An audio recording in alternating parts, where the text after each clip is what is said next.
What's up, duelists? Today, really big charity tournament. Of course, we are currently undergoing a couple of technical difficulties. Welcome in, everyone. Welcome in. We are currently undergoing a couple technical difficulties, but we will get them sorted out shortly, and the tournament should be underway. How's everyone going? Or, how's everyone doing, I should say. How's everything going this morning for everybody? How are you guys doing this morning? How is everyone doing this morning? What's up, duelists? Do we have... Remember when the sub goal was 1? Well, you're good, really tired? Yeah, I'm exhausted. I had a really long night last night, and I'm going to have a really long day today, so we're going to see how this is going to go, but you know, it should be going all right. I think we're missing just one person, and we've got a technical difficulty we're trying to sort out right now. Fucking shit, I can't even type. I'm trying to type my YouTube link in the thing, and you know what's up. What's up, duelists? How's it going, everyone? Good morning, Destin. Good morning, Emmy. Good morning, Cute Charm Exploit. Good morning, Ace of Spades. Good morning, Phaser. Good morning, She? Good morning. How are y'all doing? It's gonna be a chill event. It's gonna be a chill tournament. I think there's about 30 people joining us, 32 people, maybe a little bit less, maybe a little bit more. I need to figure out exactly what the hell is going wrong with the Yu-Gi-Oh bot right now.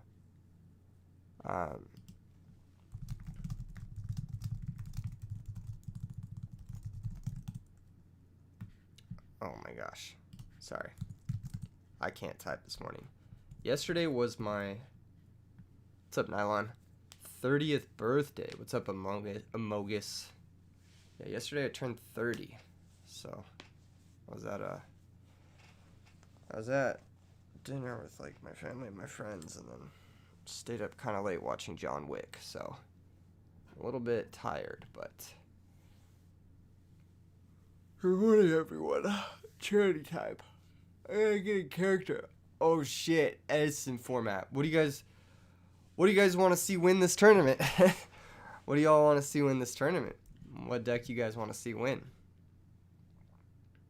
For some reason, man's having issues signing up.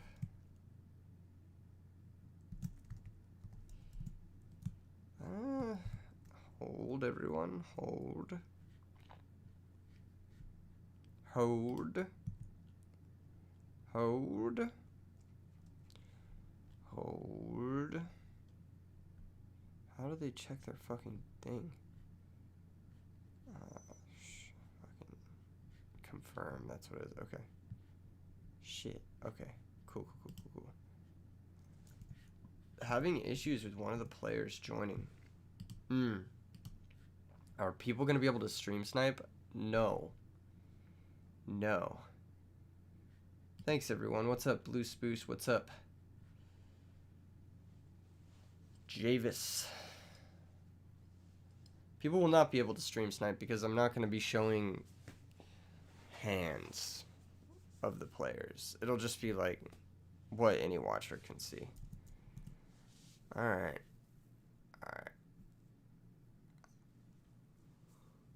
What the hell?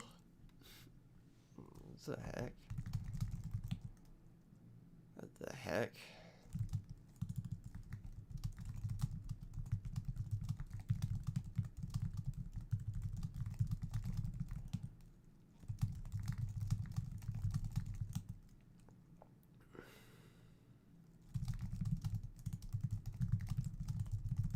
Sorry, I'm just typing in, figuring out the bot issue. We have a little bit of a bot issue. So technical difficulties.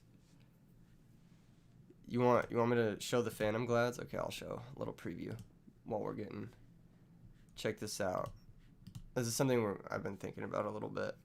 I'm not sure if it's any good, but there's a concept here. If you watch the most recent video, we kind of talked about it a little bit in that video. I'm not sure how good it is, but it's possible. God damn. God damn. God damn. Okay. Hold. Hold. We may have to do the bracket manually. We may have to do the bracket manually, everyone. Which is fine.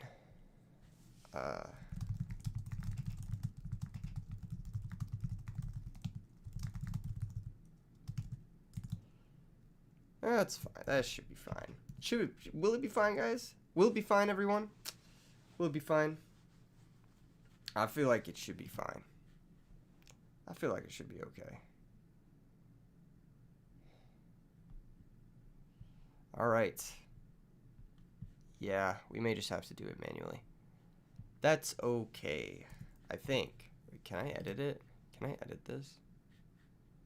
No, because I'm not logged into this. Okay. So I'll just have to manually add people, which is okay. This is a little bit of an issue. A little bit of something we're running into today. Create a tournament. Create tournament. How's everyone's morning going? Everyone excited for the holiday season?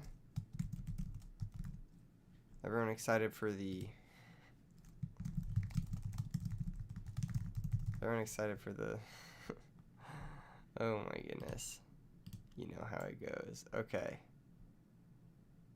Let's see. Grand finals. Has to be defeated twice. Cool. Registration fee free. Start time. Whatever. Mark is tentative. Cool. Advanced option. Okay, cool. Nice. What's up, Monado boy? How's it going, everyone? Just gotta barely think. Yeah, I know. It's been a really crazy few weeks. Like, half in a good way, half in a just exhausting way. The holidays are always exhausting for me. Do you guys have like a big family or something? Like, do y'all have like a thing that you do for the holidays, I guess? Let me know what you do for the holidays in the chat. I'm trying to do two things at once is difficult. This is a challenge, actually. This is a challenge I've never faced before, having to do two things at once. I'm just gonna manually create the bracket. Did I not hit save and continue? Did I not click that? What am I missing? Is there a required field? Oh, there it is. Enter game. Yu-Gi-Oh. Alright. Fucking Yu-Gi-Oh. There we go. Save and continue. There we go. There we go. Traveling between families and getting gifts, Chris. Yeah, it's tough. It's tough. It's tough out here. It's tough out here. You sit at home in the holidays and have to revise for exams. Alright, fair enough, Liz, fair enough. That's still, that's still a bit of work. You gotta do the exam work and whatnot. Okay. So it appears as though everyone except one person was able to sign up. For some reason, that one person was not able to sign up. And I can't, for the life of me, figure that out, why they weren't able to. So we're just going to have to do the bracket manually, which means I'm going to be inputting everyone's name manually real quick, all the participants. Tell me a fun story in the chat while you're here. Give me a lively tale, a lively something or other while you're out here right now. What's good tonight? Good morning, Blue Pond. How's it going? How's it going, everyone? All right, display name iceberg. What is this? Add in bulk. Add. A DLW20. I'm just reading this so I don't mess it up. Is it too late to sign up for the tournament? I mean, you can still sign up if you want. Just DM me a thing on Discord. What's up, Max Dexter? Max Dexter. Mickey, if you want to sign up for the tournament, DM me your donation to charity, your $10 or more donation charity on Discord, and I'll get you in the bracket because we're running a little bit behind anyway. So I'll accept last minute entrance or whatever. Fuck, I clicked on the wrong thing. What deck is going to win today? That's a good idea. What's up, Alex DeMan? Alex DeMan is in this tournament. Should be exciting. This is going to be an exciting tournament. I'm hyped. I didn't think I was going to have another tournament in me for the rest of the year, but looks like we should be okay. Looks like we should be Gucci. Any rogue decks? I heard there's a couple cool decks going around. You know what the cool part about this tournament is like the vibes. Everyone's like having a good day, having some good vibes, and being patient, which is nice. Thank you for everyone for your patience.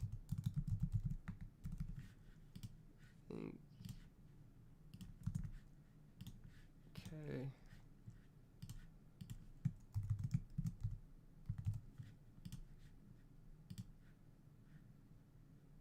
Dutch.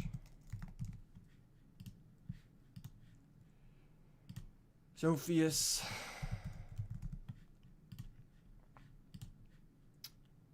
TimesTwo. TimesTwo's sick, actually. He topped whatever. Yeah, for charity vibes. What's up, Juan? How's it going, Blazin? Mech Vamp. What's good? What's up, Deified Cupcake? How's everyone's morning going? Christmas theme is a good idea. Yeah, I like the vibes. Okay, I need to just manually sign up everyone else here real quick. I need to make sure we've got everyone. It's gonna be a chill event. It's not gonna be like RBCT vibes. It'll be. Wait, is Angle entering? I don't even think Angle's entering. This might be silly if they were able to get everything sorted in the Discord.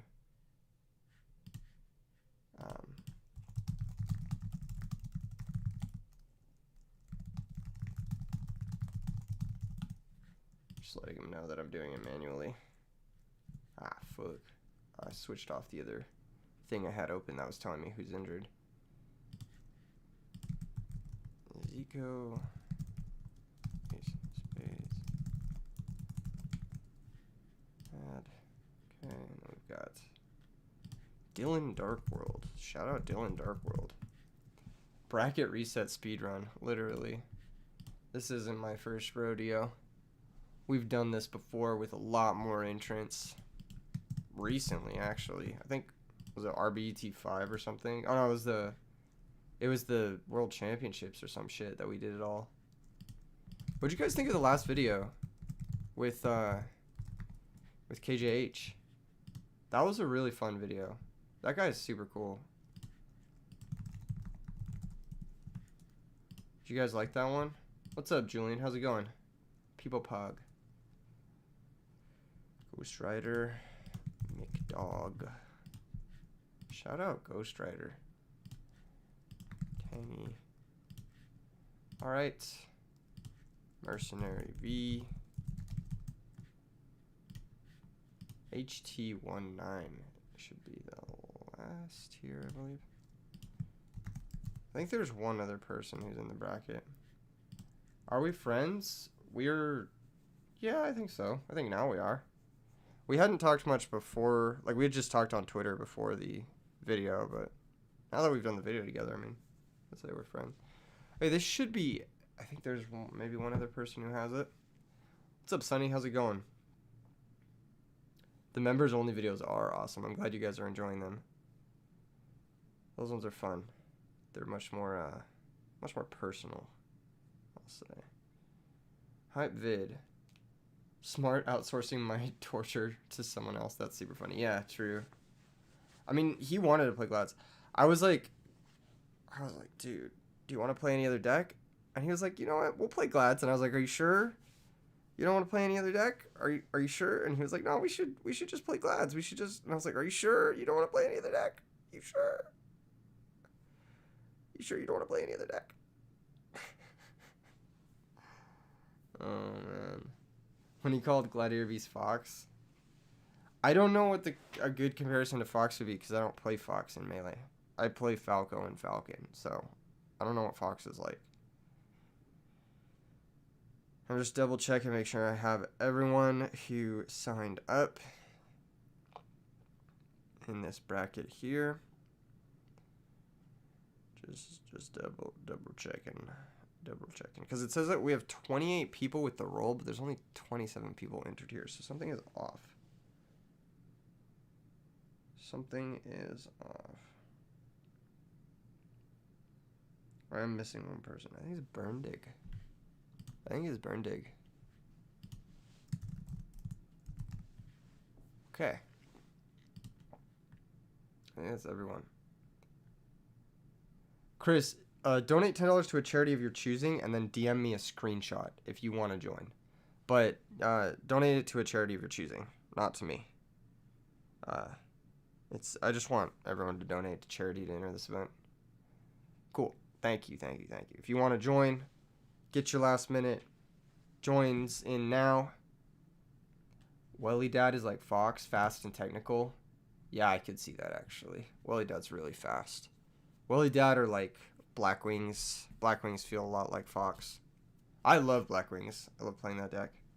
I know some people don't, but I think it's really hard. Wikipedia is a good cause, yeah. That or the SEMO charity or any of the other ones that we were talking about.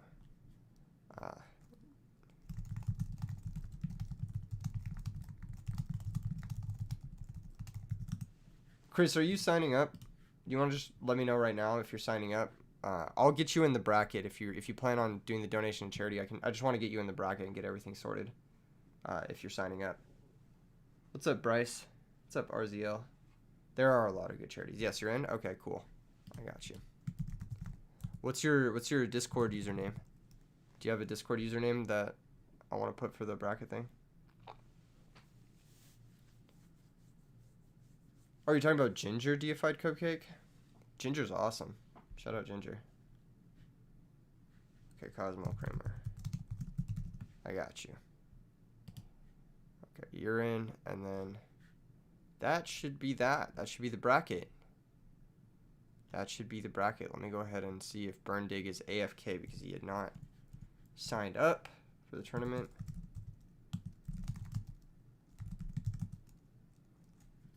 If he's not here, I'll just drop him so we have a clean, even number bracket.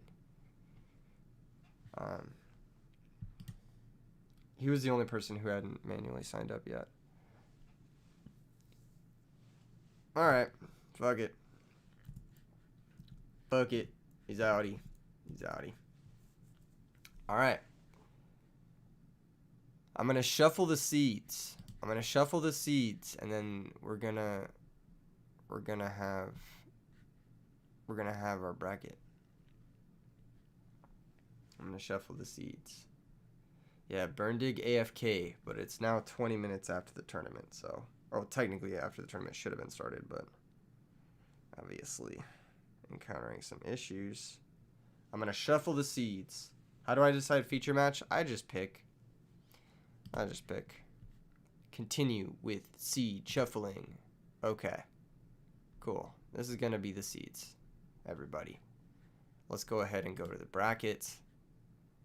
I'm gonna post bracket link for everyone. RBCT entrance. This is your bracket.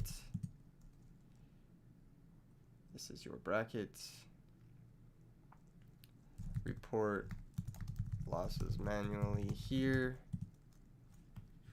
Cool. Let's go ahead and start this bad boy. Christmas music is a good idea. Does anyone know if the... I don't want to get copy striked is the thing. I don't mind, like, whatever. I think we're just gonna watch. I don't know who we're gonna watch. Alex Demand versus TimesTwo. I feel like that's gonna be a good one. We'll watch Alex Demand versus TimesTwo. Okay, Alex Demand versus TimesTwo. Cool. Happy Scala Days. Ooh, that's a good one. That's actually a good one. Mariah Carey would sue me. She would, wouldn't she? She would sue me. Okay, so looks like everyone is just about ready. Just start singing karaoke Christmas music. I don't know any Christmas songs off the top of my head. Funny one. Alright. Everyone in the tournament, you may begin. Round one fight. Good luck, everyone. Tournament for charity. Raised a decent amount. I believe the minimum donation was like $10.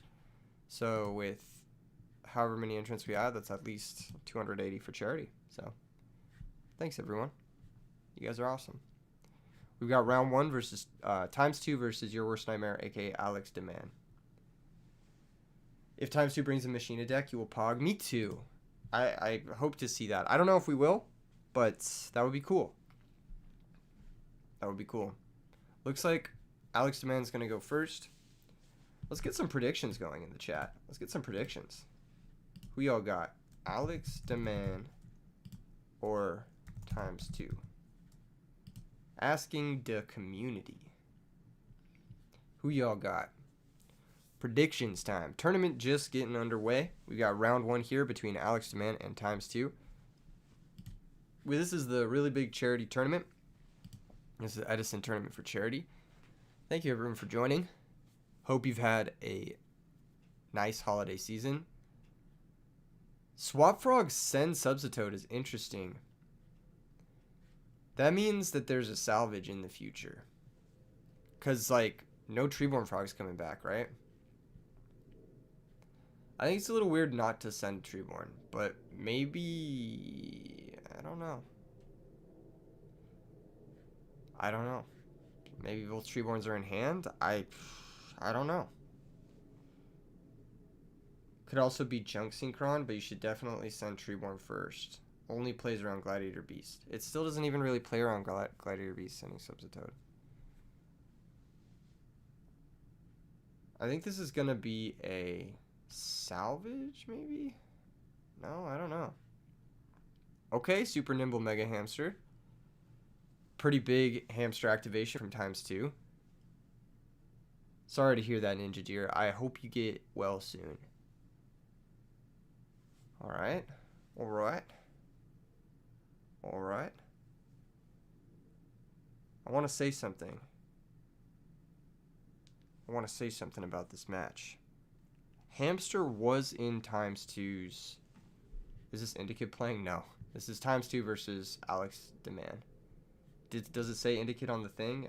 Do I have the wrong overlay or something? I think TimesTwo was playing Hamster in the Machina list they topped with, so I'm curious to see if it'll be the same one. Here comes Raiko popping the back row. Maybe... Wow! Set Upstart Goblin. That's really interesting. Yep, looks like it is Machina. Interesting. I wonder what Alex Demand is playing. Because this is kind of strange. This is kind of strange. I'm going to end the poll. Looks like everyone has Alex Demand as a heavy favorite here. Blason says, is Jar of Greed good at 3 in Edison? I would play 0 Jar of Greed. Okay, it looks like Alex Demand's playing Frog Combo. I would say you play Legacy of Yatagarasu always. Magical Mouse just going to shuffle back 2 cards. Is there going to be a salvage into combo activation? We'll see. It's kind of been a slow start for...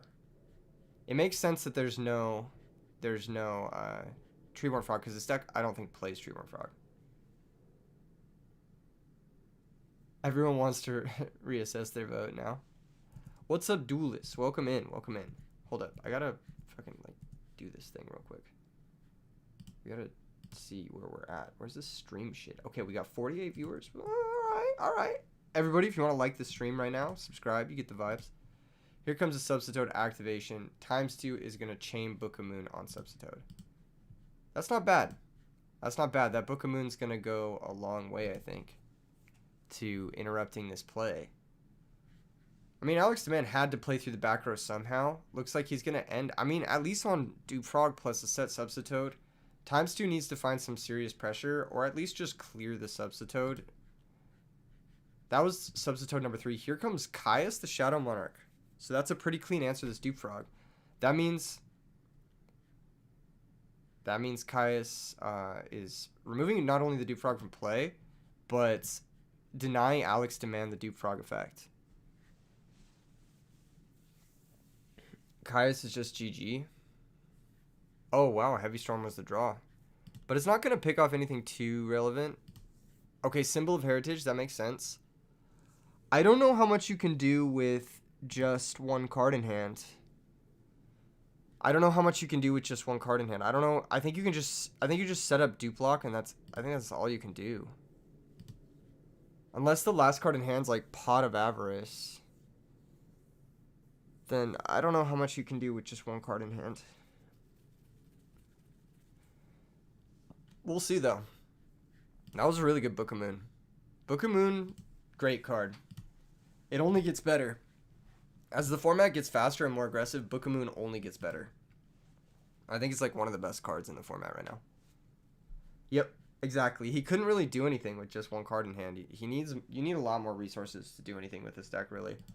And most of the shit's already in the grave, so it's like, it's not a great spot for you to be in. Yes, exactly, Ninja Deer. Legacy of Yada is a great way to make stuff miss timing. It's also good to like bait heavy storm space, I think, that kind of thing.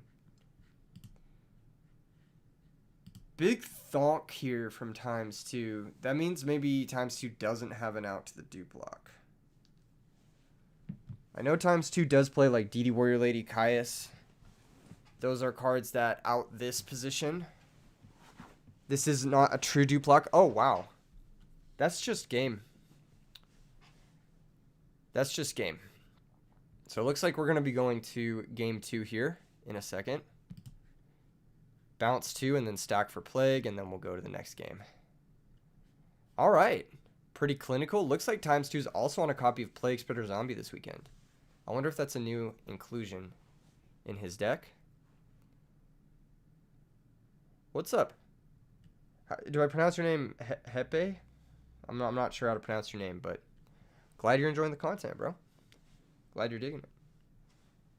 Yeah, Plague is a new edition. Yeah, I like the Plague edition there. It looked like it allowed TimesTwo to go for a proactive OTK setup with Plague. It's pronounced like a Y? Yepe. Okay. Legit. Thanks. Yeah, glad that you're enjoying the content. Now that we've seen game 1, we've seen TimesTwo kind of use his powerful Book of Moon card to stop a potential combo. And we've seen Alex Demand kind of brick with this deck, which this deck is obviously capable of doing, as are most combo decks. I like TimesTwo's chances. I think he has a lot of the good tools for this matchup. Between the Book of Moons, the Raikos, the Caius, and the Plague Spreader too. The Plague Spreader has got to be huge in this type of matchup. Alex Demand is going to get to go first. What decks are they on? Just tuned in. Alex Demand is playing Frog Combo, and TimesTwo is playing Lightsworn Machina.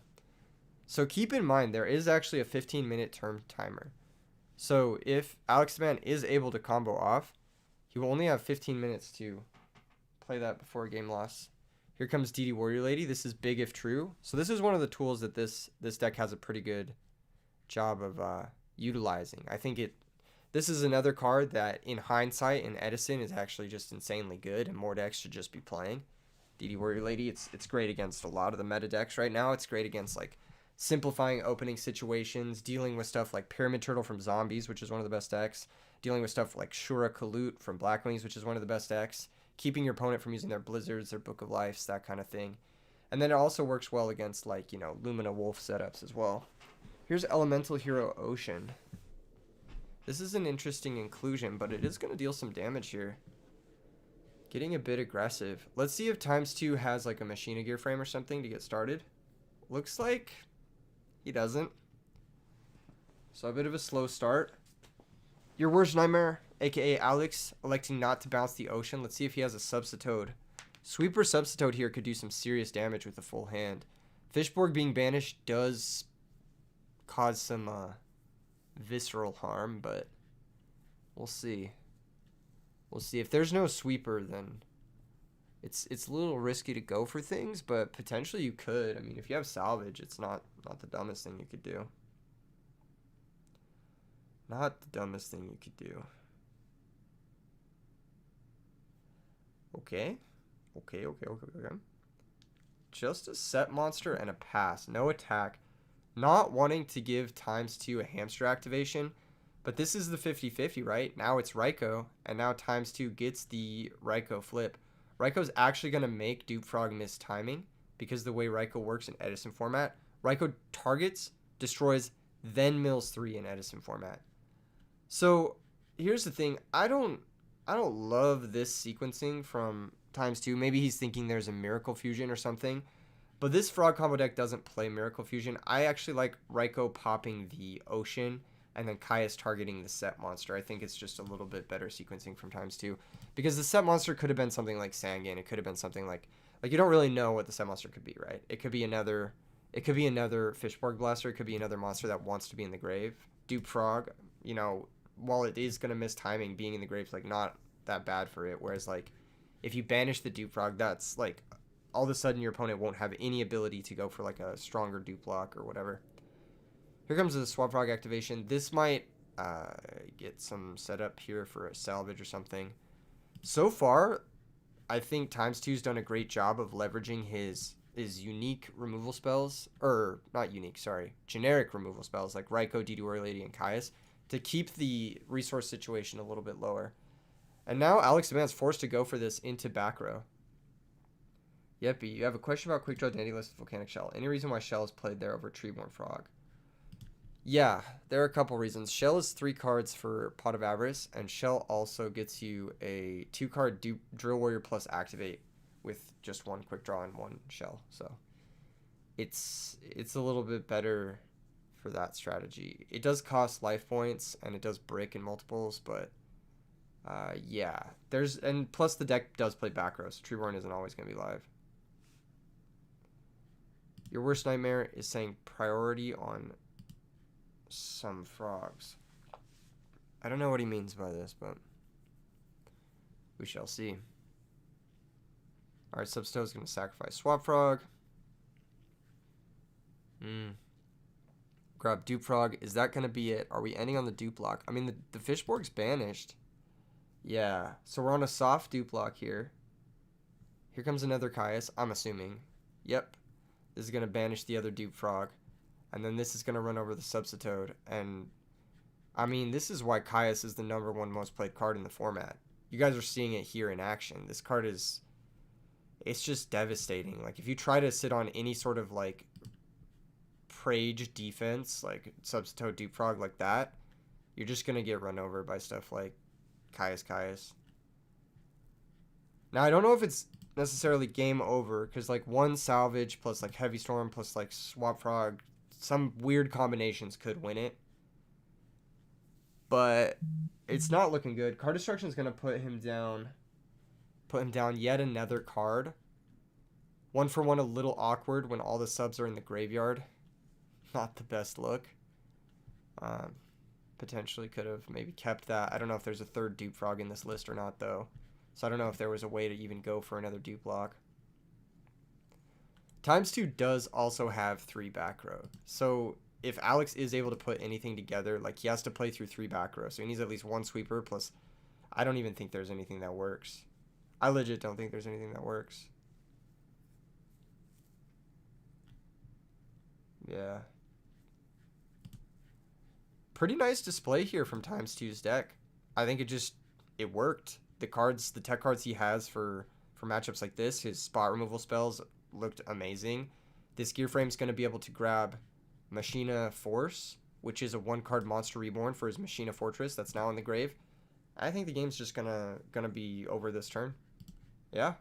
Very nicely done from TimesTwo. Machina W in the chat.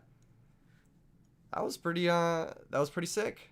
pretty easy victory. It looked like the cards that TimesTwo had in his deck, the Book of Moon, DD Warrior Lady, Kai's Shadow Monarch, Raikou, etc., were able to just pick the strategy apart the second it had a slower draw. So nicely done. Nicely done. All right, we're going to hop over to a different match. We're going to go ahead and hop over to, I'm going to go ahead and report the result of that match. TimesTwo is going to win over Alex Demand. We're going to go ahead and hop over to Dad 100 versus Jake, I think. Hold, everyone. Hold. All right. This is also round one. Okay. Let me just make sure no one else has reported their stuff right now. Just want to make sure I'm keeping the bracket up to date.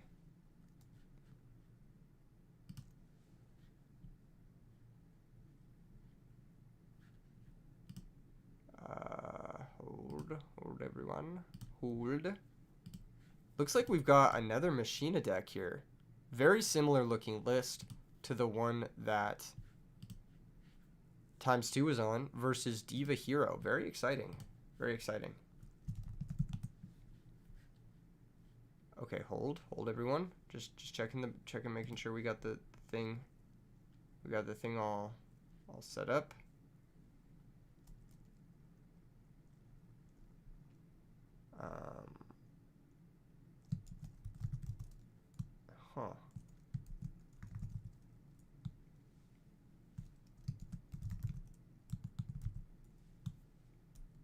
I think we have someone who's AFK. I think we have someone who's AFK.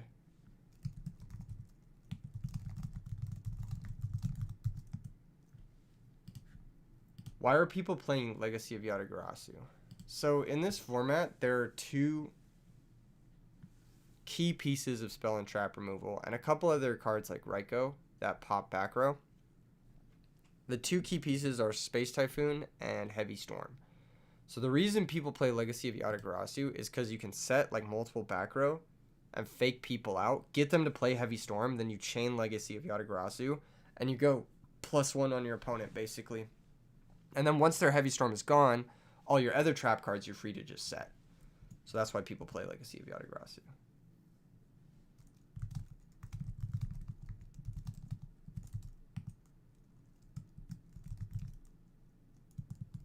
Angle.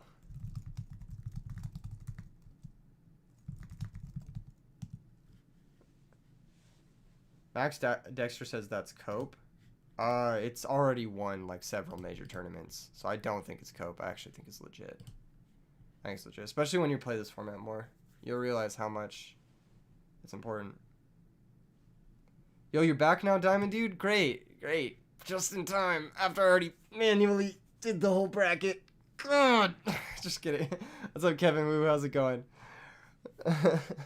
What's up, Duelist? Fuck. Oh my gosh. You're good, Diamond Dude. Don't worry about it. It's just funny. There's that Machina Force that we talked about, the 1-card Monster Reborn. Now, Machina Fortress is really good against these decks normally, but the Diva decks have a pretty easy time of making Ally of Justice Catastor. So there's a little bit of back and forth in that aspect, because Diva into Catastor is pretty good against Fortress, but Fortress is pretty good against Absolute Zero. Fortress is one of the few cards that can attack into Absolute Zero and actually plus. It's kind of crazy, but it can actually plus into attacking into an Absolute Zero. All right.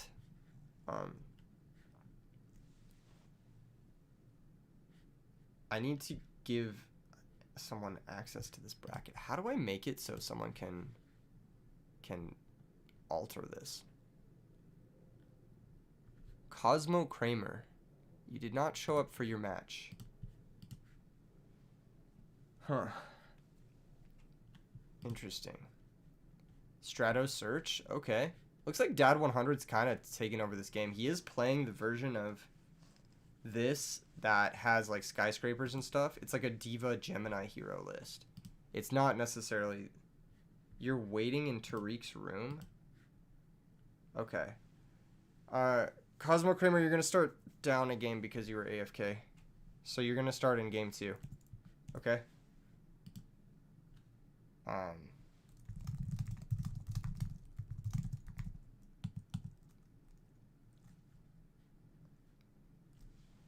All right, cool.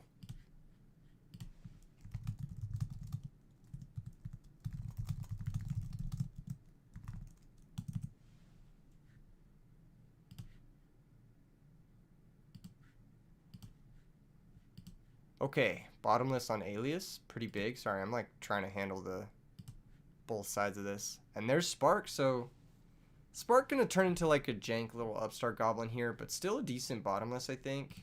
Just keeping the pressure off. Obviously, Jake Trap is about to die, so he needs to have removal spells for monsters like that.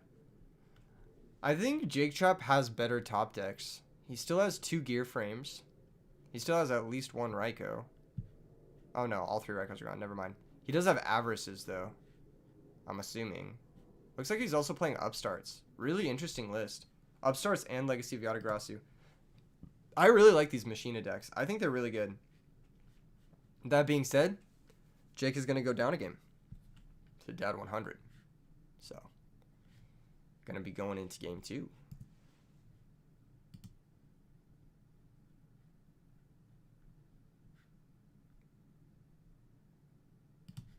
All right.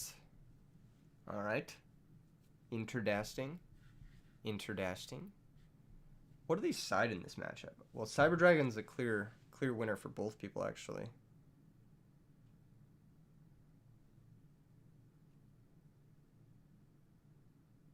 I guess bottomless if they weren't maining it, but they gotta be maining it, right?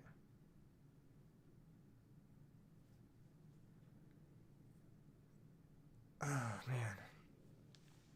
Any predictions? I don't know, but we can get one going. As of right now, Dad 100 is up a game. So Dad 100 is on Gemini Diva, and Jake Trap is on Machina Lightsworn. Let's see what you guys think. Let's see the predictions. You think the Hero Beat deck has a much better matchup? I disagree. I think the Machina deck is actually really good against Hero Beat. I just think his draw maybe didn't line up so well that last game. Looks like a Future Fusion was played. A few other things were played. I think the Machina deck destroys Hero Beat though. Looks like that's what people think as well. But we shall see. Ooh, Jake Trap's leaving in Trap Dust Shoot. I mean, I guess it makes sense because you need to take Diva, you need to take Cyber Dragon, but it's not the best in this matchup for sure. It's not the best. How many people came out to play today? I think there are 28 people in the tournament, so pretty chill, pretty small event. Actually, really big, small charity tournament, Kappa. Someone said the hero deck is more consistent. I don't know about that. Did he shuffle his deck? Did someone notice if he shuffled his deck? I missed that. I think the Machina deck has 3 gear frames, and they have 5 Stratoses in the. I guess the hero deck is technically more consistent because they have 5 Stratoses, but really, yeah, it doesn't have the same ring to it exactly. RBCT. Grabs the fortress, so that means he doesn't have access to a fortress. The set monster is probably a hamster then. Getting in some chip shots now is pretty important, actually. Yeah, the holidays have me really busy too. Kevin Wu says your favorite to win is HT19. That would be cool. We'll see if HT19 is able to take it down. I think what we're going to do is we're going to do first and second place get an invite to next year's season. Looks like Cute Charm Exploit lost to Mercenary. So Mercenary is going to move on to play against Atlas. The list is on 3 Hamster, which is big power play against Hero 2. Yeah, as long as they don't have Skill Drain, of course. Because Skill Drain can be a bitch.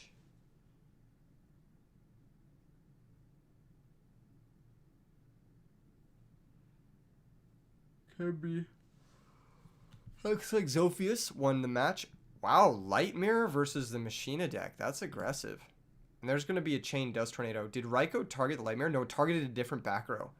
Still getting the +1. A Breaker. We see a Breaker in the grave too as well.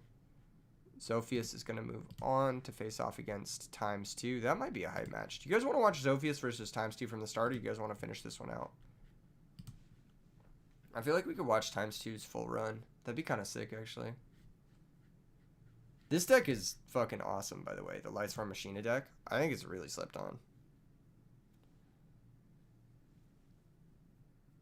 When I was playing it the other day on the video, I was like, whoa.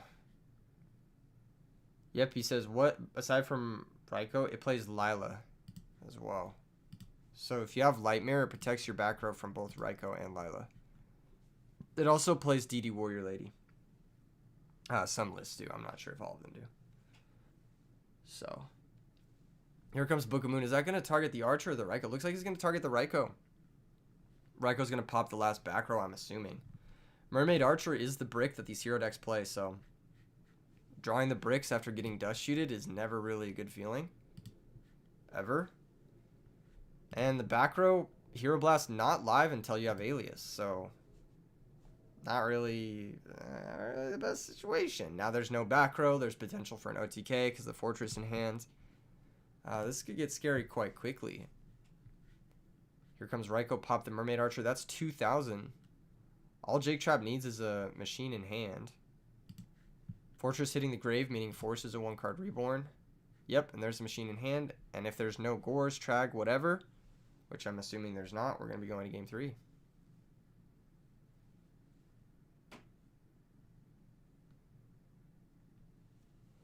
Yeah, we gotta wrap that up, Totagon. We gotta figure that out.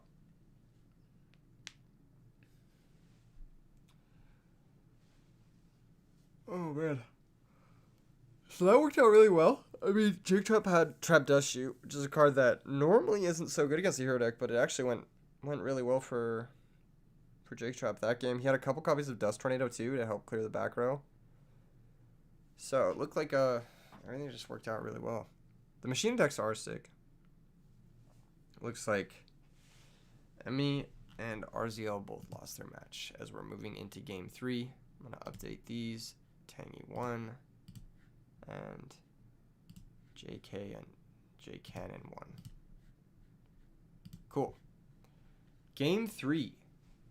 Now Dad 100 is going to get to go first. He's going to get his Strato Search off first. That being said,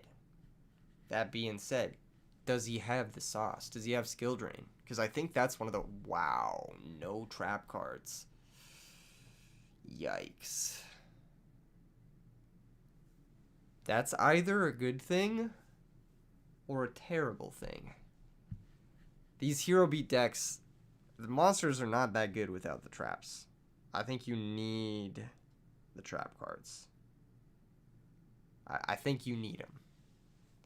Now, I'm not sure if he's like got a Gores or if he's chilling back on something, but I think you need the trap cards. Wow, no back row from Jake either.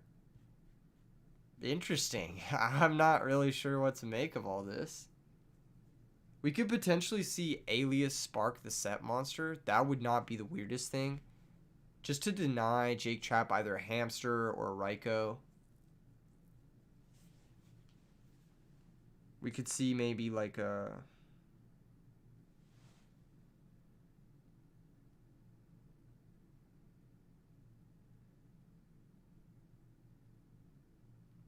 I'm not sure. Here comes the Alias. They did attack into the Hamster and they did grab a Raikou. So we'll see if there's an attack into this Raikou. Or if there's something like a Light Mirror or Skill Drain. I'm going to end the poll now. But it looks like you guys put Jake Trap as a very heavy favorite. I don't know. I think this could get interesting. This could get interesting, especially if his hand's all monsters.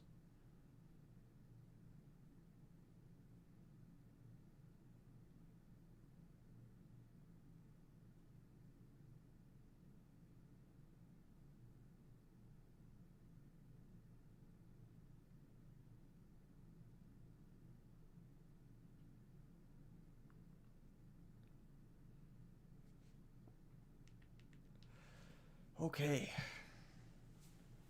Here's that spark on the set monster. Looks like that was the case. Having the spark now, I feel like maybe you wanted to go for it on the... I don't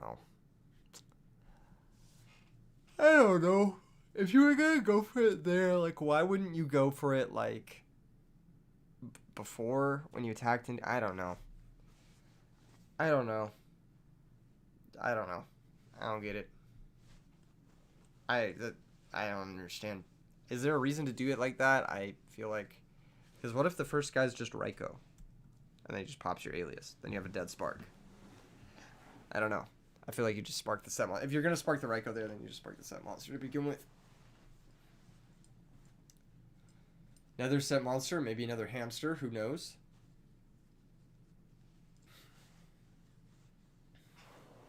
Could also be Raiko. Could also be DD Warrior Lady. I don't know if Jake Trap's playing the exact list, though. We saw some tech. We saw some Legacy of Yatagarasu stuff. We saw some sauce. So we don't know exactly what Jake Trap is playing. Probably was afraid it was a set floater. Yeah, I don't think the deck plays any besides, like, maybe one Peacekeeper. Maybe. I don't know. This is a big diva, though. This is a big diva. Oh, man, your boy's tired. This is a big diva.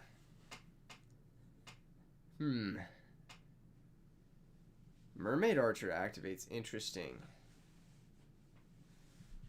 That's very interesting.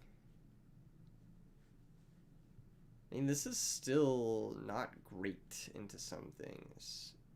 Raiko pops Stratos. Okay.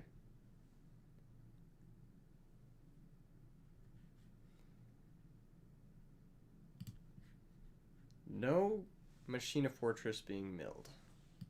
So Machina Force is still not the best draw. Part of the reason you play these Lightsworn cards is so you can mill Machina Fortress and turn your Machina Forces into Monster Reborns, basically. Oh, that's pretty good here. Breaker's going to be able to answer this Mermaid Archer 1-for-1. Breaker is a card that I think is heavily slept on in this format. I think it's really good. Because it's just like... This card's insane, dude. It's like one of the best cards in GOAT format. In this format, it's like just as good, honestly. And it's at 3. So... Wonder if we'll see it see more play. I know ProStorm utilized it in his first place Worlds run. It's kind of nuts. Alright, just double checking, seeing if anyone else has finished their match. Nope. Looks like we're good. Cool. Chill event. Vibes. Chill vibes, one might say. Oh, man. I got like 3 hours of sleep. Your boy's really tired. Holy fuck. My sleep schedule is so fucked. That should be like my New Year's resolution. Fix my sleep schedule. Kevin Wu says, is it better to main Skill Drain or Royal Oppression? It's better to main Skill Drain. And here comes the second breaker. This demands an answer or else it's going to get a free plus. That's a pretty good answer. Pretty good. It is going to destroy Dad's Deep Sea Diva. So it's a 2-for-2. But it does answer the breaker. Make sure he's not going down minus anymore. Any further. Yeah, like DD Warrior Lady and Breaker in this format, they're both limited to 1 and Go format. They're both insane in this format too. Because this format's like lower power level than Go. So... the better cards are even better here. The only reason they're not, like, obviously dominating the format, or they weren't so obviously dominating the format, is they are competing for a normal summon slot. Which is a little awkward, but I think if you can tailor your deck that way, then it's worth including them because their power is just so high. Here comes Machina Gearframe. So, Jake Trap's deck having a little bit more gas in the tank. Not attacking, I disagree with this play. I think Jake Trap should attack. There's really nothing you should... He set Diva last turn, which means that this card is most likely a Deep Sea Diva in play. Because why would you set Diva if you still had another Diva in the deck, you know? I disagree with not attacking. I think attacking is always the right choice. I don't think we saw Snowman Eater in game 1 either, so you don't know that that's the case. And even if it is Snowman Eater, like, he can flip it, like... So... I think you just always attack. Bottomless on the alias. Is there a spark? There is. And that's going to pop the gear frame. Now Hero Blast is live. You think it is Snowman Eater? He set Deep Sea Diva on the previous turn, so I'm not so sure. I'm not so sure. Yeah, attacking means also his bottomless on an alias is a little bit better too. If it does like run into Snowman or run into something like that. We'll see. We'll see.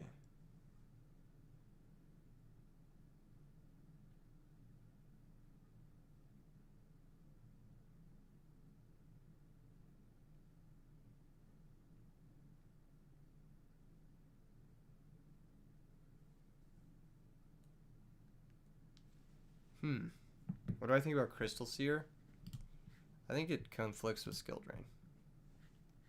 Here's Bottomless on Machina Fortress. So this is going to be a nice 2-for-1 for Dad 100 if this resolves. Now Jake Trap could have Book of Moon, but it's still a 2-for-1.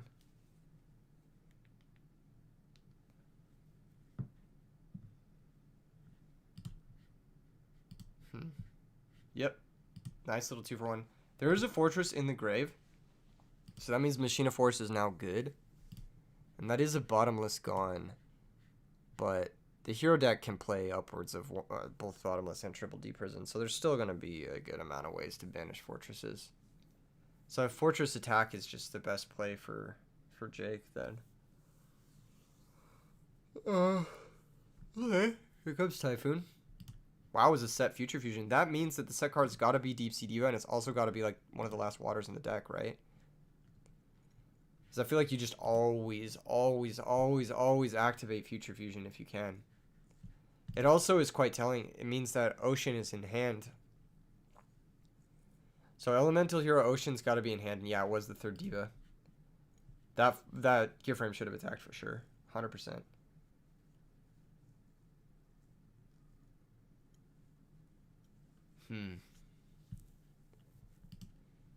Alright, is that a deep prison? Is that an out to this fortress? Was he using the Future Fusion to bait spell and trap removal? We shall see. Was he able to top deck an out? Who knows? Looks like he doesn't give a fuck. He did top deck an out, or he saved it, and there's the book to protect the second fortress. And this is why you play triple book in this deck. Not only is it good with Hamster and Raiko, it's also really good at helping your gear frames get through, and it's helping make sure your fortress sticks through things like Deep Prison and Bottomless. Here's Rhoda. This is probably going to grab the last alias or the Captain Gold. I think those are the only two options. Unless he's on DD Warrior Lady? Nope. Some of the lists I've seen play one DD Warrior Lady, so the Rhoda can turn into that. It would have been actually really good in this circumstance, because you could banish the fortress. Alas, it's just going to be the third alias over the fortress. Fortress is going to pop the alias. And we'll see what else he's got. Man. DD Crow on fortress. Okay. I think if you're Jake, you'll take that 2-for-1. Like, you're happy with that card advantage. This has been a really back and forth game. No monster for Jake is pretty sad. He might have something like a Machina Force in his hand. I could see that. Like breaking on a Machina Force with no fortress. Okay, set monster could be Hamster, could be Raiko. Could be DD Warrior Lady if he's playing it. Oh my goodness.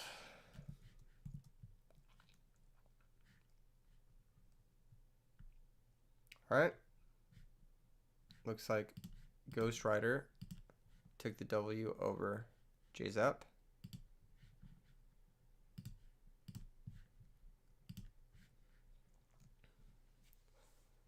Yep. Hamster Caius, but that's going to run into Bottomless, so could have been worse. Could have been worse for Dad 100. He's still down a card, but he got a +1 off that bottom list, which is, I mean, you can't really ask for much more. Lila is finally some pressure. Jake needs to be careful. He only has 17 cards in deck, and his opponent still has really high life. If the set monster is a Raikou, then he's down to 11 cards in deck, 10 after the draw. Fortress being in the grave is good, though, if he has Machina Force. And Jake is playing Pot of Avarice, so if he ever finds that, I mean, that's just going to be really good for him. This is such a sick build, dude. Double Breaker with Lila, with Raikous. Just spot removal everywhere. This deck looks so fun. Man. I want to build this in paper. Just looks so fun. Okay, there's a Skyscraper. +1 tribal. Yeah, totally. And here's the Captain Gold. Now, this Captain Gold is going to get 2-for-1'd by a Raikou. Because the Raikou pops Skyscraper and then it pops Captain Gold. That being said, can it pick up another plus here? Can it run over the Lila? Because if you can kill the Lila with it, then you're at least getting 2-for-2, which isn't bad. I mean, it's not good, but it's not bad either. Gonna go to damage. Gonna take 400 only. The reason Gold doesn't gain 1,000 is because Lila doesn't initially have a higher attack than Gold.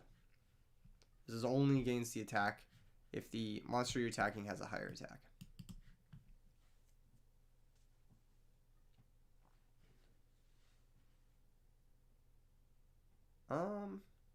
Okay. Couple of back row. Raikou set. Interdasting.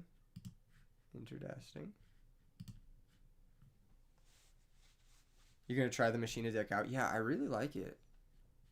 I would try it out too. So here comes that 2-for-1 that I was talking about. Raikou pops a Skyscraper. Milling, Charge, Trap Dust Shoot, and Upstart. Not bad mills. You would have not wanted to activate, I think, Upstart or Charge Light Brigade or Trap Dust Shoot. Like, none of these would have been good draws at this point in the game. Here comes the second Caius. That's going to hit a Royal Oppression. Wow. Raikou Caius doing a great job of making sure these back row have been clear the whole game. And now Jake is, like, really firmly in the driver's seat. That being said, Dad does have access to, you know, live miracles if he's drawn one of those. Where the Avarice is, I mean, they're in the last 10 cards of his deck, I suppose. Here comes an End-Phase Dust Tornado. Either that or he sided them out. He might have sided them out. Sometimes I side out Avarice. Okay, here comes Machina Fortress. This is pretty committal. Mirror Force has not been used yet. This is pretty committal. Yeah, see. Oh my gosh, and there's a Solemn. And that's going to be the game. Looks like the chat prediction was correct. Jake Trap was able to take it. And like I said, I think this matchup is actually decent for the Machina deck. If you saw how powerful Breaker and Raikou and Caius and Lila were in the matchup, then you kind of get an idea of how the matchup's going to play out. Dab 100 basically needs like Skill Drain plus like a crazy Cyber Dragon turn to have a chance. I feel like if you don't draw Skill Drain, you're going to just suffer because the monster effects are going to pick you apart. And oftentimes, these variations with Deep Sea Diva, Mermaid Archer, whatever, these variations don't play Skill Drain because they are playing Deep Sea Diva. So, just depends. All right, we're going to move on to the next game. I think we're gonna check out TimesTwo versus Sofia. So we're gonna hop into their match. That's gonna be round 2. Go ahead and search for that game. That was a really sick match. This is round 2, and it looks like TimesTwo's up a game with the Thunder King in play, but he's down a card here, and it looks like Sophia's is on Zombie Synchro. Let me go ahead and update this thing right here. We got TimesTwo versus Sophia's. And this is round 2. Fight. There's a Krebins in play. Okay. A little bit of teleport zombie action. Got Telezombies versus Machina. That being said, this Krebins is going to be really fucking annoying. It's like 1600, but it kind of stunts all the aggression. And then next turn, some crazy shit could go down. Maybe. I don't know. Maybe not. Who knows? A Synchro is going to trade very ineffectively into this Thunder King. Thunder King's a nice adaptation from TimesTwo. I think Thunder King's actually really good, not only in the mirror match here, but against other decks as well. Normal Goblin Zombie's insane here. Not really. Because Thunder King's in play. So, normal Mizuki is pretty good, though. It's a little bit better. A little bit better. Here comes GhostRider. This is a forced Thunder King negate. But the Mizuki is live now. Oh my goodness. What a bait. What a bait. He used the Mizuki plus Krebins to bait the Thunder King and then use his Cyber Dragon to try and clear the fortress. TimesTwo's thinking here. TimesTwo might have Solemn, might have Book of Moon. I think the awkward part here is if TimesTwo books his own fortress, Zophius could Mizuki back Turtle, attack into the fortress and contact main 2. So even with Book of Moon, you're still losing to the Chimera Tech play here. So I think you might even be better off just letting the Chimera Tech happen if you have Book of Moon and then booking it to put it to 0-0. And that's probably what TimesTwo has processed here as well. Yep, he says book the Sidra. No, you don't want to book the Sidra. That's a day one mistake. You book the Sidra, he can still make Chimera Tech. Chimera Tech attacks for 2,000. No book getting used there. So maybe it was a Solemn. Who knows? Maybe TimesTwo thinks they need their whatever it is to play through these back rows. So we'll see. Here comes Heavy Storm. We'll see if there's a response. Was there a response? It was book. Wait, what? TimesTwo Giga choking here, not booking the Chimera Tech. Why would you not book the Chimera Tech?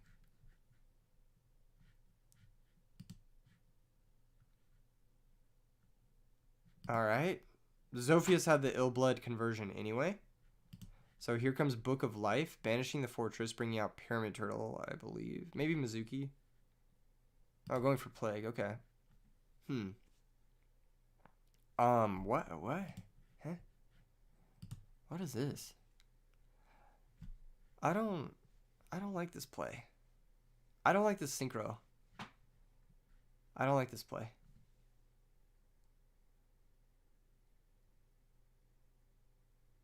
Yeah, I don't like that play.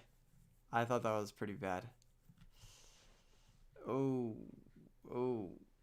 god. Okay, a sequence of really fun turns. Maybe TimesTwo didn't book the Chimera Tech because he wanted to set up for the Gores. That's the only thing I can think of. Which, okay, kind of makes sense. I can get behind that. Now, this Gores is actually going to be really fucking good. GhostRider Guardian is gone. So, yeah. But this Ill Blood is going to be able to out this Gores, so.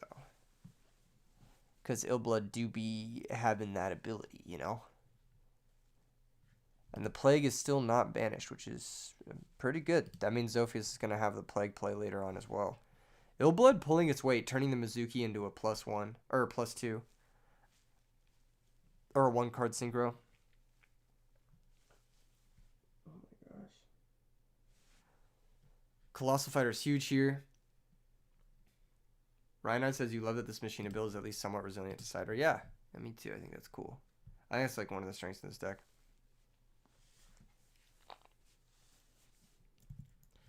Hold, everyone. Hold. Okay, we've got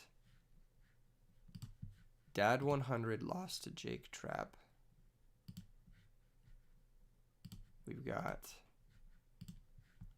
Lucanator beat HT19. We've got RZL beating Emmy. Where is that? Did I not update that already? Was that in loser's bracket? It was. Okay, and then we've got Mercenary winning round 2 over Atlas. Looks like Mercenary is putting in some work. Cool. All right. How's it going, Bendrix? welcome to the stream. That was a clutch DD Warrior Lady, but it looks like it was an even more clutch brain control. Very nicely done. Very nicely done. I think he didn't book the Chimera tech because he was trying to bait him to attack into Gores and then have brain plus Gores for game. I think that's what it was. So, it makes sense. In hindsight, it makes sense. But that was the only thing that really could have made it make sense. Nice play. Nice play from both players. Okay, cool. Looks like TimesTwo is going to move on to face off against Mercenary V, and we're going to be able to see that match from the beginning, which is exciting because this is the first round 3 match. Tournament progressing quite nicely.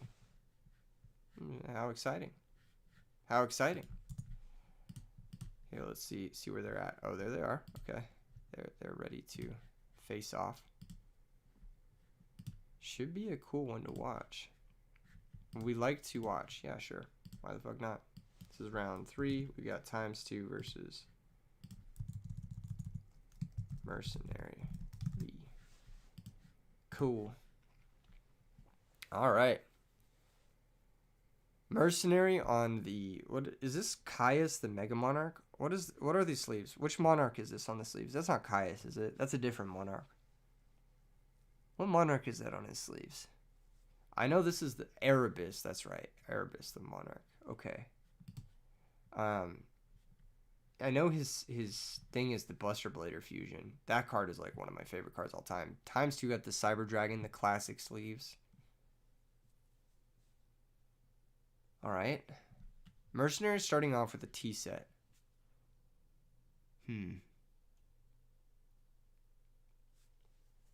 Let's see what TimesTwo can do to break. Card Trooper's a good way to break. Not only does it get around bottomless, but it attacks effectively into Ryko. So if there is a Ryko situation, couple of Machina cards milled, Machina Fortress being the big one here. Looks like Mercenary is either on Blackwings or Vayu. So this is an exciting matchup. Blackwings versus Machina. I'm excited to see how this goes. I think that the Machina deck is probably favored, but Royal Oppression is solid. So, I don't know. We'll see. It looks like it is Vayu Turbo with like a Chaos package. Very kind of Mercenary to banish the hand for the stream. Appreciate that a lot. Looks like there's Plague, Chaos Sorcerer, and Sirocco, but there's also this Allure, which is going to obfuscate the... I'm losing my train of thought. I would have maybe returned the... I don't know what I would have returned here. I guess it depends on TimesTwo's back row, but I would have maybe returned the Chaos Sorcerer. Maybe not. Whoa. Mercenary not using the Allure. Why not? I don't get it. Why don't you want to use your Allure? Looks like TimesTwo's on main deck Dust Tornado. Mercenary saying unfortunate. I don't understand why you wouldn't use your Allure there. Is there a reason for that? Am I missing something?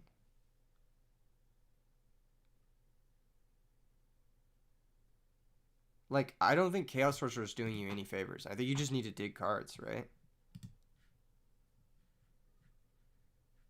Maybe I don't know what the fuck I'm talking about. Some pretty awful mills. Milling Storm, Brain, and Avarice. Not the best, but... TimesTwo's in the driver's seat. And Mercenary needs to find something now. So, that Allure has to get played. Or maybe it doesn't, because there's a main deck Cyber Dragon. Why wasn't the Allure played? Does anyone know why the Allure wasn't played? You need access to the RBCT channel? Okay, I got you. My B. Okay.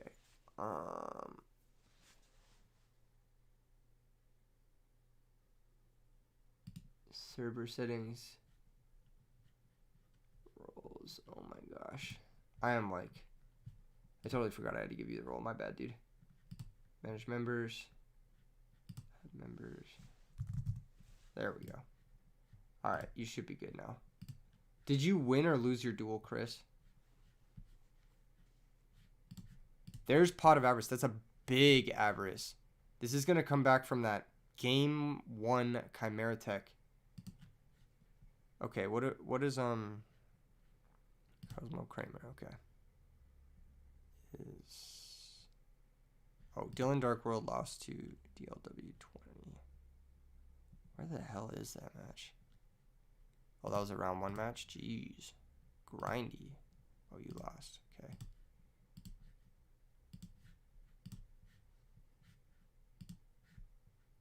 You won, Chris?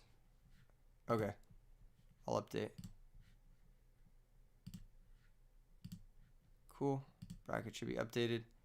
If you won, you should face off against DLW20 now. All right, big turn. Big turn. A lot of Machina action. Pot of Avarice into Card Trooper Machina Fortress rebuilt. And even though Cyber Dragon was used, I mean, we know Mercenary has Chaos Sorcerer. So he's setting his whole hand, trying to play around banishing this Machina Fortress. Interesting. Wow. That's a big Book of Moon. I mean, Chaos Sorcerer getting a +1 is decent. We know one of the set cards is Allure of Darkness. You won versus Iceberg? My bad, dude. I'll get that updated right now. There you go. Thanks for getting me in the chat. There's Space Typhoon that does end up hitting the Allure. Wrong on the 50-50. What's up, Gabe? How's it going? I heard you had a pretty big sale today. I heard someone bought an entire binder from you. I heard you came up. How's it feel, dog? Got that cash money, dude. Oh, you're good, dude. You're good. We missed you at Worlds. At the World Championships. TimesTwo is really thinking about flipping this Machina Fortress here. I mean, like, you don't really have a choice, right? Like, you just gotta flip it. Yeah, there it is. Oh, that's the one you're talking about. And yep, here comes the Solemn. Mercenary is down hella low.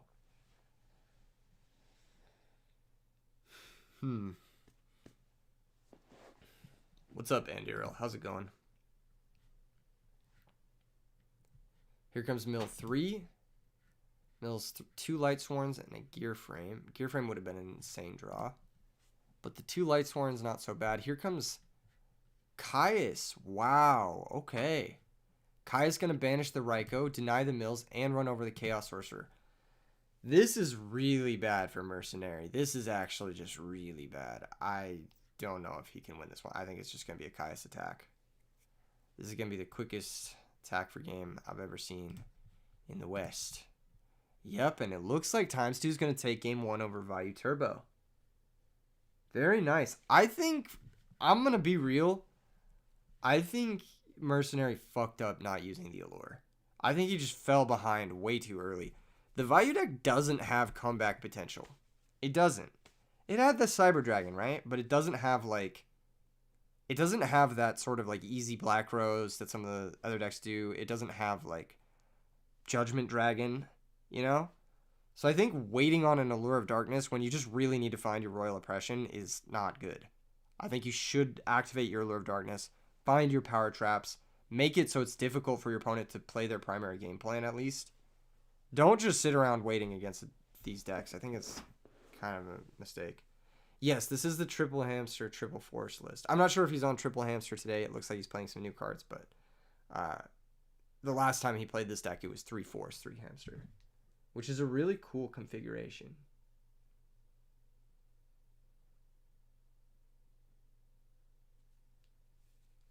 Okay. Siding in this matchup. Mercenary probably has another Cyber Dragon. I'm not sure what else. DD Crow, maybe? My bad, I had to sneeze.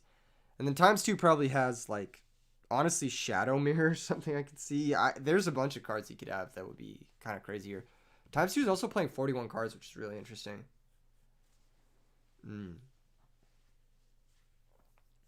Okay. Drop return from Mercenary. Let me see if anyone else. Looks like J Canon won their match. Wherever the hell that is. Here. Okay, cool. Updating the brackets. Nice. Moving along smoothly. Good event. Here comes Gear Frame, +1 for the Fortress, and then +1 attack into the Raikou, and the Raikou also not milling anything good. It did mill 2 Darks, so Dark Armed is closer, and Chaos Sorcerer is now live, but it didn't mill a Vayu or a Plague or a Sirocco or something like that, so sometimes, sometimes the Raikou mills, sometimes it don't. But hitting 2 Darks, that's not bad. That's not bad. If you're TimesTwo, you're probably just happy to see Brain Control gone, honestly. That's probably the big thing. TimesTwo did set a card, so a second Raikou isn't going to be forced to target a Machina Fortress, which is silly. Okay, Lila attack. This could be bad if it's Hamster. It might just be like a Vayu or something. Nope, it's Raikou. Gonna pop the back row. Makes sense. Another Wheel Spin. Nope. Milling Sorcerer. That's a piece of Grave Control, and now Dark Armed is dead. Because I don't think there's any way in the Vayu deck to control the graveyard above 4 Darks that aren't Blackwings. So, TimesTwo's got to be really happy about this, honestly. Brain Control gone, Chaos Sorcerer gone. Those are 2 ways that this Vayu deck can steal games. And Dark Armed is completely dead. So, like, the 3 scariest cards from this deck are completely off the table. Now, the only thing you really need to worry about is policing Cyber Dragons on your fortresses. That's the only thing you really need to think about. You got to be pretty happy about this situation. That being said, Royal Oppression is still a bitch. I'm not gonna lie, Royal Oppression is still a bitch. I'm shocked TimesTwo's back row didn't do anything to protect the Lila. I am shocked. Because, like, I feel like if you have Book of Moon, if you have something like that, you always protect your Lila. Because then Lila can pop this. So what the hell is in the back row that doesn't stop that? I don't know what it is. What could it be? What do you guys think it is? Dust Tornado maybe? It's possibly a Dust Tornado. I don't know. If you can protect Lila, you generally should. That's how I feel about it. Because Lila's like just guaranteed pluses. It is Dust Tornado. Makes sense. It's the only thing that I could think of because Space Typhoon was gone. What's up, Proxidize? Praise be to Codaris. Can I get some praises for Codaris in the chat? Popping Return. Wow, this is an aggressive build. This is an aggressive build. Looks like he's got Chaos Sorcerer and Return. Pretty cool. Pretty cool.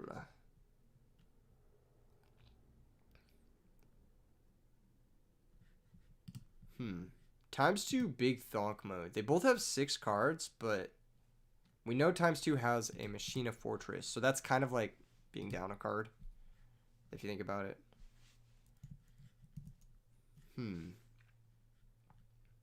Alex Demen 1 versus Ace of Spades. So, that's a loser's bracket game, I think. Let me just update that. Frog's staying in there for all the Frog fans, somehow.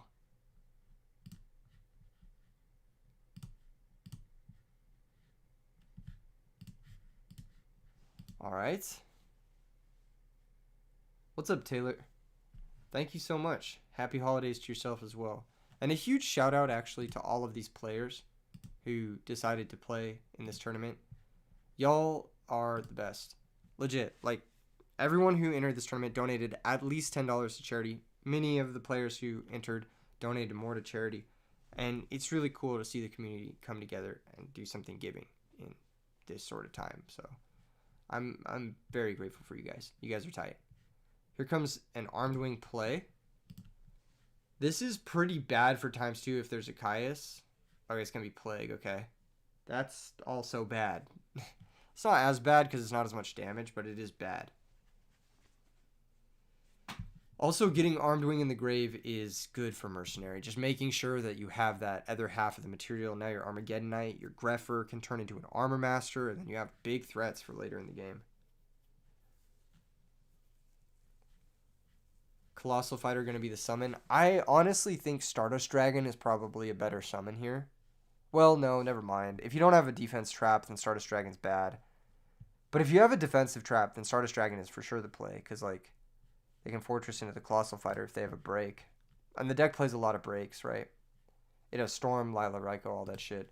And, like, even just set Raikou here is pretty bad for ×2. Yami Darius says, Glad's best deck. Thoughts? I completely disagree, and so would the results. I think the deck is very bad. Well, it's not bad. I think it's like a solid deck, but it's definitely not the best. It's very far from the best deck. I think it's more along the camp of like Hero Beat. I think it's like in that general area where I think it's like it'll always be a solid deck, but it'll never be the best deck.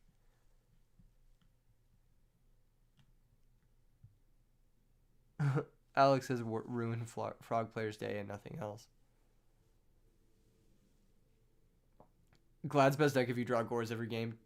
You're right, Elusive Mirror. It is the best deck. Glad's is actually the best Gores deck. I'm convinced. Vortex. Another reason why making Stardust would have been better. Again, I just don't know why you would make Colossal Fighter over Stardust there. I think Stardust is just outright better in that circumstance. Unless the back row is like Torrential or something, and you just wanted to deal the extra damage. Oh my gosh. Big Pot of Avarice. ×2 was down a card, but now ×2's up a card. ×2's electing to leave Plague instead of electing to leave the Machina Fortress. I guess it makes sense because Fortress is a better draw than Plague. But that's a tricky decision. I think maybe potentially you might want to leave the other guy or whatever. ×2's life points are also kind of sketch situation right now. There's a Plague in the Grave, which means Bryonic is potential. Like some sort of Bryonic Armor Master turn could get really bad. Like even just like normal summon Greffer here, pitch, send Vayu, and then go Bryonic Armor Master could be really bad for ×2. So his situation is not good. I think he's in a bad spot. Even after that Avarice. Yep, Armageddon, same thing. Same thing. I think he's just in a bad spot. I think he's probably dead here on board. Unless he has Gores. Because this is a very easy Bryonic Armor Master. Unless... Nah, even if all of the cards in hand for Mercenary are Vayus, he can still pitch him with the Bryonic. So... yeah.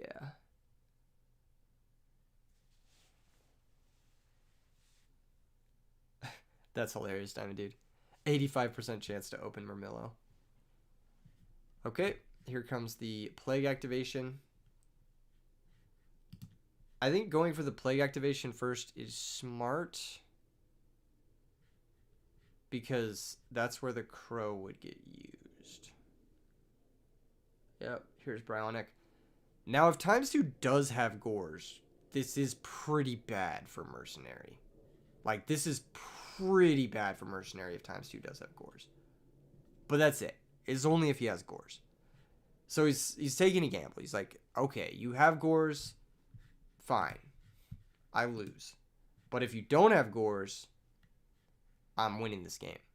Right now. So it's basically forcing. Mercenary says, show me Gores. He doesn't have it, and we're going to game 3. So yeah. A little bit more powerful of an opening with a couple of Raikous, and I think ×2's opening there was pretty bad. He had 4 cards in hand and just died. I'm not sure what he had in his hand, but maybe he messed up shuffling back the Fortress. I honestly feel like you should leave the Fortress in Grave, just because, like, you have Force, and you have fucking, what's that guy's name? Gearframe. Yes, Dueling for Charity. What's up, Optimus Prime? You have Force and you have Gear Frame. So you have 6 cards to draw that'll bring you back that Fortress. And then you also have combinations of multiple machines. And then if you can force Mercenary to use Oppression, then Mercenary can no longer Bionic Reversal you. So I think it was a misplay if he ended up... I think there was definitely something worth considering. Because if you weren't going to use the Plague that turn, I think you just shuffle it back. I don't think Plague is getting better than... I think you just have more cards that you're drawing to if you leave the Fortress engraved, basically. That's probably the big decision point of that last game. There's not much else, really, that... Everything else is kind of straightforward. Maybe the Lila attack into the Raikou, I'm not sure. Who knows? Alright, turn 1, charge the Light Brigade. That's going to mill... What? Trap Dust Shoot, Caius, Lila. Alright. That means there's no Dust Shoot. Probably happy about that if you're Mercenary. Dust Shoot was a heavy contributor to the first game victory for TimesTwo. TimesTwo thinking pretty hard here about what they want to set. Looks like they're just going to set 1 back row. Pretty conservative T set, the classic. And here's a charge of Light Brigade from Mercenary. We'll see if Mercenary is playing Lila. Charge going to mill Dark Armed. You know, I'm not going to lie. Even though he did mill a Vayu, Mercenary's mills this game have not been that great. Okay, Greffer pitch another Vayu. Gonna have a fully stacked graveyard. That's pretty good. Greffer gonna attack. If this is Hamster, oh man, imagine if it was Hamster. That would have been really punishing. That would have been really, really punishing. Okay, looks like TimesTwo is on DD Crow. So he did have chances there on the last game. And phase Dust Tornado gonna pick off Torrential Tribute. Now, while it looks like Mercenary is actually down 2 cards, he does have double Vayu Sirocco in the graveyard. So if TimesTwo doesn't have a DD Crow or something like that, then TimesTwo's not going to be able, or then Mercenary's not going to be able to play the game really. Machina Fortress hitting the grave is good for TimesTwo. Avarice is like super live now, but it doesn't look like TimesTwo has the Avarice. So just gonna be Card Trooper, set a back row. Heavy Storm. Big play about to happen here. Probably Vayu activation. Yep.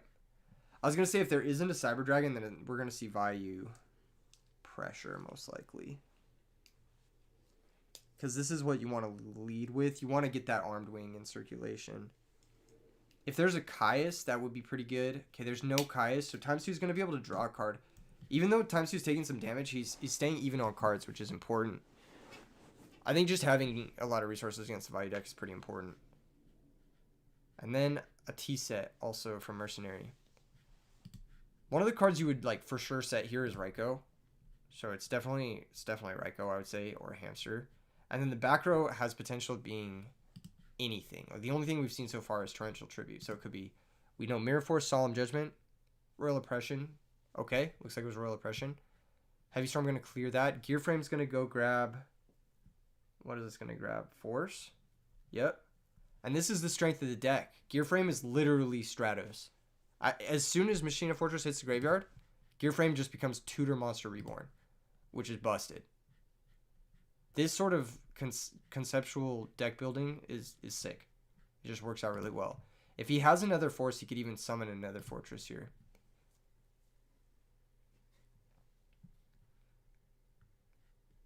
Something you might want to consider is actually running the Gear Frame into the Armed Wing. If you're not going to set another back row, I mean, I guess if TimesTwo has another back row, then you wouldn't do it. But if you aren't going to set a back row, it's worth considering crashing the Gear Frame into the Armed Wing. Raikou does target in Edison.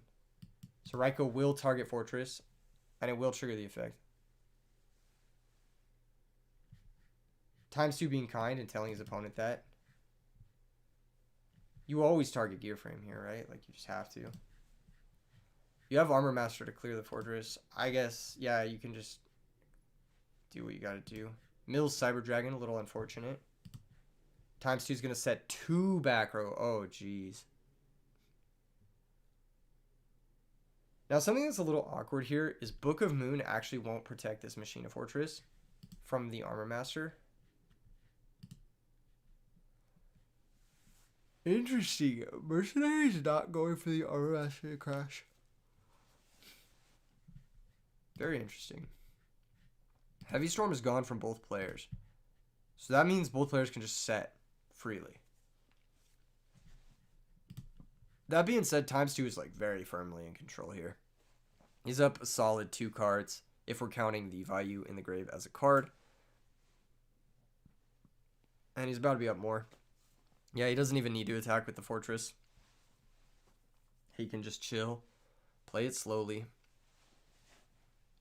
do what he's got to do to take over. Honestly, if TimesTwo's back rows are back row removal, well, they're not, right? Because he would have gone for something.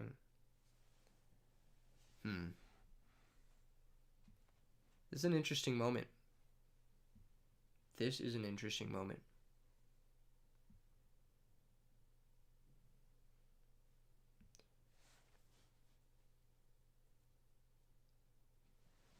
Let me see if we've got any more.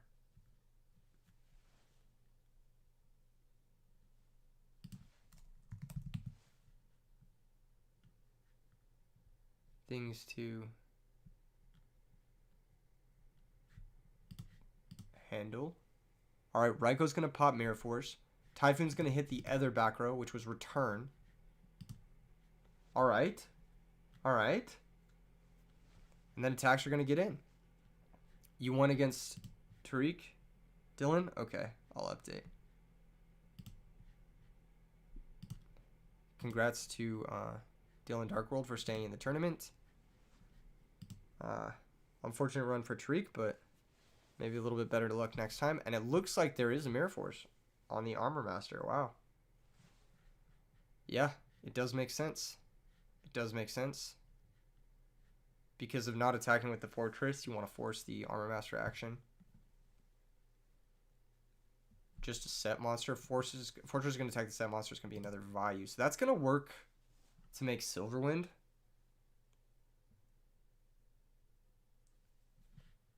And this is going to answer Proxidize's question right off the bat. Is it important to have the level 8 synchro? Absolutely. It comes up a lot. You definitely need it. Burial and Return are gone. Dark Armed is gone. Now, Mercenary's only power left in the deck is Chaos Sorcerer and Brain Control. And TimesTwo's at 6,100.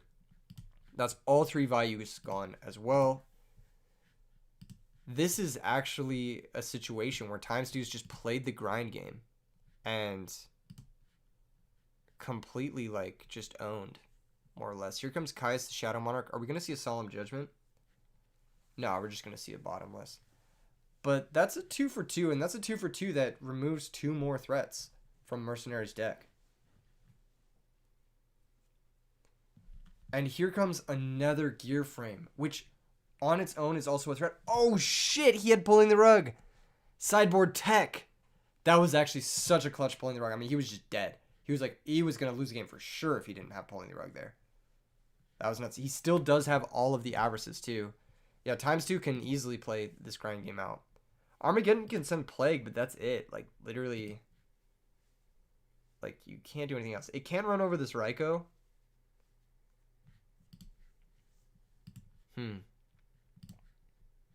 Yep, looks like it's sending Plague. Looks like the Raiko's going to go. Okay, little bit of a comeback. A little bit of a comeback from Mercenary. Another back row. Interesting.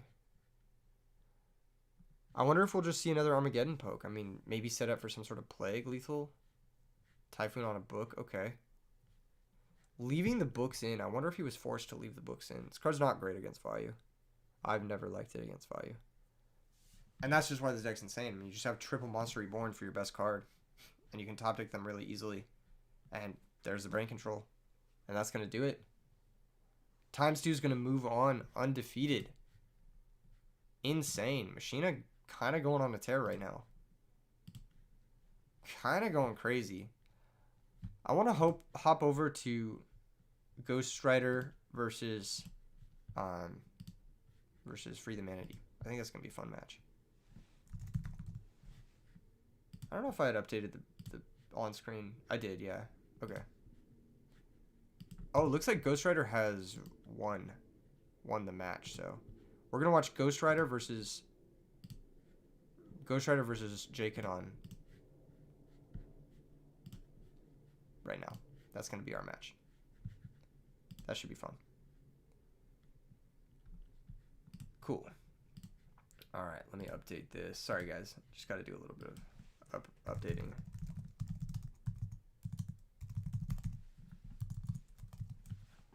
Yes. Cool. Yeah, the Machina deck is legit. I like these custom sleeves from GhostRider. It's kind of drippy, actually. Every card is Berserk Gorilla. That's fire. Are there any quick draw decks in the tourney today? I haven't checked. I haven't checked everyone's decks yet. I imagine there might be one. There wasn't that many people. It was a pretty small charity tournament. Again, when you charge money to enter tournaments, less people enter for sure. And it's a busy holiday weekend, so I'm not like super surprised it was a smaller event. But we are giving away invites to first and second place for the next season of RBCT Rulers. So there's that. Quick draw. You saw Quick Draw Frog. Okay, yeah. There's a little bit of Quick Draw.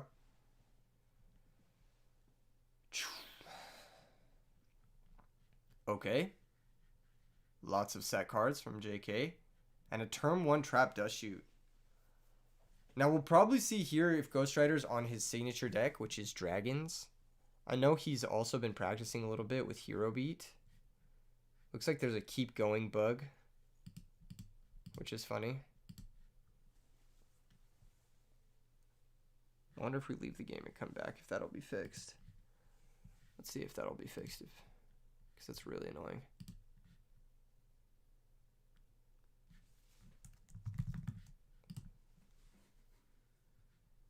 No, it's still there. That's hilarious. Yep, looks like GhostRider's on Dragon Turbo, which is a combo deck. For those of you who don't know how this deck works, you aim to activate Super Rejuvenation for a lot, and then once you do that, you draw your whole deck, and then you stack your deck, basically. It's kind of like Doomsday Combo from Magic the Gathering, if you've ever played Magic the Gathering. It's kind of like that sort of thing, where you just pick your best 6 cards, and then pass to your opponent, hope you live, and then come back to your turn and kill through anything. They have an OTK setup that's like a kill through any back row, any monster, and Gore's Trag Fader, which is pretty insane. So the deck can do some pretty crazy stuff for sure. Trap Dust Shoot is one of the best cards against it. It's like one of the only trap cards that can actually interact with it if they have a good going first hand that just nuts off, or good going second hand that just nuts off or whatever. Looks like GhostRider bricked.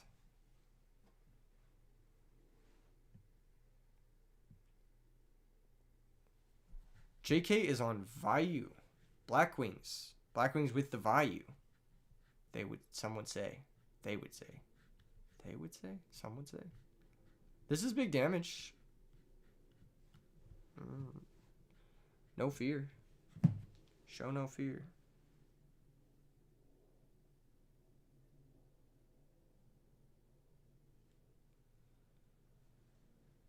Show no fear. I'm actually really happy that it's a smaller event today, because I have plans tonight, and I might have had to cut the tournament a little bit short if there was a billion people who entered. So I'm actually pretty glad it's a little bit smaller event today. And there's the Gores. Wait, what the fuck? He dust shooted, and he knew about Gores. Chris said, don't miss any more dates. Exactly. Nah, not after last time. Berserk Gorilla card backs are base. I agree.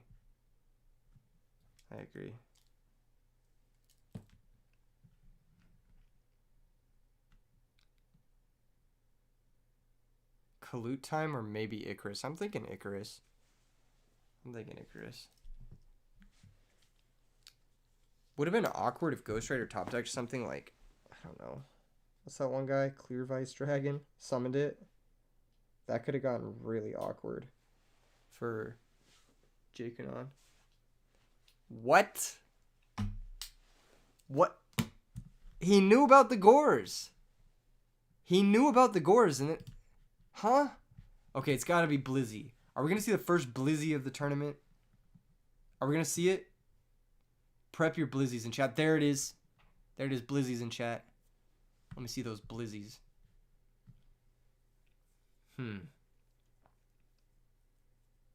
Appreciate that, Drunk. You always have the kindest messages in chat. You a real one. Blizzies in chat. He's out here. This is either Goyo Guardian, Bryonic, or Armed Wing.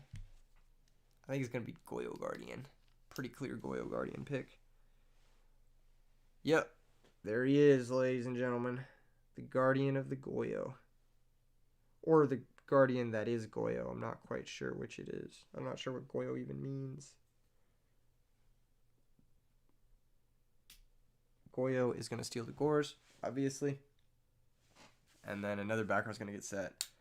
Icarus Attack is not online, though. So the other back rows have to be, like, good. Without Icarus Attack, like, without needing a Wing Beast.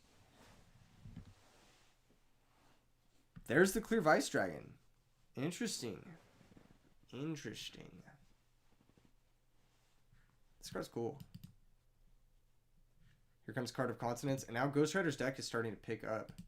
Whitestone of Legend is going to be able to search for Blue Eyes White Dragon. There it is. I love the art selection from GhostRider. Using the classic Blue Eyes White Dragon art. Everybody in the chat right now, what is your favorite Blue Eyes White Dragon art and why is it started at Kaiba? Let's be real. This is the best art of Blue Eyes White Dragon. None of the other arts even come close to this. This iconic, beautiful. Okay, token to attack position. Or was it already in attack position? I missed something.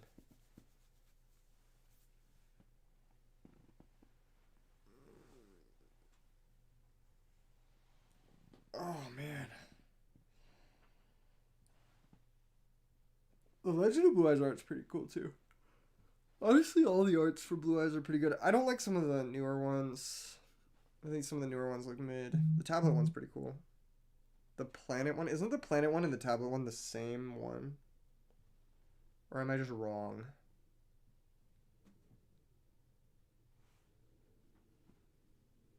Oh, man. I'm so tired. This is gonna be a tough one. We'll power through it though. We'll power through it. Your boy's gonna need a nap after this event. Whitestone of Legend targeting trade-in. So discarding 2 dragons. If GhostRider can find a super rejuvenation, it's gonna be a massive super rejuvenation turn for him. Like actually massive, because he's discarded now 1, 2, 3, 4, 5 dragons this turn. So super rejuvenation is straight up draw 5 cards. And the second one is very likely to find you the third.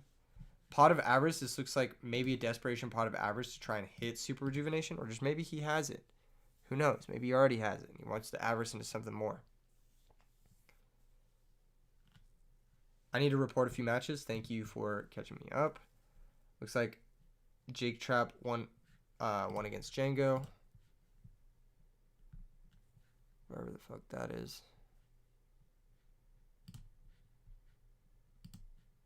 Thank you so much. Looks like Lucanator lost to Wolf. And then Mercenary says, please drop me when you have the chance. Okay. Wow. Mercenary gonna drop? I guess he doesn't want to wait for all the losers bracket games. Okay, looks like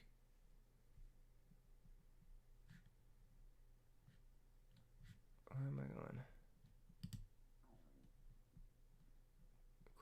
Cool. McDog lost to Duck. Let me update. Or Dutch, not Duck.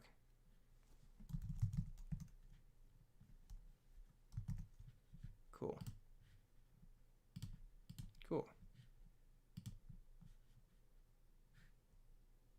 Sonny versus Dutch should be happening. Okay, cool. I think I got them all. All right, big pot of avarice turn. Julius just became a member. Thank you for the resub. Merry Christmas and happy holidays to everyone in the chat. I resonate that sentiment. I echo that sentiment.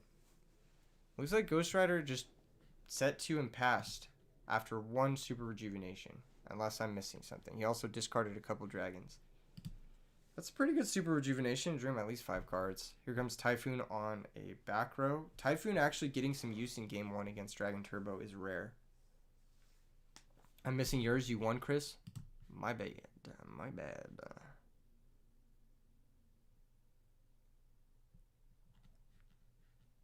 You won versus DLW20? Let me get that correct. Is that what happened? Yes? Okay. I got you.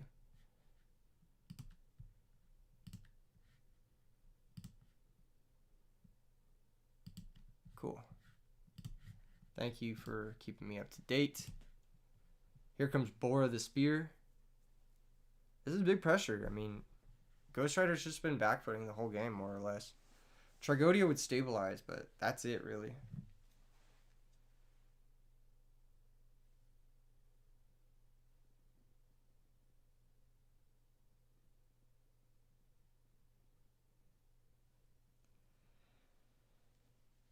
Oh, man.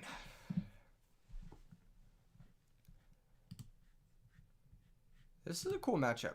I think this is a fun matchup. I think Blackwings are favored just because it's so fast. And the Dragon deck oftentimes needs a turn or two to get going. But the Dragon deck can just kill you. So it's kind of just like a cool... And there's the Trag to stabilize. So he does have the stabilization piece. Let's see if there's an Icarus attack. Because the Icarus attack would allow continued aggression. Looks like there's no Icarus attack. Okay. So the back row, you can pretty safely assume what the back row are at this point. Like, you can kind of try to figure it out, but you know there's no Icarus attack because that would have been lethal here, basically. Right? No, it wouldn't have been lethal, but it would have been... I guess there's no reason to do it now. I don't know. You don't want to let him go to main phase. Like, if he has something to steal one of these cards, you don't want to let him go to main phase.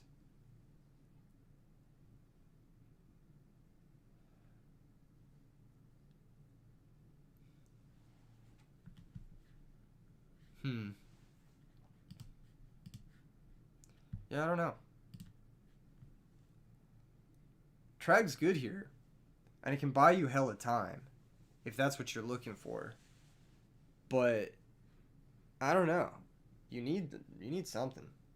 You need to somehow clear the back row and then have an OTK, and your True Nate's gone, and one of your magical stones is also gone. So your back row clearing options are Heavy Storm and second magical stone if you play it. Otherwise, you're gonna have to play through the back row somehow. And if there's Mirror Force Suppression, Solemn, I could see that combination of back row actually, like, winning the game outright. Like, I feel like Mirror Force, what was it, Oppression Solemn is whatever. Yeah, that could totally be the winning combination. Chris says the bluff Trunade was a bit painful. I don't think it was a bluff. I think he said it because he would have had to discard more cards to hand size. So I think he just had to set it. That being said, it was painful that it was the one that got sniped by Space Typhoon, because Trunade was the card that probably contributed to a victory at this moment in time.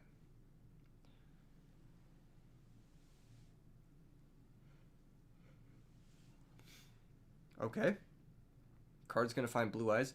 Tragodia going to go up to 4,200, so this is absolutely massive Tragodia.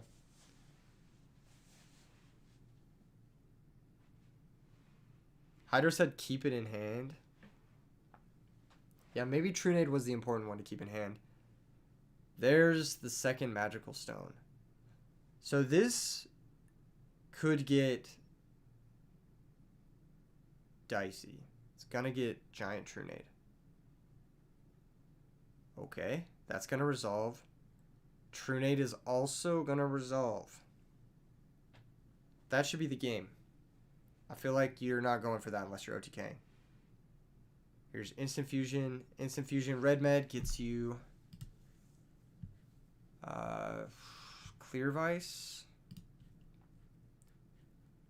If you have double red med, it's still not game. Yeah, I don't know about all this.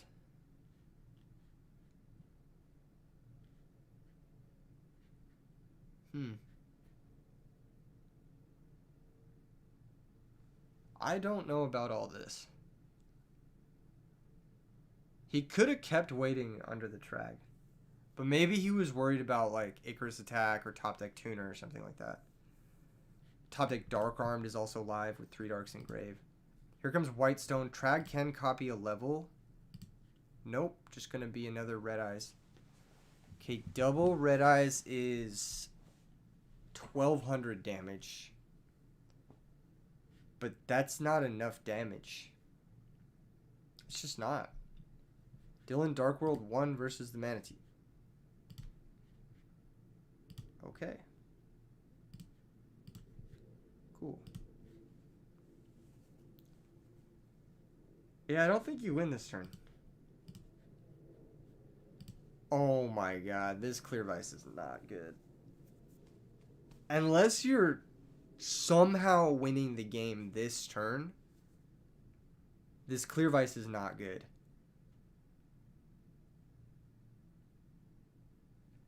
Yeah, this is bad. This is bad. Because I don't think this is lethal, right? And then clear vice is a 0-0 on their turn. So any monster wins the game. Except Kalut or Gale. So any monster except Kalut or Gale wins the game. Dang. GhostRiders are gambling, man. I respect it. I think Blue Eyes White Dragon is just the safest. Like, you just get Blue Eyes and you run it over. That way you don't die to Ashura. Wow. Big gamble in time. Alright, Super Rejuvenation. That's going to be for, I think, 3.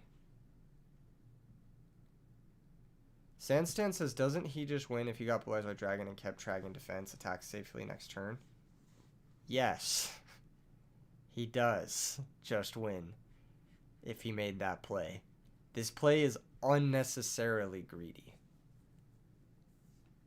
That being said, there's a chance he just wins anyway. But this play is very greedy.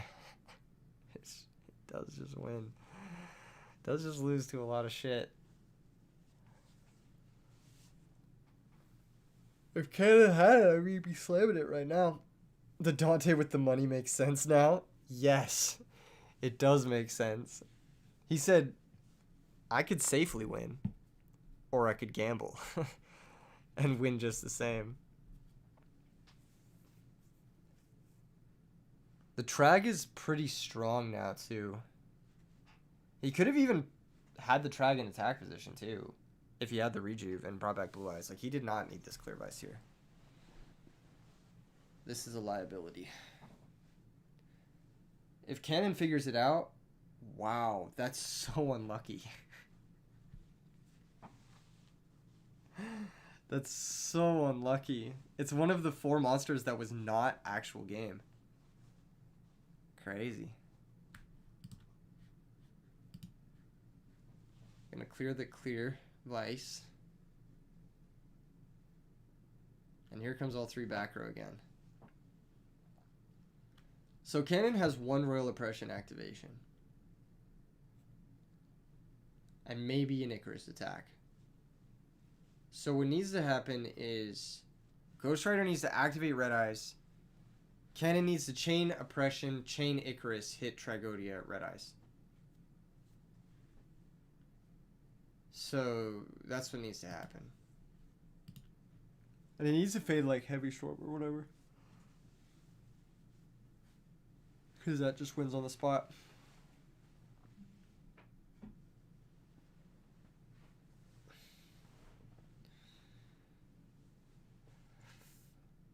Yeah, if he had made Blue Eyes, I mean, this would not even be a game.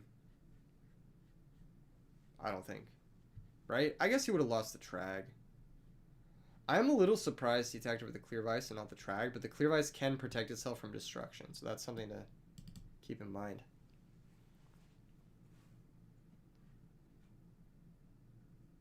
I don't like this play from GhostRider. I think you leave the Red Eyes in attack. I think you activate the halved Red Eyes first. I think you activate it. You force the Royal Oppression.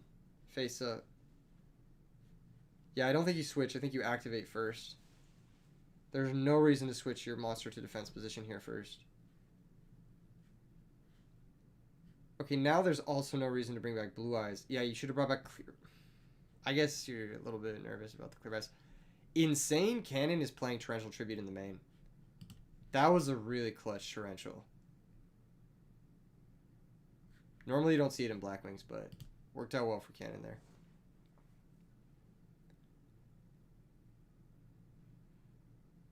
Optimus Prime says if you would have Trag, it would have stayed at 0. It would have been locked at half of what it was at. So since it was 2400, it would have been 1200. It would have stayed locked at 1200 if you'd have Trag. Now GhostRider's kind of fucked. Like, that was pretty rough. Really, Torrential is terrifying. That's like the one thing that actually owned him for going for that line.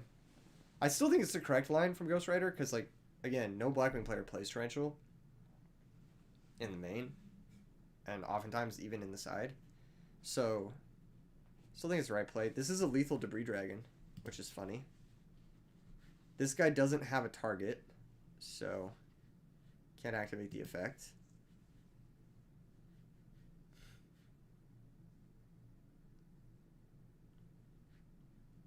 Just gonna attack with it, maybe? I don't know. We'll see. It is a lethal attacker.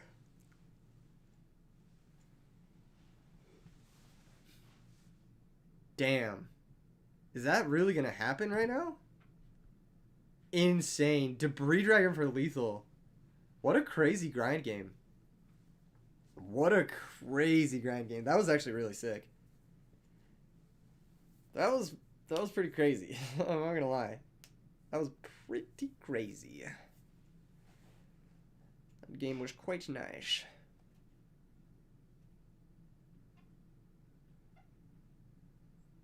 Well played from GhostRider. I think navigating that kind of back row is pretty tricky, but he managed to do it. Wonder what they got in the sides. Cannon needs stuff like Fossil Dyna, like DD Crow. Those are the high impact cards in this matchup. Thunder King Ryo. GhostRider needs stuff like Lightning Vortex. You know? Royal Decree.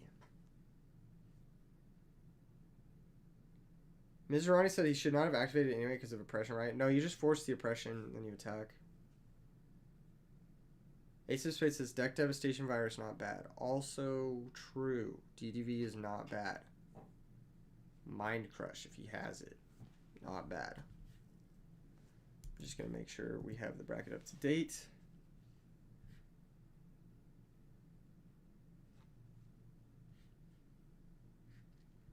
Right.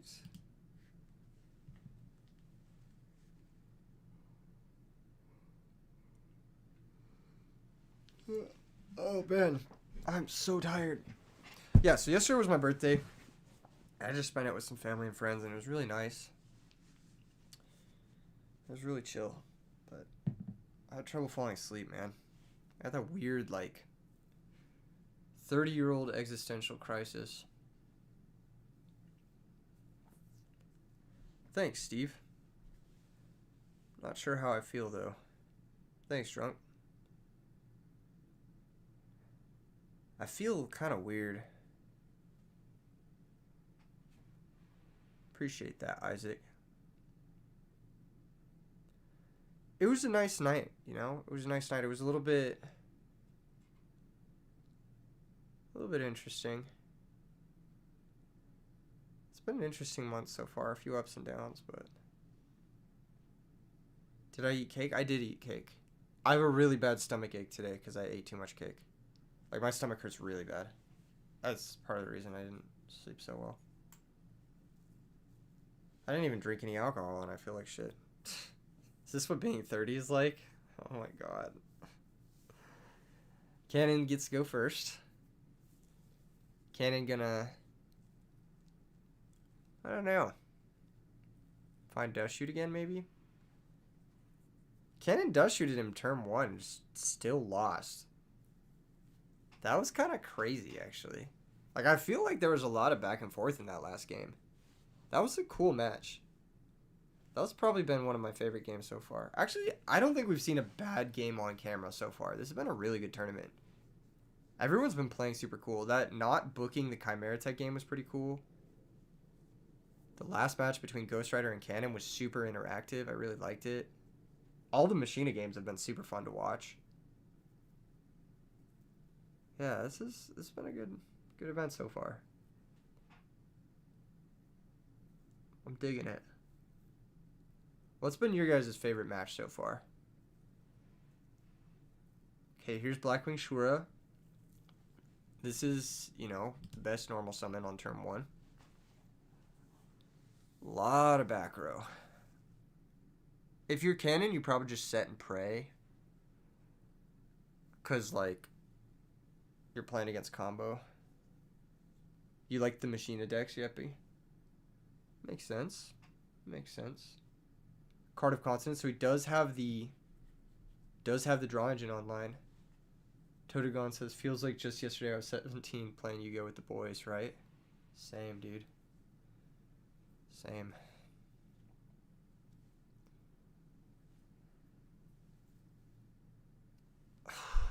No, it's just the same thing. 30 playing Yu-Gi-Ohs with the boys. That's what's up, guys. Don't forget to like the stream if you guys haven't already. Cannon thinking here on the White Stone of Legend. Maybe a Dark Bribe, maybe a Solemn Judgment. I would probably Solemn here. Well, I don't know. Maybe you Solemn the Rejuvenation. No. Wow. Wow. Wow, wow, wow, wow, wow. Here's the thing. I mean, you still get the White Stone search. I mean, if he has trade-in, like, that's an aggressive Solemn. That's an aggressive Solemn. Meme side appropriate. That'd be a pretty funny sideboard card, actually. Yeah, because now he still just gets to trade in. That was an aggressive Solemn. I don't know if I would have Solemn that card of Consonance.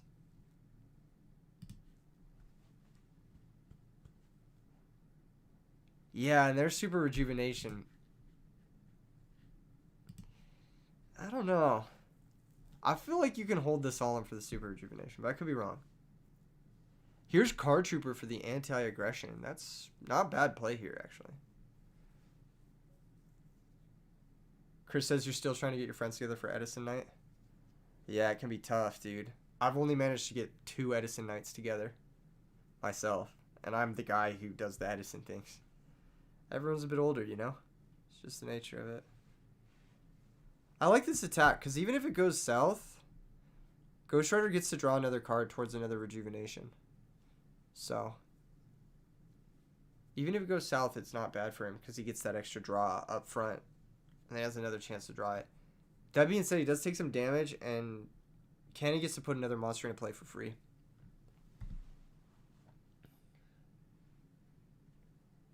TimesTwo says Cube Night going from once a week to once every 2 months, sad days. Yeah, I've tried to fire it once a week, but it's going to be tough. It's going to be tough. I think the stuff with Cube is finding the 8th person is always hard. We can always hit 7 for some reason.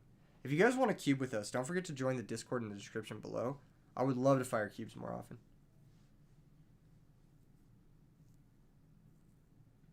For sure, Optimus Prime, for sure. Okay, here comes Magical Stone, pitching 2 more dragons, including a red med. This is going to be 2 rejuvenations for 4, though. So this is going to be a +7. Or +8 for GhostRider here in the M phase. Just draw 8 cards. And cubes are always late for you, Sora. What time zone are you in? I do generally run them pretty late. Okay, going to draw 8. Here's another super rejuvenation for 4. This is exactly how the deck works. Now, GhostRider, all he really needs to do is survive. And if he can survive this turn, he should be able to piece together an OTK next turn. Oh, I'm Pacific time zone too, Sora. I guess the cubes have been like at like 1 a.m. and shit. My sleep schedule is so fucked. I don't know how I'll ever recover. Maybe that's my New Year's resolution. Do you guys have New Year's resolutions? I want to hear all your New Year's resolutions in the chat. What do you guys want to do for the new year? What's your New Year's goals? I'll tell you guys some of my New Year's goals. That was a lot of cards drawn, and there was also a lot of cards discarded, which is funny.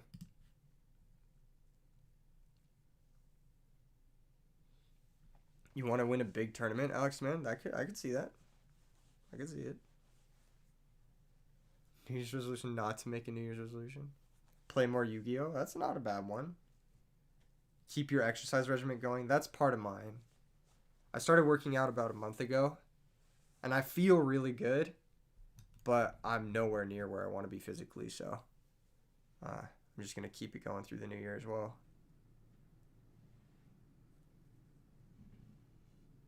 We need to show up to the next big Yu-Gi-Oh! Event and show out for Edison side events. Agreed. If there's a YCS in your area, go play some Edison. The side events are pretty sick. It is TimesTwo. It really is. Nylon says, visible abs, being sober, closing at least 4 houses. Great goals. Wishing you the best of luck with that stuff. At least 2 of those are in your control, right? And you can do a lot for the last one as well. Edison does get a lot of love in Europe, especially, I think, in Italy. Where are you at, Yeppy? Are you in Italy? I know there's a really, really big scene for it in Italy. I know there's a decent scene for it in Germany, a decent scene for it in the UK as well. I'm not sure about... You're in Netherlands? Okay. I don't know if we have that many Netherlands players. We might have a few Netherlands players. I don't know. Optimus Prime says, I've never met a chill person with a 6-pack. That's hilarious. I'm pretty chill. Although, my abs are like skinny abs, you know? I'm trying to get them to be more like healthy abs, you know? Pepper TCG says, just joining and sees Black Wings. We've had a pretty cool bracket so far. A lot of variety in the decks we've seen. I don't think, besides the Machina deck, I don't think we've seen the same deck twice, which is cool. You have a small Yu-Gi-Oh community, so probably not a lot of Edison. Yeah, if you go to the YCSs, a lot of people will play Edison, Yeppy. From what I know. Okay, here comes trade in. That must have been a draw off the top. Or maybe he was keeping it, just hoping to draw the rest of his deck. Cards of Consonance. That was a really aggressive Solemn. I think that might end up costing Cannon the game. Because if you have Solemn, you can stop the push. If they only have 1 sweeper. Like, Solemn is much better used as a stop on, like... Yeah. You had your first Edison local with 22 people in Germany. That's fire, Jovi. Here comes Giant Trunade. And this is why you want to save the Solemn. Because, like, this happens and then... And then what? Were you really hoping to stunt him on a Solemn on a Cards of Consonance? Is that really what you were hoping for? I don't see it. I just don't see it. Andreas asking where in Germany the locals is going to be at. Fill him in, Jovi. Let this man know. Here comes Red Eyes Darkness Metal number 1. The second one is in the grave. So there needs to be a third one for this play to go super crazy. Here's Drago. Is this just game? I think it's just game. It's game through everything. That's 57.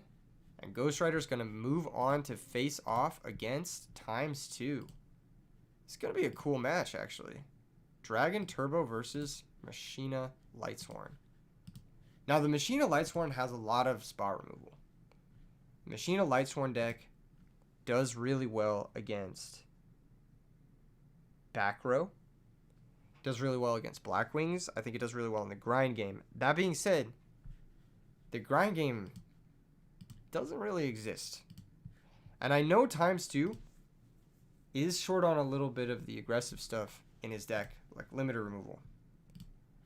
I know he's not playing that kind of thing. So, that being the case,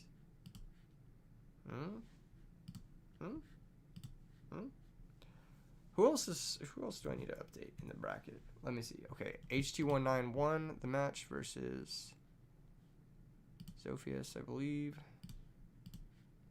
Cool, and then we've got McDog beating Tangy. Did we already get that one? I think we did. No, we didn't. McDog is now advancing to face off against Dylan Darkworld. Cute Charm lost to Django. Django moving on.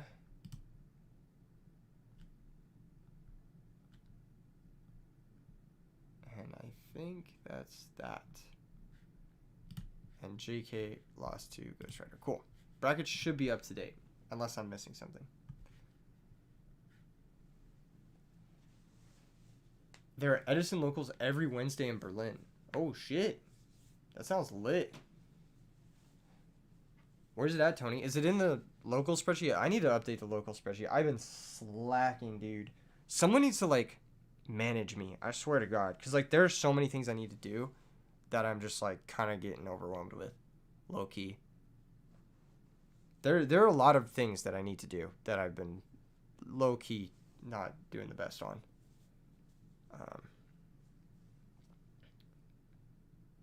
My to-do list is getting kind of long. Sunny 1 versus Dutch. Okay, cool. Thanks for catching me up. So Sunny versus Cosmo Kramer is happening now. That's the match. You listed it in the Edison format website? Okay, cool. Sick. Ryan Knight says, you feel like Machina just dunks? I think if it was like an aggressive Machina deck with like Gear Towns and shit, yeah, it would not be close. Because I think Gear Dragon's fucking insane versus Dragon Turbo. But I think this slow Machina deck without limiter removal is going to have trouble killing fast enough. Legit. I think it's just going to have trouble killing fast enough. Like, you got a bunch of Raikos, that ain't doing shit in this matchup, dog. There's a lot of Edison and GOAT locals in and around Montreal. Shout out to all of those. Oh, man, here comes Future Fusion. But the main deck, Dust Tornado, is going to pick that off. Dust Tornado actually getting some mileage in this matchup. Got to be happy about that if you're ×2, especially because you're hitting, like, the God card, which is Future Fusion. This is an outright draw 3 in this deck. You send 3 White Stones, you search 3 Blue Eyes, so it's just a straight-up +3. Kind of nuts. Kind of nuts. Now, in this format, there's a weird ruling. If you go to the end phase and you discard Whitestone of Legend, for some reason you can't chain to its effect when you discard it to hand size, I think is the ruling. So there's some... If you don't have a way to convert the Blue Eyes, then it's not the best, but... Because you can't, like, discard for hand size, then discard a Whitestone, and then chain Rejuvenation. Make something happen that way. But it is still a draw 3. Okay, here comes a Whitestone. Normal summon. This is just going to attack. Is this going to be a Raiko? No, it's a Plague. Okay, interesting. Whitestone being in play is, like... Could be a liability. Let's see if TimesTwo has one of his patented DD Warrior Ladies. No, he just has nothing. Okay, this is going to be one of those games. He's going to attack... You're going to get attacked with Whitestone of Legend. With your 0... This is... Okay. You guys see what kind of game this is going to be, right? You see what kind of game this is going to be? This is going to be like Legend of Blue Eyes Sealed. Is what's happening right now. Dylan Darkworld, what's the ruling on misclick? You accidentally misclicked end phases. Go talk to the judge. There's a judge in the chat right now on that. The judge will give you a ruling.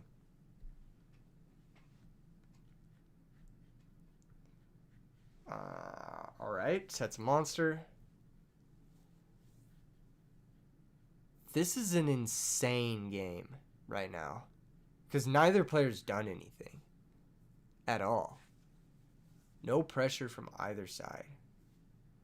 How interesting. We might see a fucking tribute summon Blue Eyes White Dragon. Imagine? Imagine? Yo. I wonder if that's what GhostRider's thinking about. Hold up.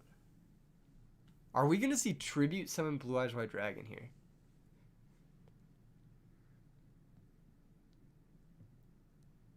Oh my god. Okay. Whitestone is mandatory. So they're going to search the Blue Eyes. No Bottomless from TimesTwo. Wow. Now keep in mind, Super Rejuvenation also counts Dragons Tributed. So that's going to turn Super Rejuvenation into at least a Pot of Greed in the end phase. Red Eyes can bring out another monster here. If I'm GhostRider, I'm probably bringing out one from the graveyard just to build up my board again. I feel like you just, you know, get some stuff from your graveyard set up. Yeah, maybe like Whitestone here. You don't have to attack with this Red Eyes, but you probably should. I don't know. It's probably a Raikou. The set monster is probably a Raikou. So you got to keep that in mind.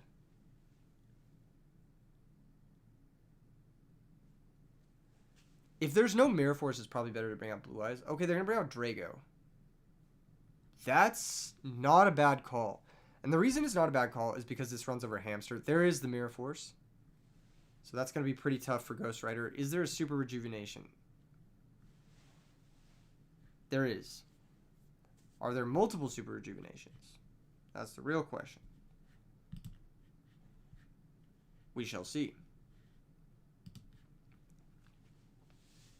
That being said, this is the first time all game TimesTwo is going to get a shot at GhostRider's life points directly.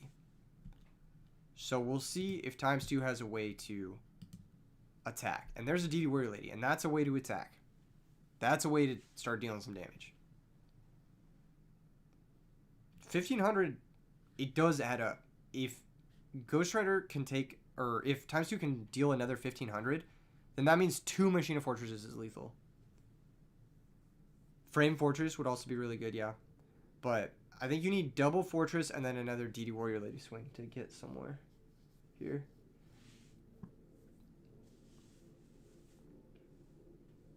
The position is... it's interesting. I don't know how good it is, but it is interesting. The fact that he was able to get that Pot of Greed off the Rejuvenation probably helped a lot, actually. And here's the Pot of Avarice, so... yeah, a lot of cards going to get drawn here.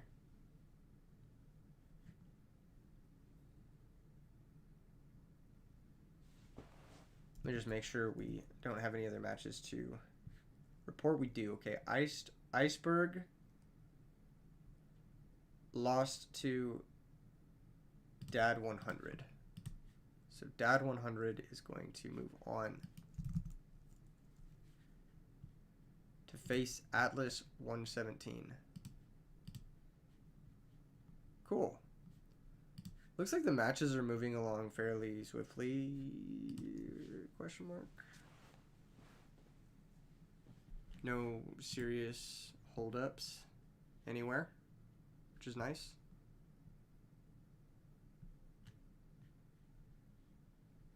Cool.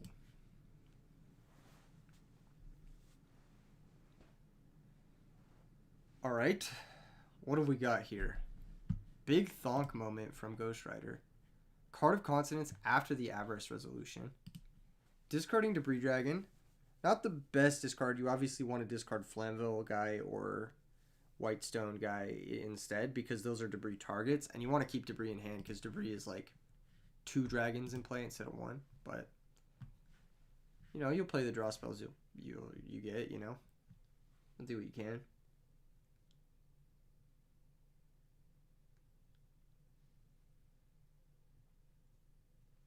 Sandstand makes a good point. Yes, Machina can always randomly pop out Frame Fortress. Yes, it can. That being said, if TimesTwo had Fortress, I think he would have summoned it last turn. Because that's 4,000. And then this turn, 4,000 would be game. So he basically puts him on a 2-turn clock. Whereas if he doesn't have Fortress, or if he has Fortress, but he holds it, then he doesn't get that 2-turn clock. Gonna chain Book on the DD Warrior Lady. That could potentially buy ×2 a turn. Legit. Okay, Super Rejuvenation. That's gonna be for 1, 2 so far, I think. 2 so far. Okay, here's Magical Stone. Gonna discard Blue Eyes and Clear Vice. So now Super Rejuvenation is for 4. And this Magical Stone could add back Super Rejuvenation to try and set up for something. Or it could add back, like, Future Fusion if he just needs to set up his grave. What's up, Enraged Peacock? How's it going? Okay, this is his second Super Rejuvenation for 4. So we're going to the M phase. GhostRider's not going to go for a play this turn. It was just a value heavy storm. 6 total? Did I miss something? Was this Card of Consonance not activated this turn? Before the Avarice? Maybe it wasn't activated this turn before the Avarice. I thought it was. Maybe I missed something.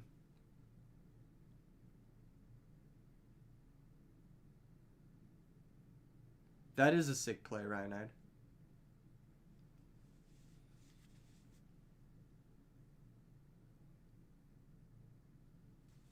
GhostRider thinking about the last discard here. Didn't find the 3rd Rejuvenation. So trying to piece together a kill. Still 19 cards in deck. So there is potential that GhostRider is still bricked here, despite drawing 6 cards in the M phase. Unlikely, but possible. Especially after Avarice floods your deck with monsters.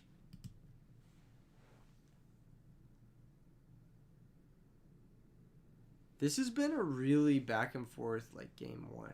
Discarding Upstart Goblin. Interesting. That means the hand must be good. Because you're discarding a guaranteed draw 1 over any of your other 6 cards. So that means GhostRider's hand is good. Like, it's got to be legit. TimesTwo's got to think about a lot of different stuff here now. TimesTwo's got to consider... What's that guy? Gores, Trag, both of those. TimesTwo's also got to consider the fact that his opponent could just kill him the next turn. He's in a bad spot. I'm not going to lie. He's in a really bad spot. This is not where you want to be if you're a TimesTwo fan. This is really not where you want to be. If it's just another DD Warrior Lady poke with no back row, I mean, that's going to be tough. That's going to be really tough to win.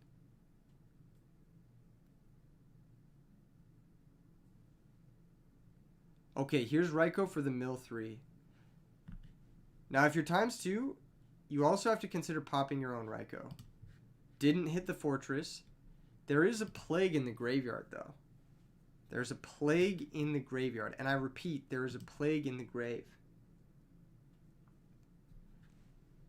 ×2 could have stacked a card to mill for Plague. Wait, what is this? Okay, second Avarice. That makes sense.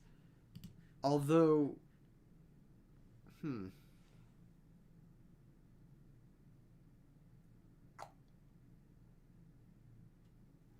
I don't know about this. I don't like this play. I don't like this play. I'm going to be real. I don't like it. Yeah, I think there's no real difference between 3,600 or 2,600 and 5,000. But I don't fucking know. I feel like you could just attack.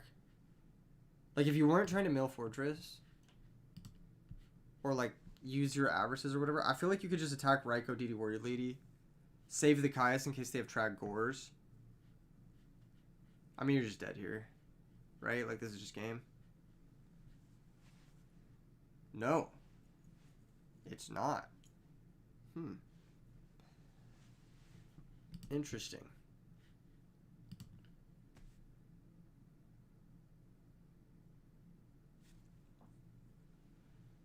Wild.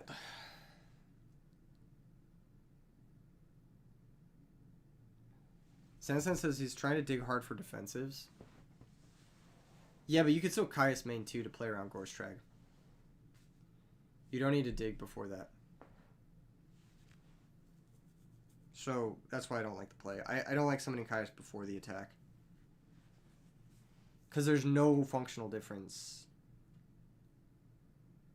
This is kind of a value play from GhostRider. Like, this is not really where you want to be. Because now Storm and Trunade are gone. All back row are just going to walk. There's only one magical stone left. Fortress can clear the red eyes pretty easily if it's found. Oh my gosh. And that's just game. That's just game. We're going to game 2. Wow. Yeah, GhostRider bricked after drawing 6. Just didn't have the right cards to put together in OTK through DD Warrior Lady Caius and just kind of fell apart there. That extra pressure did help because of the brain control. So once again, TimesTwo saw a route to victory, thinking maybe I can deal some damage, and he's forced to Gores, and you can brain the Gores and kill that way. I could see it. I could see it. Did not work out well for GhostRider that game. The deck just didn't draw the necessary cards, and that's how that deck works a lot of the time. Is you draw half your deck, and you just don't draw the cards that win the game. Because between your draw engine and like your support shit, you have very few actual threats. You have very low actual threat density. Your only threat in the whole deck is the triple red med. And if you can only make a single red med play, you can't win that game against, like, legit, every single deck in the format is not going to let you win with just a one red med beatdown. It's just not going to happen. You're going to lose to every other real deck. You need to have that double red med OTK setup. And if you don't have it, I mean, like, your deck just doesn't do anything. It just doesn't. It draws a lot of cards and then it just loses. So it's very threat light. That's how I would put it. That was a really cool game 1. We got to see a lot of cool tactics. We saw the Tribute Summon Blue Eyes White Dragon. We saw a Raiko just mill. We saw a Caius target my own card to get damage in to set up for a brain control game shot. We saw a lot of stuff that game. Leo Russian says, where can you find the bracket? Right here. I will post it in the chat.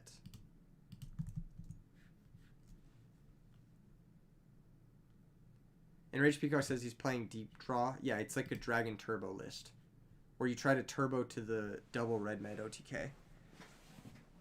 The DD Warrior Lady there was actually pretty fucking good. I'm not going to lie. It was actually pretty fucking good. Because it made it so the brain control actually straight up won. DD Warrior Lady just showing its value yet again. It's like a D-prison on a monster. It's so good. Looks like Alex Demand's going to move on. Sunny's going to move on. And Wolf and DLW are going to move on. Okay, I need to update the bracket real quick. Okay. Alex is going to move on. DLW is going to move on. Sunny is moving on in the winner side of things. And then Wolfio is moving on in the winner side of things as well. Cool. Nice. Another slow start from GhostRider. Another slow start. We've got Sunny versus Wolfio and TimesTwo versus GhostRider in the top 8. This is technically a top 8 game. I should update that. Even though top 8 in like a 30-person tourney is like top 30% of the tourney or whatever. Alright, trade in, pitching Blue Eyes White Dragon. Not bad. Not bad. TimesTwo with another anemic start as well.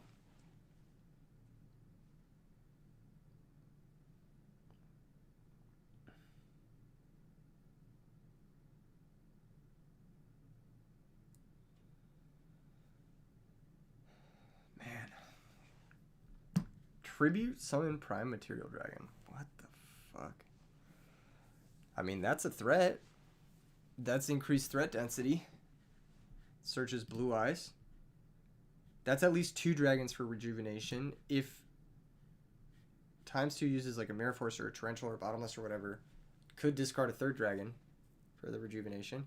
Here comes Instant Fusion. Are we just going for game here? Is this just a game shot? Are we just in fuck it mode? Double Red Eyes is game. Alright. Holy shit. I guess we're just fucking going for it out here. Yodi gang. What the fuck? This is game. If TimesTwo is just on like set Mirror Force, this is game. It's gotta be Book of Moon, right? Oh, it's not game because the Upstart Goblin. That's right. My math was right. But I forgot he was plus 1,000 because of Upstart. That being said, this is a fucking board, dude. This is a board. This is something you gotta do something about. And it's kind of hard to break. Yeah, TimesTwo is owned. We're going to game 3. We're just going to game 3. Prime Material looks so sick. I've always loved the artwork on this card so much. Like, look how it's like... I don't know, it looks so, like, sleek. It looks so... Like caramel. Love that card. Okay, sighting in progress. Yep, TimesTwo got owned. And that's going to be that. We're going to go to... That was a crazy game. GhostRider had nothing, and then he had everything all of a sudden. Prime Material, increased threat density. I like it.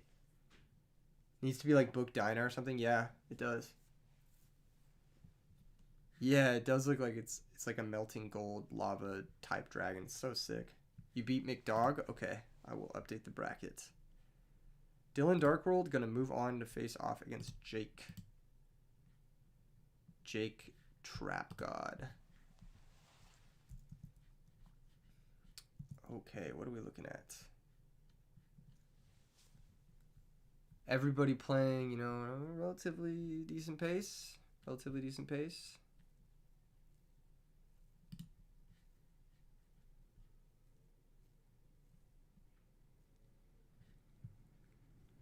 Okay, hold on. I can give Angle admin privileges. How do I do that?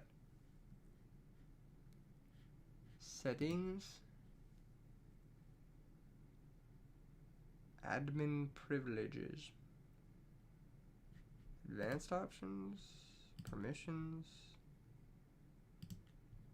Okay, there we go. Angle shares.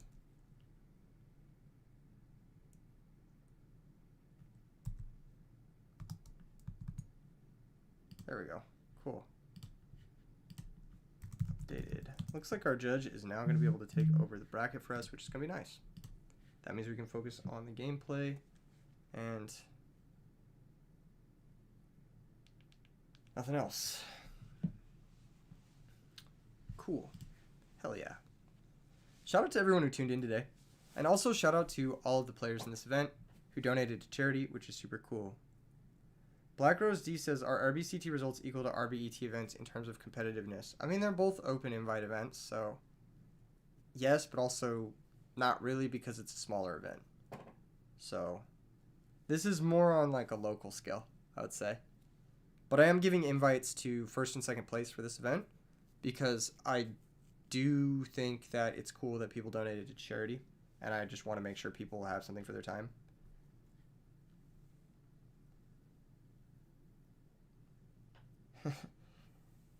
Control Alt Defeat makes a good point. It has to be first edition in order for you to never draw it.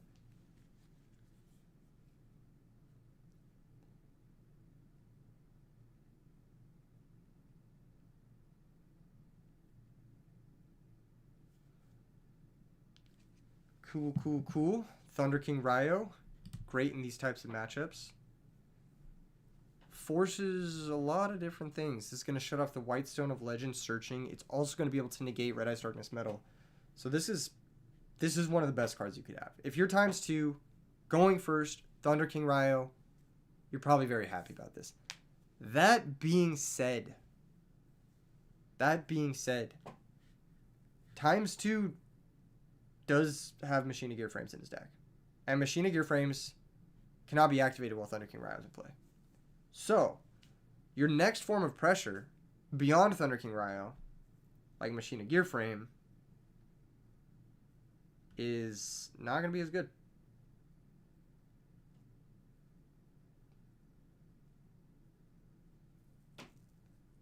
Enraged Peacock says now set Debris Dragon. That is a line. Here comes Machina Fortress. This could be a quick kill. This could legit be a quick kill. Let's see if GhostRider has Gores or Trag. Wow, no Gores or Trag. Dang, GhostRider's had a bit of a tough start all the 3 games. And he's been pretty unlucky, I'm not going to lie. He doesn't even need the frame. He has the Fortress Natty.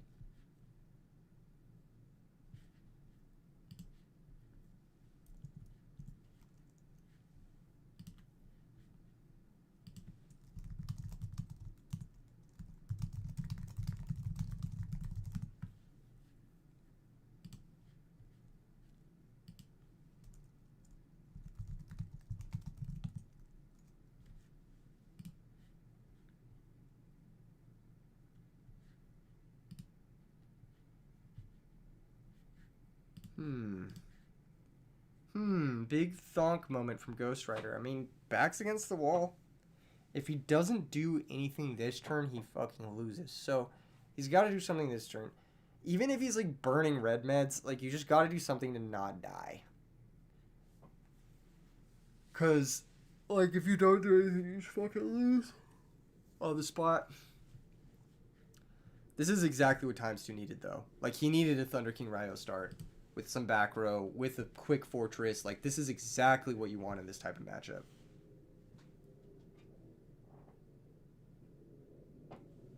Yeah, frame is good now because GhostRider's most likely going to have to just force this Thunder King. Okay, never mind. He has busted card destruction. That's scary. That's really scary. He did have the gear frame. How interesting. He also had Caius, so last turn, had there been a Gores or Trag, it would have got Caius. Wow. What a hand to discard. Whitestone not going to get the search. Future Fusion not getting activated because the Whitestones will not search for GhostRider. In this deck, they don't play Red Eyes Wyvern. So Future Fusion would not do anything if it can't search off of Whitestones. It just wouldn't amount to anything. There's some, you know, decision making, like, should I activate this? Should I try to thin my deck before I card destruction, or should I just try to get the extra draw towards rejuvenation? I think that that's probably what GhostRider was thinking about, whether or not he used cards like Mystical Space Typhoon or Future Fusion before going for the card destruction. But I think he just decided he needed all the draws possible. I'm not sure how that math lines up. I'm not sure if the extra draw is worth thinning your deck 5 cards you don't want to draw. Someone run those numbers for me. I think thinning your deck 5 cards and taking 1 less draw, like drawing 5 instead of drawing 6, I think thinning your deck 5 cards is better. But I could be wrong. I could actually be wrong. So I'm not sure the math on that. And it also changes depending on how many cards in deck you have.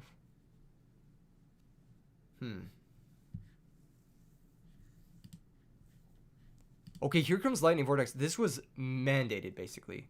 GhostRider had to find something to clear these cards, and he did. He found Lightning Vortex. That was exactly what he needed to keep this pressure off his back. That being said, TimesTwo gear frames are now online. But one of the gear frames is already in the grave, so there's only a small chance that he has another one.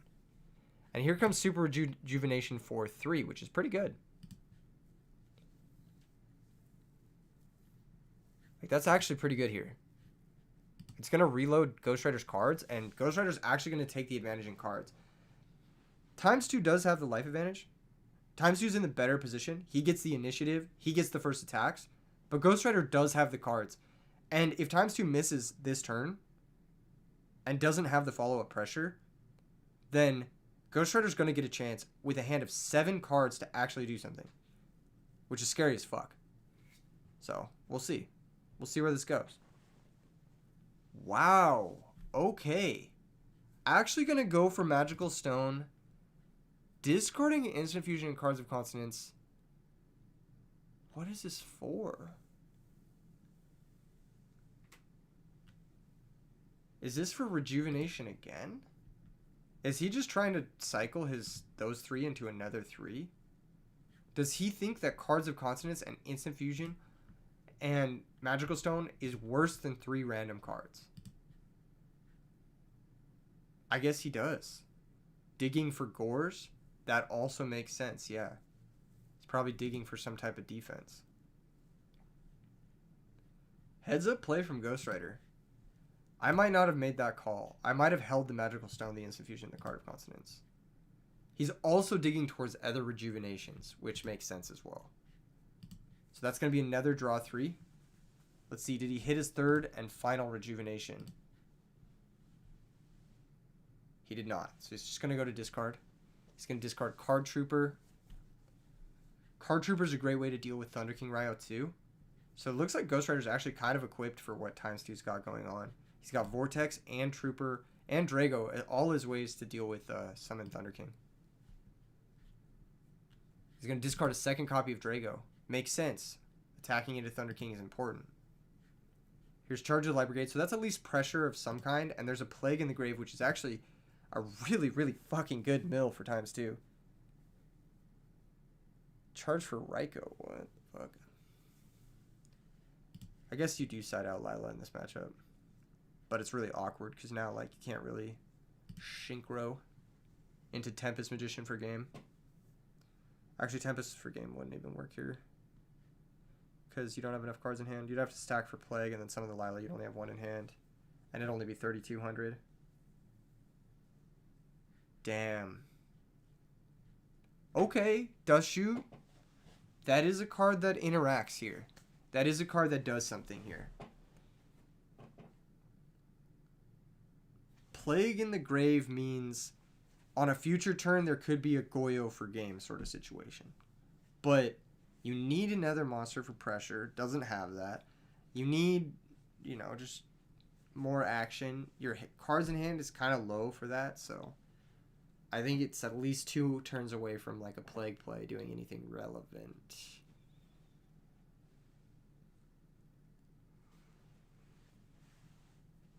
Oh man, I'm sleepy. I'm gonna need a nap today for sure.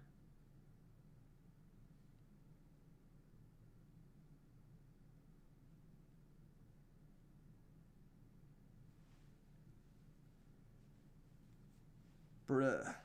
Okay. Big Dust Shoot moment. He's thinking pretty hard here. It says return Red Med. Alright. What's into hand? What's in it? How many participants? I think there's 29, 30, something like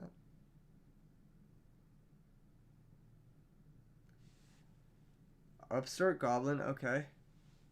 So we know the hand is Debris, Whitestone, Trade-in, Upstart, Trunade. It's either Whitestone or Magical Stone. There are 2 different stones in this deck, so that's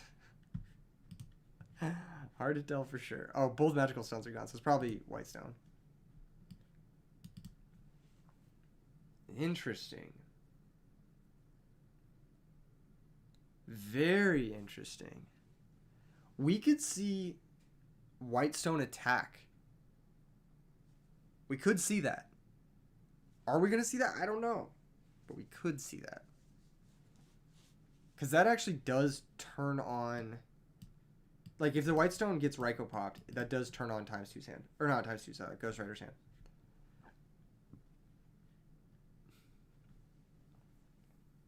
But we'll see. We shall see. That was a good Dust Shoot. Wow. What? He's going for Trunade. What did he find off of Upstart? Did he find Cards of Consonance? Like, what did he find?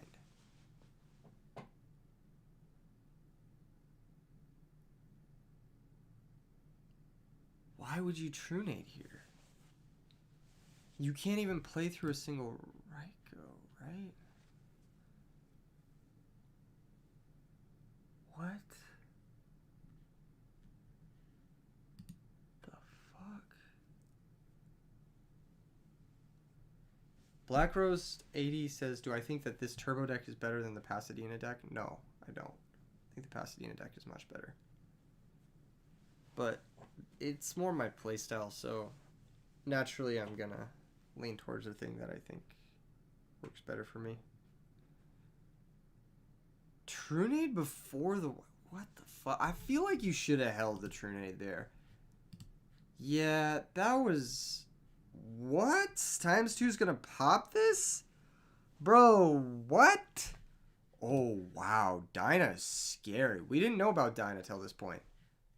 But now we're seeing it. I don't like popping the Whitestone. I don't like any of this. That was a weird sequence from both of these players. And Rage Pico says, play around D Prison probably. Yeah, I think you're pretty happy if your Whitestone trades with a D Prison. I do not like what TimesTwo did though. I think Ryko popping the Whitestone was very bad. I think it was very, very bad. Because now GhostRider just gets to find Gores. And then how the fuck do you win through Gores? How the fuck do you win through Gores?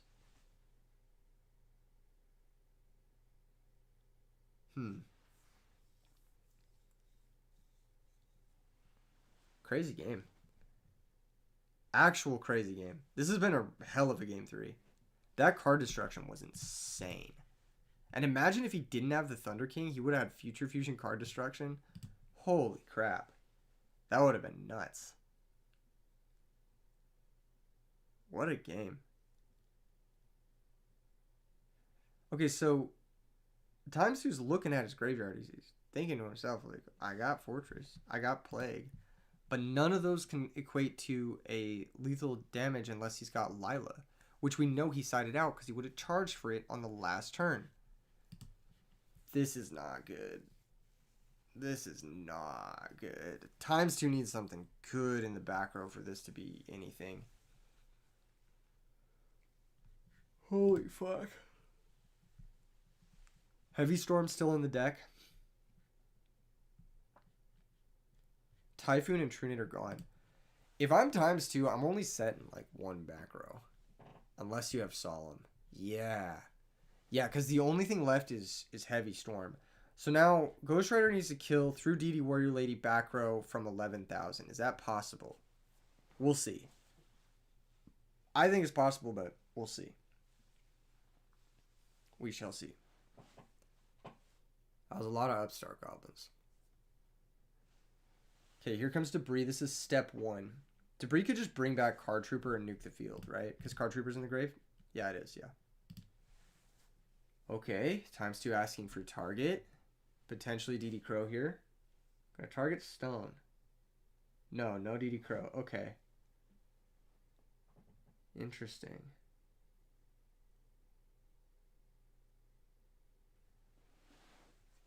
Alright, let's see it. Let's see it. We got Red Eyes. Priority to activate. Yes. Let's see the prime material. The prime material here is what clutches it. If TimesTwo has Torrential, he needs to think here, because if he lets this resolve and there's a prime material, he gets fucked. Like, he gets fucking owned. But that would mean GhostRider would need to have prime material, red med to win. It's not unlikely, especially with only 8 cards left in deck and 0 red meds being played. It is more likely that there's prime material in deck than there is in the hand, so I guess you could just take that gamble.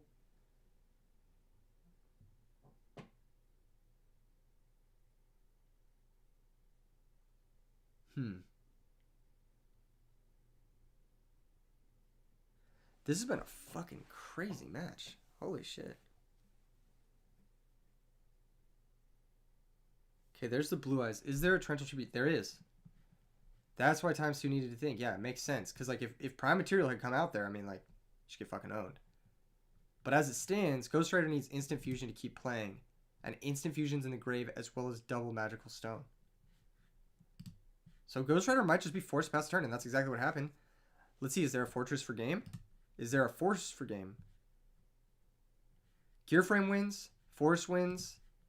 Wow. Nothing. Crazy. Crazy. Crazy game. Holy shit. Enraged Peacock says Dragon's Mirror would be clutch. Facts. Dragon's Mirror would not be bad tech here.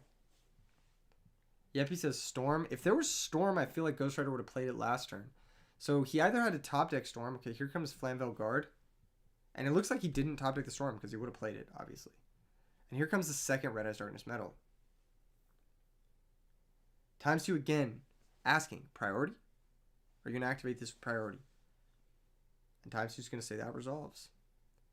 And this is going to bring out probably Blue Eyes White Dragon in defense mode. That's what I would do. Now, I'm not GhostRider, but I would bring out Blue Eyes White Dragon in defense mode. That's what I would do.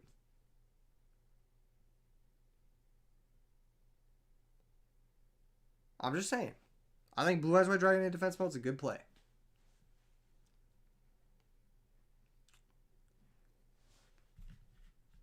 The reason being, let's say TimesTwo has Mirror Force, right? You attack with Red Eyes.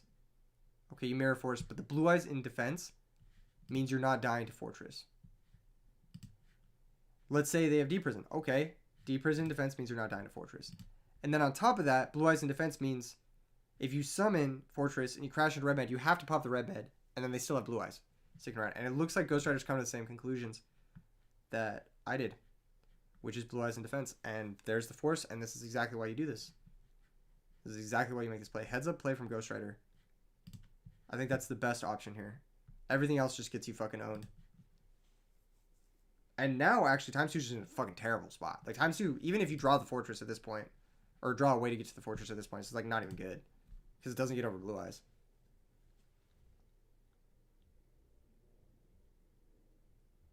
Doing pretty good, SK. How are you doing today on this fine charity tournament event? Oh my gosh, did he find a level 4? Did he find a level 4 for this plague? He did! Oh my gosh. The one thing that punishes this Blue Eyes. That's fucking crazy. Wow. Now, granted, I mean, Mirror Force would have been game had he not summoned the Blue Eyes in defense. So he had to either summon this in defense or summon Drago in defense. But Drago in defense loses to Fortress. And you're much more likely to see something that brings back Fortress than you are to see specifically a level 4. Especially with 2 Gear Frames and a DD Warrior Lady gone. As well as the Thunder King gone and Lila presumably being sided out. So he's much more likely to draw one of his 3 Machina Force than he is to draw his last Gear Frame or his last DD Warrior Lady.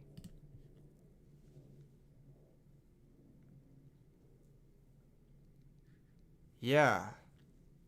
Damn, that's crazy. That's fucking crazy. He top decked the level 4 exactly when he needed to. That plague that got milled early on ended up coming in clutch. I said he was a couple turns off from it actually like putting something together.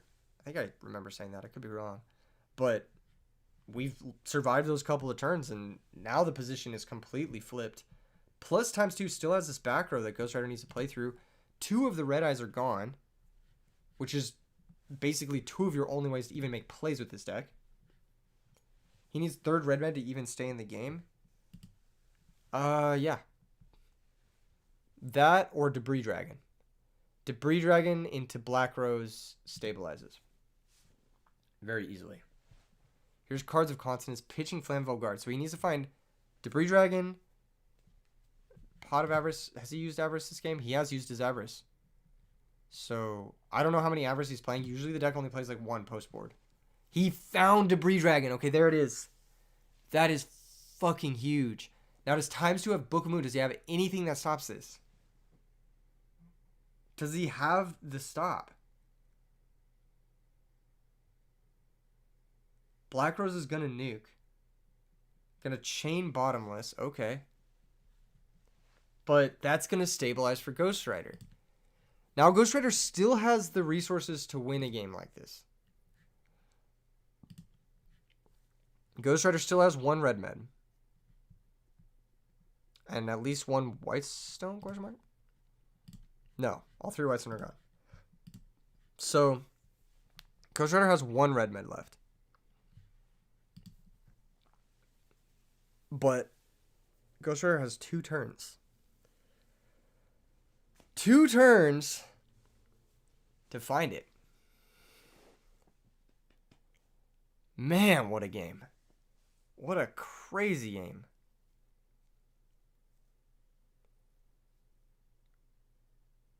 Ryanide makes a good point. The top deck we knew was a dead card because... Okay, here's another debris activation. 3rd Debris Dragon.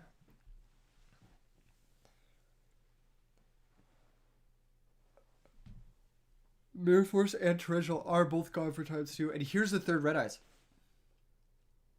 3rd Red Eyes probably going to bring out Blue Eyes, I imagine. Yep. There's Blue Eyes. All the sweepers are gone. This is really important. Now, what? Okay, that's such a clutch deep prison. That means TimesTwo's bought at least 1 extra turn. Given what's in play. At least 1 extra turn.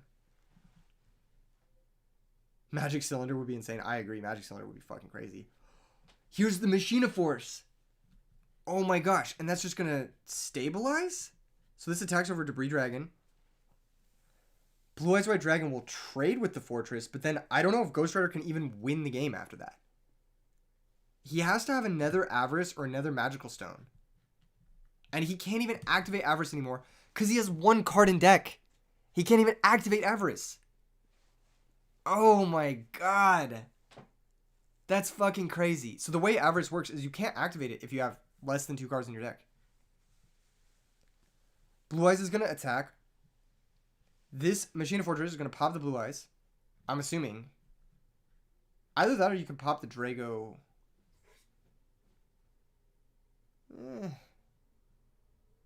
I think it's the same. End phase reveals Blue Eyes. So you know Heavy Storm. You know Blue Eyes White Dragon. You know 2 of the last 4 cards. You could probably figure out the last 2. Here's Scribe. Holy fuck, what a draw. Especially with 2 fucking things you could shuffle back into your deck. What a good ass draw. Holy shit. What a game, dude. This has been such a crazy sick game. This has been one of the sickest games I've ever seen. Okay, just to pass. GhostRider now has 0 cards in deck. No way to win. Insane. What a match. That was so fucking cool. Wow, dude. TimesTwo said you only have 3 win conditions. You only have 3 Red Eyes Darkness Metal. And I'm gonna beat you through all of them. TimesTwo was able to apply just enough pressure to force a red med every single turn. And then, even though GhostRider drew the red meds, he had to go for them 1 at a time because he was under so much pressure. And because he was going for them 1 at a time, it gave TimesTwo basically the time to deal with them 1 at a time and not feel the pressure of the OTK. That was really sick match. That was really fucking cool. GhostRider did not win this, so I need to change the results of this. TimesTwo did win this match. I'm going to change the scores. There we go. Okay, TimesTwo is going to move on to play Sunny in Winners Finals. Very exciting. Very, very exciting stuff. Yeah, Sunny versus TimesTwo in Winners Finals. Fuck, that's going to be sick. Holy shit. We got Winners Finals. Sunny versus TimesTwo. I didn't even have the right bracket thing written down. Nobody even pointed that out. But you know what? It's okay. It's okay. We live and we learn, you know? All right. Cool. That was a crazy match. That was really, really cool. Enraged Peacock, you said you lagged out. What happened at the end? I'd say go back and watch it, honestly. That was awesome. That was a really good match. Only in Edison format, dude. And that's the thing, too. Like, people will say, oh, Dragon Turbo's not an interactive deck. Or people will say whatever. But, like, how back and forth was that game? It was such a positional battle. That was so cool. That was such a good game. I haven't seen a game that good in a really long time. And it was between two decks that are like, you know, like fairly new Edison decks. These are decks that didn't exist in 2010.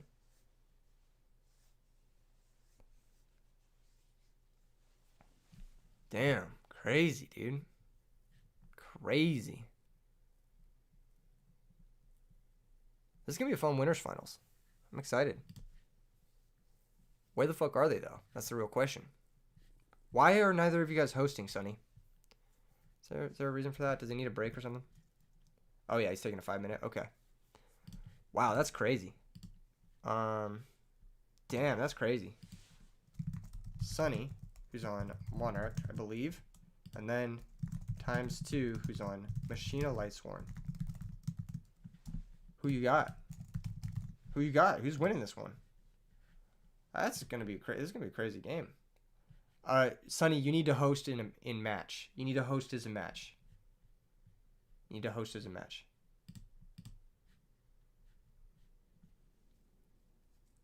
Crazy game. Yeah, I've been thinking about building it too. I only have like one Machina Fortress in real life. I need to get a couple more. The thing is like, despite the weaknesses of Machina, that deck is still insanely resilient. And Machina has some really glaring weaknesses. Naturally, Cyber Dragon, of course, and then if people get crazy, they can do System Down.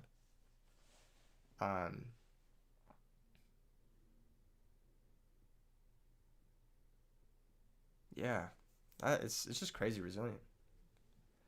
I think this matchup is going to be interesting because I don't think like Lila and shit is really that good against Monarchs.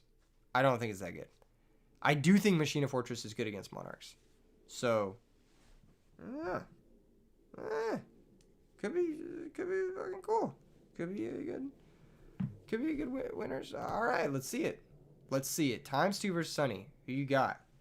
Everybody get your votes in now. And also while you're getting the votes in, don't forget to like the stream. It boosts it in the algorithm so more people see it. Give it a little like. Okay, we got Sonny versus TimesTwo. TimesTwo winning the dice roll is actually huge. Actually so huge. Because that means he can get his Lightsworn monster in play first. So this is a big deal. I'm going to end the poll now. You guys had it pretty tight there. Slight favorite to Slight favorite to TimesTwo. Here comes Evil Guy Substitute. So turn 1 dupe situation. This is probably fine for TimesTwo if you have Raikou Caius. But Sonny is going to get both Treeborns in the grave. So the engine is online for Sonny. And it looks like Sonny is playing heroes. So here comes Swap Frog. Swap Frog is going to send Substitute, obviously. And is the Swap Frog going to bounce? If Sonny's drawn the dupe frogs, then the Swap Frog does need to bounce to set up the dupe block. Are we going to go battle phase? No, we're not. We're just going to sack it. And we're going to go get third Swap Frog. Dupe. Okay. Sack, get double dupe. TimesTwo says some lag, and then passes the turn. Okay, so we just have double dupe turn 1. This is fine. If you're TimesTwo and you have a Raikou, you're just like happy about this, honestly. Okay, Nimble Mega Hamster, not as good as a Raikou. It's a little bit too slow. You're giving Sonny the opportunity to Monarch your Raikou, which is an opportunity to make sure your dupe frogs stick around. That being said, TimesTwo has the summon advantage, so he's able to set another monster here. Treeborn Frog's going to come back. Sonny can maybe out one of these cards, but can he out both? We don't know. Swap Frog's going to attack the set Raikou. No Monarch from Sonny. That's actually kind of rough. This is going to pop a dupe frog. Middle 3, and it hits a Fortress, which is great for TimesTwo. Sonny's just going to bounce the Swap Frog and pass. So you have to think, what does Sonny have in hand that's not a Monarch? Because a Monarch here would have been the obvious play, right? Sandstan says Dublock is so hard for Machina. Not this Machina build. This Machina build has Raiko Caius, etc. Hey, Dylan Darkworld, tell Engel, because he's the one updating the bracket. He's now updating the bracket now in the Discord. All right, we're gonna see Machina Fortress get pitched to summon the third Machina Fortress. Okay, and here's DD Warrior Lady. Wow, are we gonna see DD Warrior Lady banish a Treeborn Frog? I don't know if we're gonna see that. I think we just see Nimble Mega run over Treeborn DD Warrior Lady direct. I don't like this play. I don't like this play. I don't like this play. I don't like this play. No, that was a bad play. He has another Treeborn. He has another Treeborn, and he obviously has Gores or like Brain Control or some shit. I don't like this play. I don't like this play. Yeah, this is not good. That was I don't know. I think you just leave the DD Warrior Lady. Yeah, I think you just attack over it and you get your 1500. And then even if he drops Gores, right? Like you have DD Warrior Lady Fortress and he has Gores, maybe one Monarch, but he still has to at least trade with the DD Warrior Lady one of the cards. So, you know, you're like trading your DD Warrior Lady for a card that was free. Ooh, this is really good. This is really fucking good, Junk Synchron. This is really fucking good. What the fuck? Bouncing Gores. No, what the fuck is this? No. This play is not good. I don't like this. I don't like this play. I don't like this play. I very much prefer Catastor go on the offensive. Yeah, I don't like this. I don't like this. I very much prefer Catastor offensive. But I don't know. Sonny knows his hand. Sonny knows his stuff. We'll see. We'll see what's up. I feel like Catastor is better there, though. Like, you just clear the fortress. No questions asked. You know, you have a good time. You vibe out. Bouncing the Gores is cool and all, but, like, I don't know. He knows about it now, so he's never going to, like, play into it too much. Gear Frame's an insane play here because that's just another fortress. Yeah, I really like making Catastor there because it just makes it really difficult for your opponent to play this game. So I don't know. I really would have liked to see Catastor there.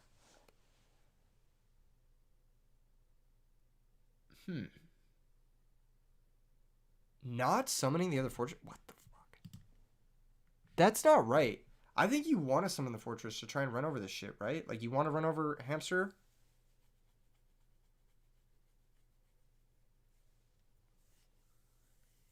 I think you want to run over Hamster.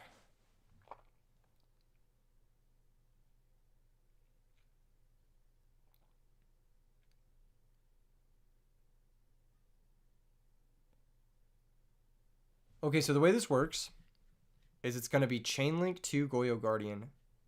No. Chainlink... I think Fortress has to be Chainlink 1 because it's mandatory. Yep, Fortress is Chainlink 1. Goyo's Chainlink 2. Fortress is going to blow up Goyo Guardian. But this is bad. This is bad. Well, I mean, it's the same, but you're just letting him kill the hamster, which is better for him. Fortress destroys Goyo Guardian, and now... No, it definitely resolves. Yeah, it definitely resolves. Yeah, definitely resolves. Why is he asking my name? I'm not the fucking judge, but yeah. Goyo Guardian definitely resolves. It's a chain link. Yeah, it's a chain link, yeah. TimesTwo knows his shit.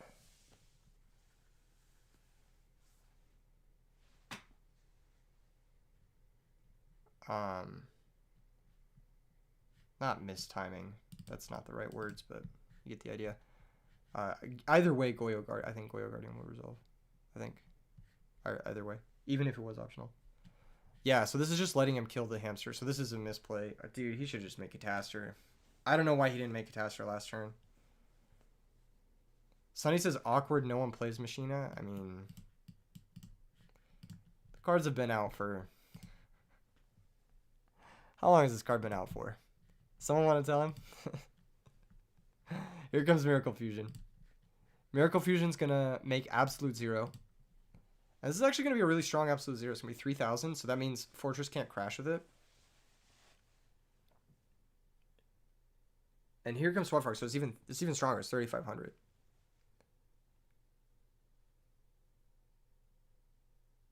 This is a lot of damage.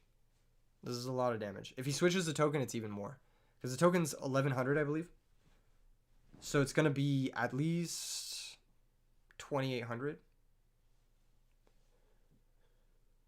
That's some very real pressure. I think TimesTwo, despite having a good sequence in the last few turns, is in a bad spot this game. He doesn't have trap cards, which means his hand is flooded with monsters. This Absolute Zero poses a very real threat. And Sunny not switching the token for no... I don't understand. Why would you not attack with the token? There's no reason not to attack with the token. It's just free damage. I don't get it. Like, what are you worried about?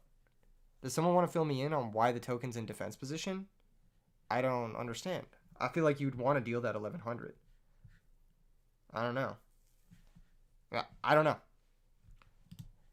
Pot of Avarice is insane here. Obviously, very good draw. I don't know if I'd leave Double Fortress, but maybe he has multiple force, so that makes sense. Yep, he says Spot would have been so different TimesTwo still had the DD Warrior Lady. Well, if you still had the DD Warrior Lady, then the Gore's token would have traded with the DD Warrior Lady.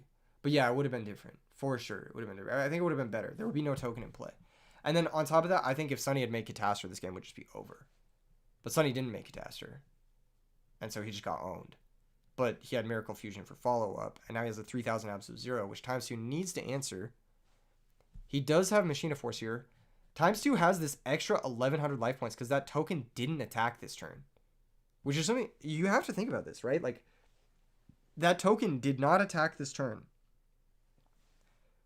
Which means... Now TimesTwo has more life points to play with when crashing fortresses. He can take another hit from an Absolute Zero. Granted, an unboosted one, but you get the idea. And if TimesTwo has another DD Warrior Lady, this is actually fucking terrible for Sunny. Because DD Warrior Lady banishes a Treeborn, then Machine of Fortress crashes with the Zero and pops the token. So another DD Warrior Lady here would be lights out. I feel like it'd be really good. Scrap Recycler... I don't see it. I don't get it. This is still going to help because you're going to be able to pop the token as well. An Absolute Zero pops the Scrap Recycler. There are now 5 monsters for Avarice again. TimesTwo is going to set a couple back row. I think this game should have been much better for Sunny. I think it should have been much better for Sunny. I think Catastrophe would have been insane. I think, obviously, knowing the Goyo thing would have been great. You would have just kept your hamster in play. You would have lost the Gore token, but you would have had a hamster instead, which is just better. It would have made the Avarice worse from the opponent, that sort of thing. TimesTwo is going to return Gores. Let's see if TimesTwo is going to type out what is in the hand for us. I think he is. I think he is. No, he's not. Oh, he is? Maybe he is? Maybe he's not? Who knows? Treeborn comes back. Alright. We know Swap Frog at least. There's another Miracle Fusion. That's the power of Miracle Fusion. It's a threat that can't be dust shooted. So this is going to summon another Absolute Zero. Is there a bottomless trap hole? Is there some way to interact with this? Looks like no. And here comes Swap Frog. So this is a Swap Frog we knew about. Here comes an attack. Mirror Force, Deep Prison, something. Book of Moon, forcing a Book of Moon. Not a great spot. And now if you're TimesTwo, you're just down 3 cards and there's an Absolute Zero in play. And yeah, I think he needed a removal spell to stabilize. Alas, here we are. The cards just didn't flow properly for TimesTwo this game. Despite having all the opportunities to get there, I think the cards just didn't line up well for him.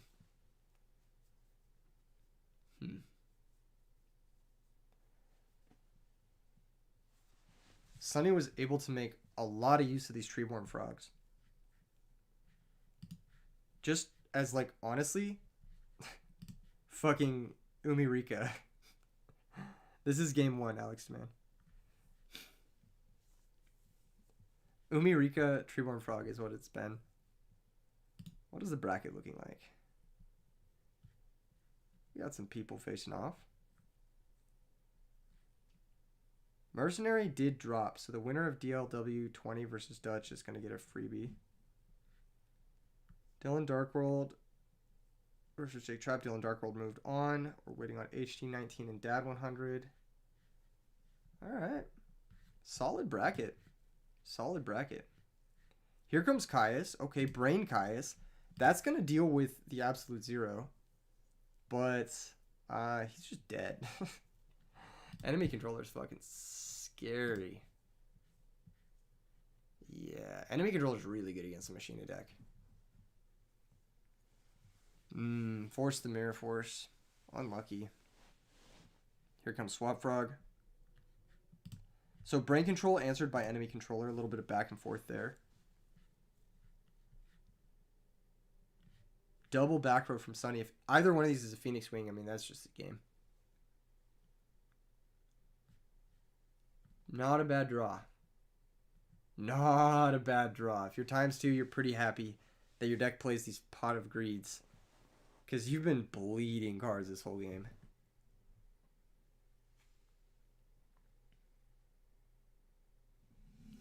Adding Treeborn to hand. Build your own Sinister Serpent. Okay, here comes Gear Frame. Gear Frame's going to activate. This can at least do something for ×2. I'm not sure what, but it can do something. Can at least bring back a fortress, you know? Can at least get him somewhere.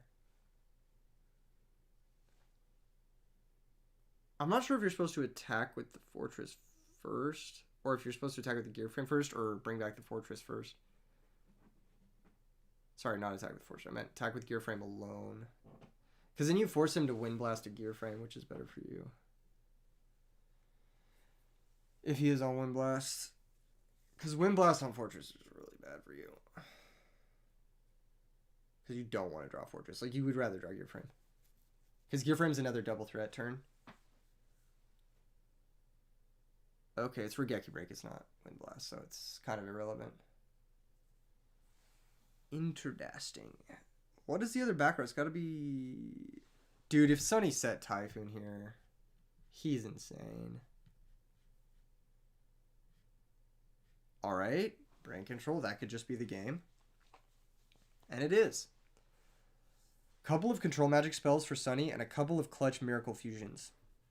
Sunny able to leverage his Gores, leverage his card advantage in ways that made it very difficult for ×2 to deal with it.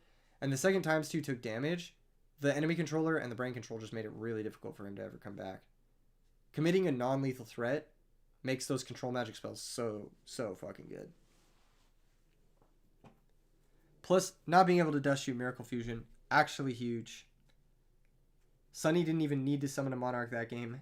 He was able to take control of the match. And yeah, crush it. Joey says, are we in playoffs? Yeah, we're in winners finals. Says that on the thing. Although it's a little bit hard to read. Let me resize. There we go. That should be better. Sunny's up a game. Looking good to go into Grands. Winner side Grands.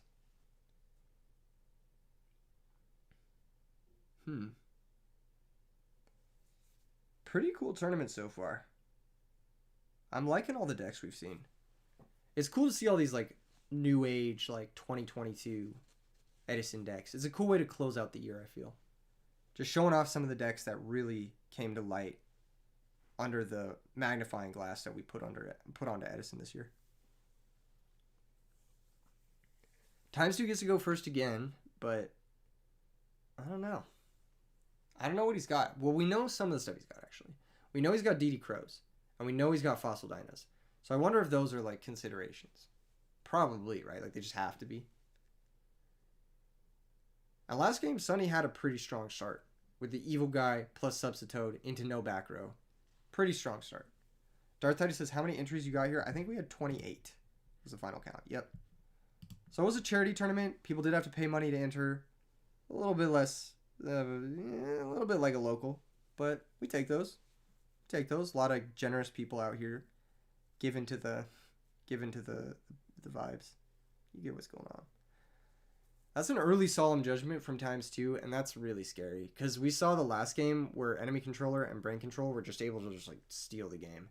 So yeah, this is gonna be a scary game. I think both players are gonna take some heavy hits, and then it's gonna be a matter of who can break through for the last OTK push. I think TimesTwo's deck has a little bit better of a time. If both players are at low life points, I think TimesTwo's deck does a little bit better. But that being said, I mean, Sunny has the control magic spells. He also has the miracle fusion, etc. I appreciate you entering, Dylan. I appreciate you donating to charity. I appreciate everyone who entered, actually. I think it's really awesome. I like these charity tournaments. I think if we do like smaller tournaments like this, I prefer smaller tournaments, honestly. Personally, because just casting it, I can put more energy into the casting, and I don't have to like survive like a fucking 11-hour marathon. And then on top of that, like, it just feels cooler. Like, the players just usually have a better time. Here comes the Malicious Edge. This is big fucking damage. Oh, that is a clutch Bottomless. Not only is the Bottomless going to defend TimesTwo's life points and stop Sunny's entire pressure, it's going to banish a crucial hero, so Miracle Fusion is not live. So that was honestly the best possible trap right there. There's Battle Fader. Somewhat expected. If you're TimesTwo, you can Raikou pop the Battle Fader. I don't like doing that. I actually like saving the Raikou. And the reason I like saving that Raikou is because the Battle Fader isn't doing anything. Think about it this way. Treeborn Frog is coming back, and it's essentially the same as the Battle Fader in play. You don't need to pop this Battle Fader. They're going to have Tribute Fodder for a Monarch, regardless. Flipping the Raikou, popping the Battle Fader, it's only stopping them from having an extra Substitute activation if they find Substitute. That being said, if they have Substitute, they can just sack the Treeborn Frog that they get back and set up the dupe block, in which case you'd rather save the Raikou and then have that to pop the dupe frogs. So I think saving the Raikou is better, unless, of course, you go ahead and make Synchros here. TimesTwo can actually do a couple of different things with this Plague. TimesTwo could have made Gotems with Fortress to try and discard a card in hand. Not a bad play. Having Plague kind of makes me feel like, I don't know.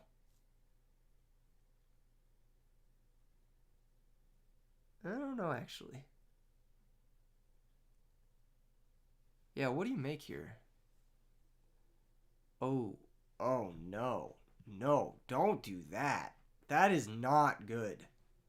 That is not good. Here's why you save the Raikou. Here's why you save it. You guys see it? You guys see it. This is why you save the Raikou. I'm just saying. That's why you save the Raikou. You pop the dupe block and then you're fine. Yeah, I do not like making Stardust Dragon. Reason number one. We saw enemy controller. We saw brain control. So he has at least two insane ways of just destroying this. Also, Summon Hero, Miracle Fusion, Crash with Stardust, blows up the whole board. I like making Thought Ruler Archfiend. I think you make Thought Ruler Archfiend. That's a good idea, Alex Demand. We'll try that for the next charity tournament. Yeah, so I don't like what happened there. I think that exchange of cards was not optimal. Here comes Pot of Avarice. Really good here. If TimesTwo does find a level 4, I mean, he wins immediately because he just makes Bionic. And Sunny would need to have Gores or another Battle Fader or something like that in order to come back. But I still think this Stardust Dragon sitting here is a liability. I think it's an issue. Yeah, I for sure would have made Thought Ruler. Yo, dude, Control Alt Defeat, thank you so much. Appreciate that. Dude, your donations are so huge. They've done so much for this, like, legit for all the tournaments and everything. You're the GOAT for that. You're the GOAT. I hope you have a great holiday, brother. Shout out to Control Alt Defeat. putting the format on his back. No cap. There's Caius. All right. There's big damage. Does he have another Battle Fader or a Trag? He has to, right? Nope. We're going to game 3. Hype match. I love seeing a game 3. I think both these decks are very solid. I think they have a decent matchup into each other. I think they have a lot of counterplay to them. I think this is going to be a really cool winners finals. This whole tournament has been banger matches all the way through. I don't love some of the play in some of these games, but the players are making it work. They're making it work. Maybe he just went for the Stardust because he said, fuck it. You know? Fuck it, we ball.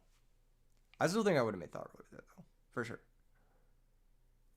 Okay. Sunny does get to go first. That's a huge advantage. It's the first time he's been able to get to go first this entire match.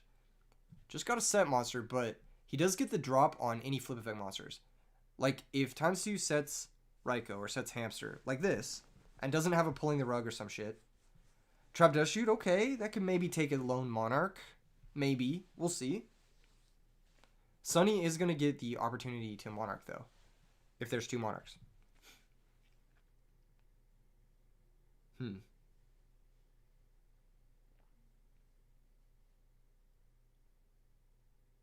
been a good game. Okay, Plasma. Whoa, that's some fucking heat. Prodigy, Brain Control, Crow, Fader, Junk, Synchron. Now, if I'm TimesTwo...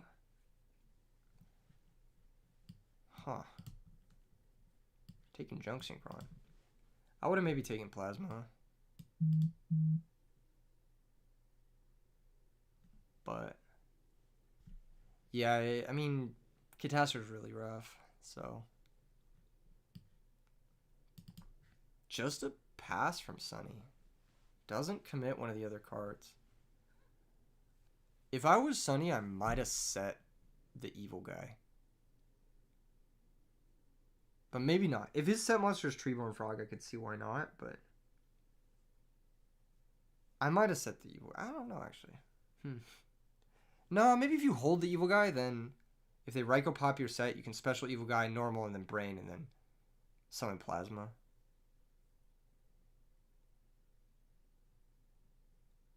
No pop. What the fuck? I feel like you always pop here. I feel like you always pop.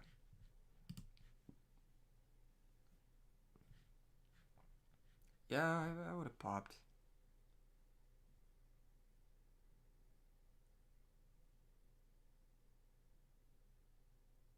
He didn't attack. He should have attacked. He should have attacked. Because he can still Prodigy, Brain Control, Normal Summon, then Plasma this turn. There's no reason for him not to attack. Unless he's worried about, like, Top Deck Monarch. But even Top Deck Monarch's going to get owned by Brain Control. That was a missed opportunity. He can still Plasma regardless, so he should have definitely attacked. At least get the damage in. Sunny did not shuffle according to log, so they're going to correct this. Sunny's going to shuffle the Junk Synchron, and then... Oh, never mind. It looks like he did. Well, that's just going to be an error.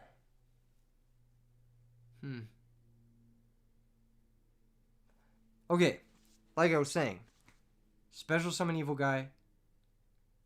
He should have attacked, because now he's in the same exact situation. Again, like, if Sunny just passes in the same exact situation, every turn you don't attack, it just gets worse.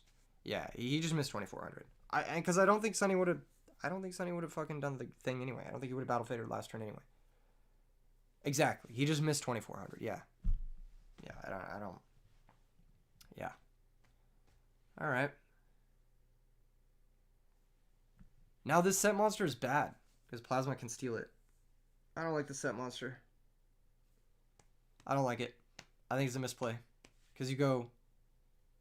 Well, first off, you can just Brain Control attack it, which is number 1. That's bad. Or you could go Special Evil Guy, Brain Control, Normal Summon, sack all 3 for Plasma, because Plasma isn't a normal summon, and then steal the set monster. Here comes DD Crow on Fossil Dyna.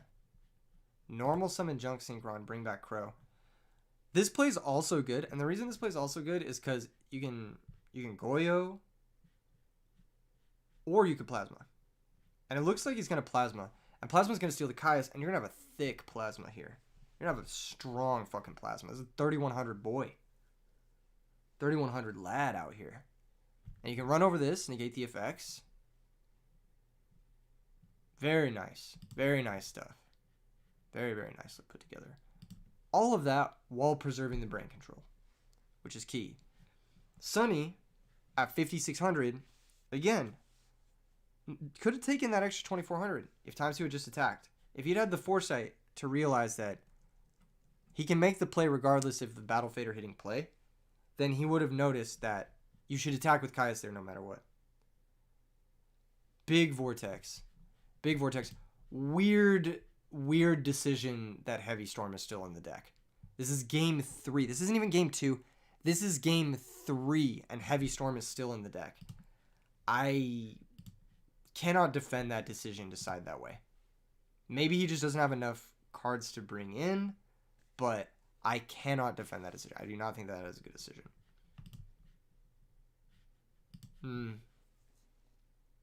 Fortress has been found. We do know there's a Battle Fader, and we do know there's a Brain Control. Do we know any of the other cards?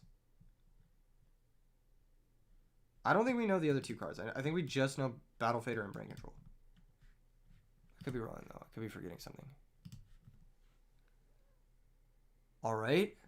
Sunny getting poked to death. And look at this. He's at 2000. He would have been forced to Fader on a previous turn had he attacked with Caius on that one turn. Those are the things you got to look out for, because that could be the difference here. That could be the deciding factor. Sunny could very well still win this game. I mean, he's not in a bad spot.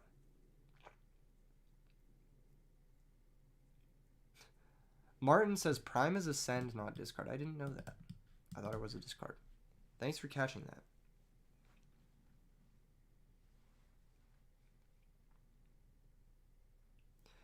$2,000 life points does look low, but he has Battle Fader in hand.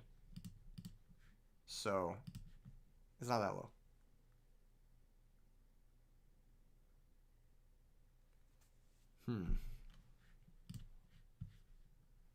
That Crow awkwardly making it so TimesTwo can't Avarice.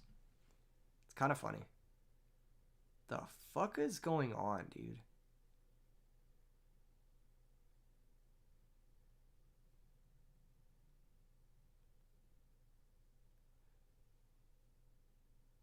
Jay says Machina is 5k with Limiter. Yeah, I think the Machina deck should always play Limiter. I think there's no reason you shouldn't play Limiter in that deck. It is the best card in the deck. Yeah, I don't think he plays Limiter either. But I think you absolutely should. I think he's the best card in the deck. It makes these matchups like Frogs, Dragon Turbo, etc. It makes them a lot easier. Oh my god. Dinah gonna turn off the brain control. Disgusting. That's an insane Dinah from TimesTwo. Yo. And that's gonna shut off not only the Fader, but the brain control as well. Oh my god. That's a really good Dinah. Second Dinah too. Hitting play. This is a tough spot. And now Sunny's fucked. Setting 3. Heavy Storm's gone, Kappa. In game 3 against Frogs.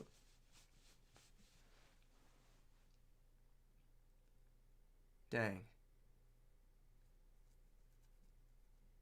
Okay, just an attack. This could be a 2000 defender. No, it's the set evil guy to stay alive. Now, Sunny's probably set the brain control as a bluff. It's a completely dead card. But that means that set brain control is never leaving the play, or never leaving the field, until Sunny either finds Heavy Storm, or whatever. And that means Treeborn Frog's never going to be live. So, what's up, Edison Format Italia? Shout out to you guys.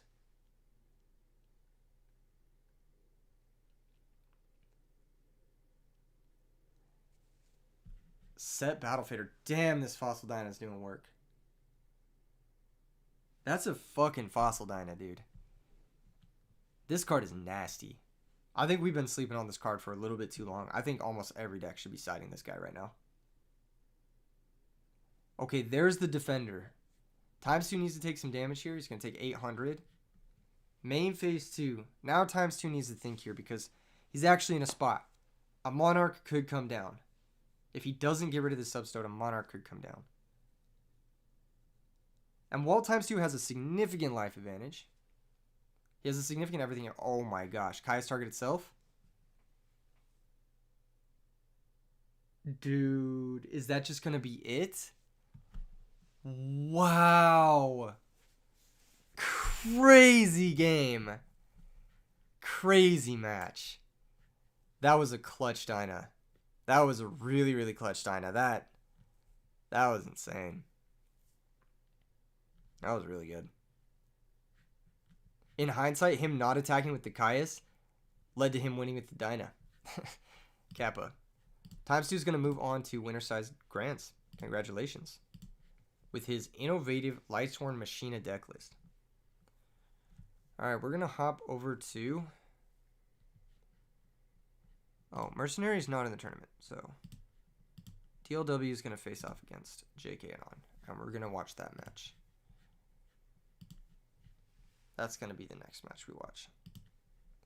What is this bug? Why can I not click on matches after I leave watching a match? Does anyone know this bug? It's so weird. I don't get it. I don't know why that's a bug. There are so many like stupid bugs on this site. So annoying. Okay, hold up.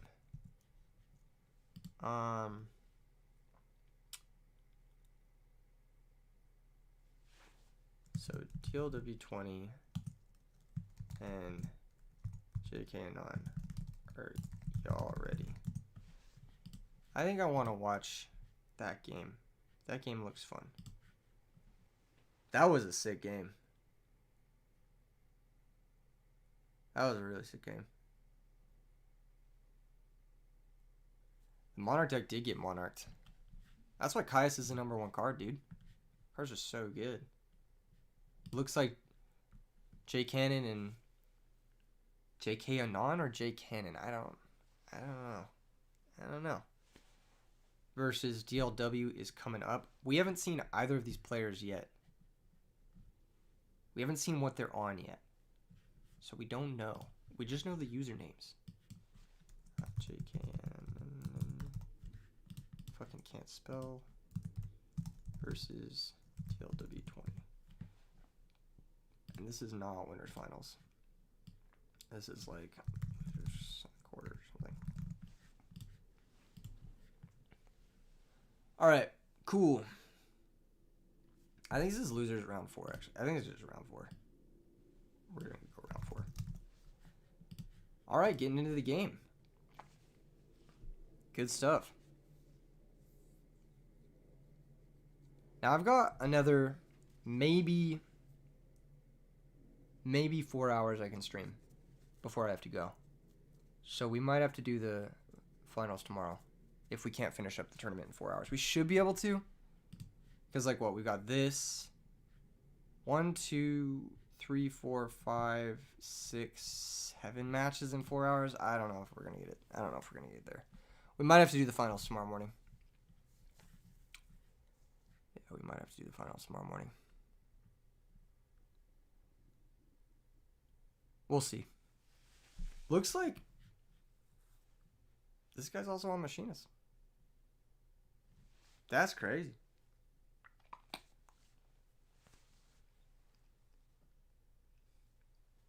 Sora said, you're down to do the finals tomorrow? Okay. I'm going to make an executive decision. We'll do... Hey, Sonny, are you going to be available tomorrow for losers finals? Are you going to be available tomorrow morning for losers finals?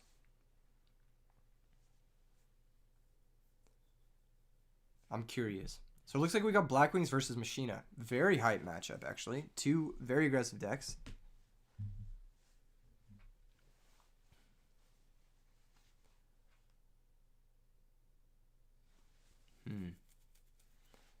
Dang.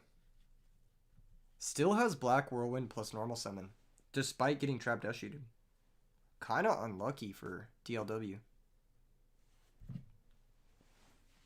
I kind of want to do losers and grands tomorrow.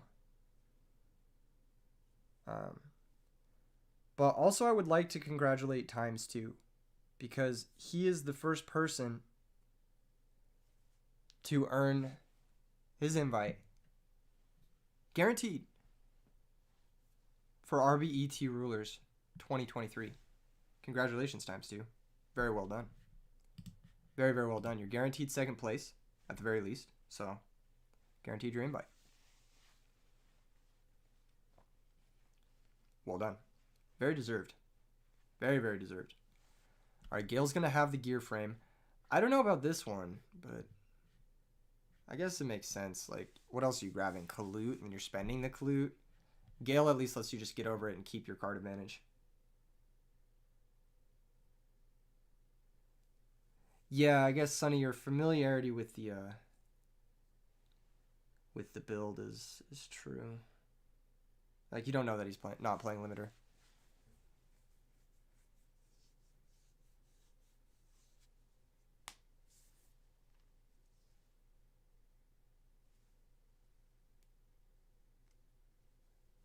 Okay, 3 back row. We do know the 3 back row. We do know it's Oppression, Book of Moon, Prison.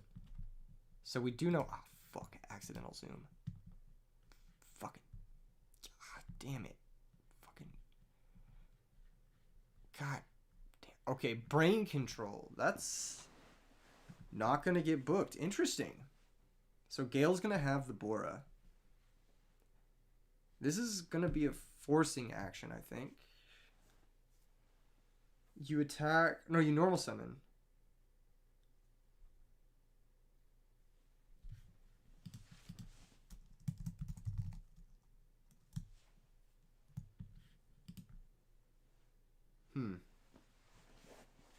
I feel like you normal summon first, force the book, and then attack over the Bora, and you just take your dub.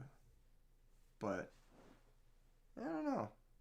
Caius isn't bad either. I mean, like, you could sack for Caius. You could attack, they book, then sack for Caius, target Whirlwind. That's not bad. I don't think that's a bad play, really. Because you know what is it? Suppression, Deprison, Book of Moon? Mustafa says Black Rose if you have MST. No. MST does not get you Black Rose because there's both Book and Royal Oppression. So he has 2 ways to interrupt a Black Rose play.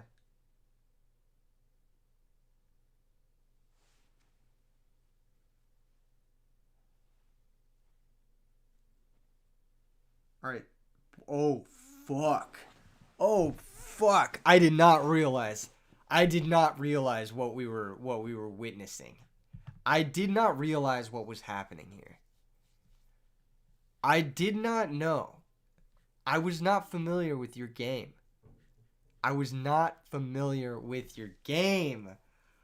Oh, shit.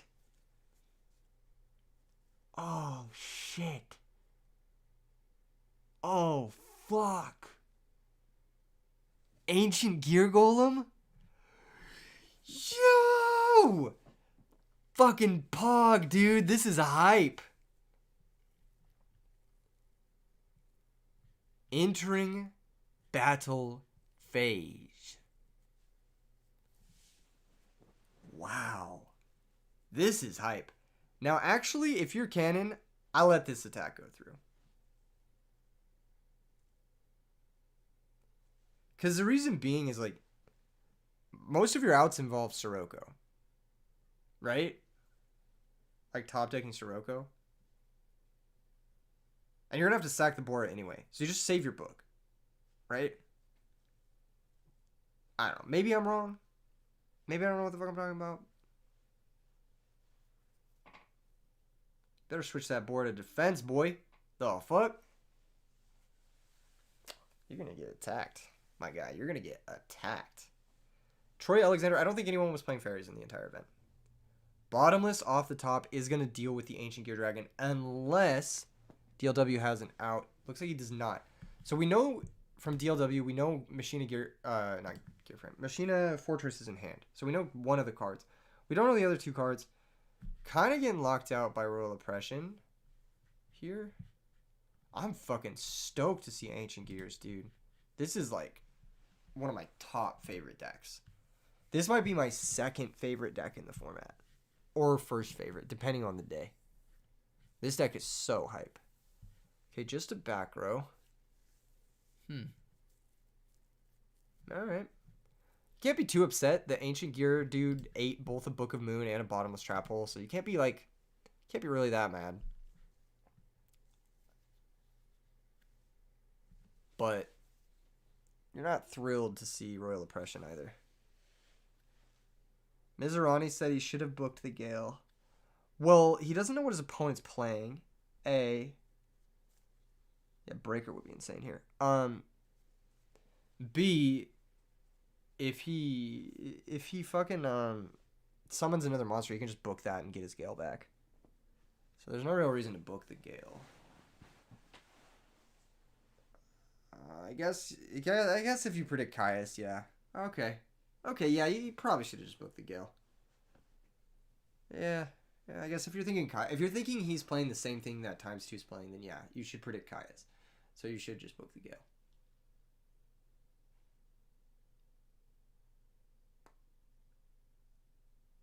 What am I doing? I'm like dissociating right now.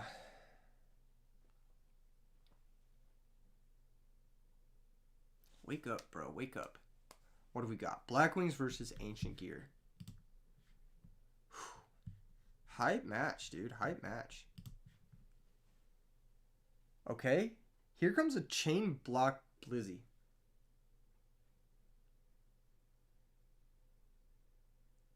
What?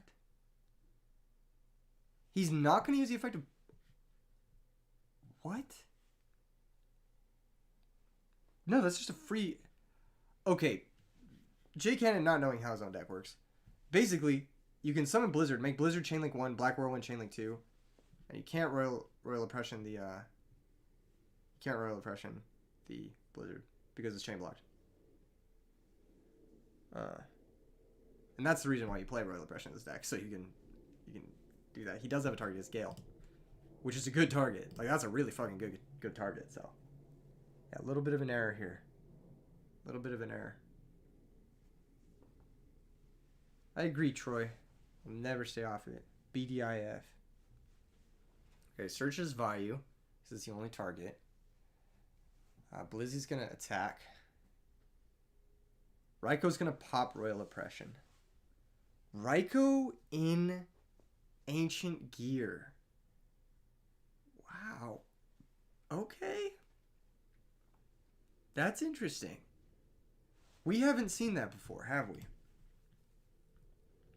That was not what I was expecting. That was not what I was expecting at all. Not a bad card. Totally solid here, actually. Doing everything that DLW needs it to do. Pop Oppression, basically. So, Sevilla, every Ancient Gear deck is Machina. Every Ancient Gear deck is Machina. Oh, except, like, the Karaz ones. But those are more like Karaz decks than Ancient Gear decks. Mustafa says, Raiko better than the Scrap Little Monster?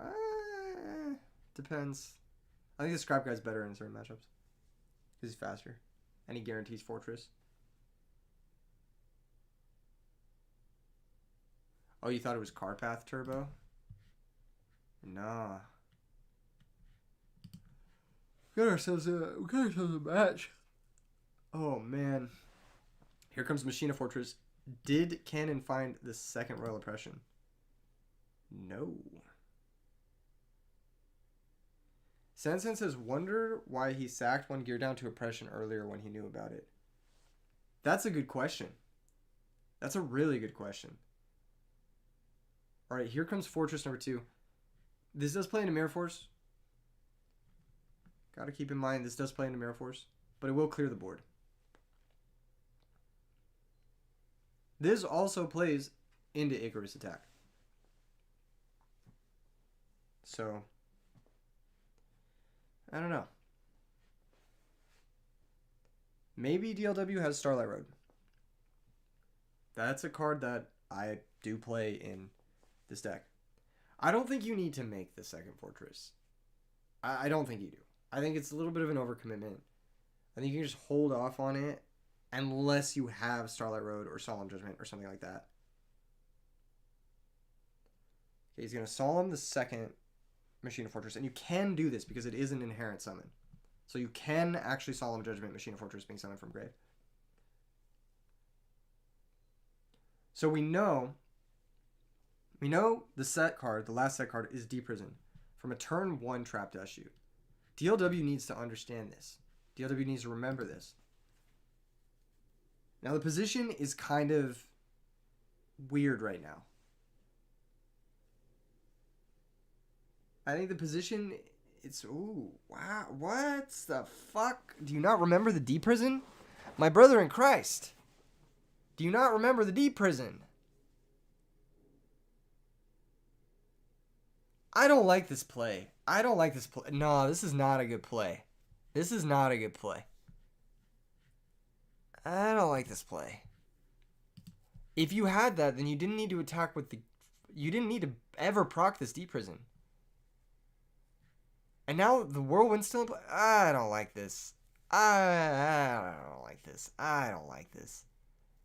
You could just Typhoon your own gear. You could have... Nah, I don't know. I don't like that. I don't like that play. Yeah, I don't like it. I feel like there was definitely a better way to go about that, where you ended with Fortress in play as well. Like you didn't need to, like Fortress in play is better than their D-Prison in play. Yeah, TimesTwo is in Winterside Grants. I don't know where Sunny is, but Sunny, are you down to do losers finals tomorrow?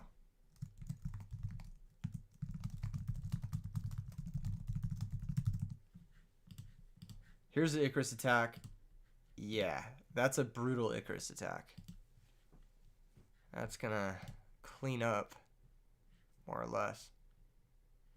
Probably won't be available tomorrow. Okay. Well, let's hope we get through it. Let's hope we get through it. We'll figure it out. We'll figure it out. We might just have you play it off camera, and then we'll watch the replay tomorrow and then do Grants live. Sure, a one time. I don't like the way this game has been played.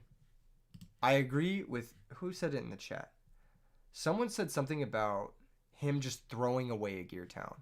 There was no reason for him to do it because he knew about Royal Oppression. He knew about the D-Prison. There was no reason for him to attack into it with the gear guy. Not gear guy, Machina guy. I didn't like that. I didn't like all that.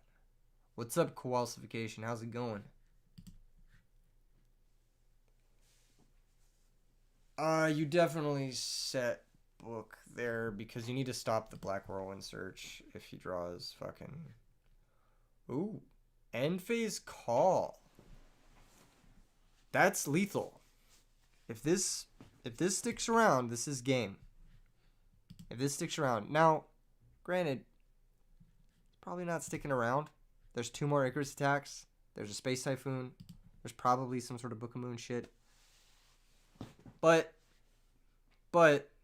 that being said, it is game. Second this attack gets declared. Okay, game over. We're going to the next game. Wow.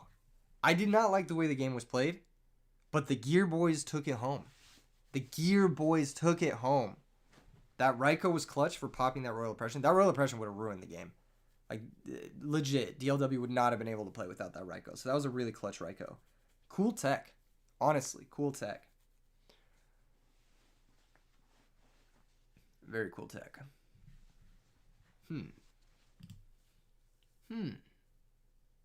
Ace of Spades said, you were told at the beginning Ancient Gear was going to win. It's possible.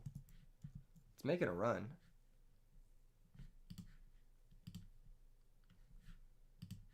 We've got H219 versus Dylan Darkworld. Winner of that plays against GhostRider. Winner of this plays against Wolfio. Edison format Italia. It was only 28 players. Not a lot of people entered into it. I think I did not do a great job promoting it. Either that or people are just busy today. I know there's a couple other tournaments today too. There's a regional in Las Vegas today. There's a couple other regionals today. And there's also, I think there's a GOAT format thing today. So I think it was just a busy weekend. And I also did not do a very good job promoting this event. Which is fine. I didn't really want it to be super huge. Just because, like, I have plans tonight. And I don't know. I have stuff I got to do. So I need it to be over quickly. The sooner the better, actually. The longer these players take. Whew. There was a Go and a Tengu thing today. Yeah. Yeah, there was just a lot of stuff. There was an Edison finals going on as well. That's fucking, I don't know. Edison regional in Seattle today? Oh, shit.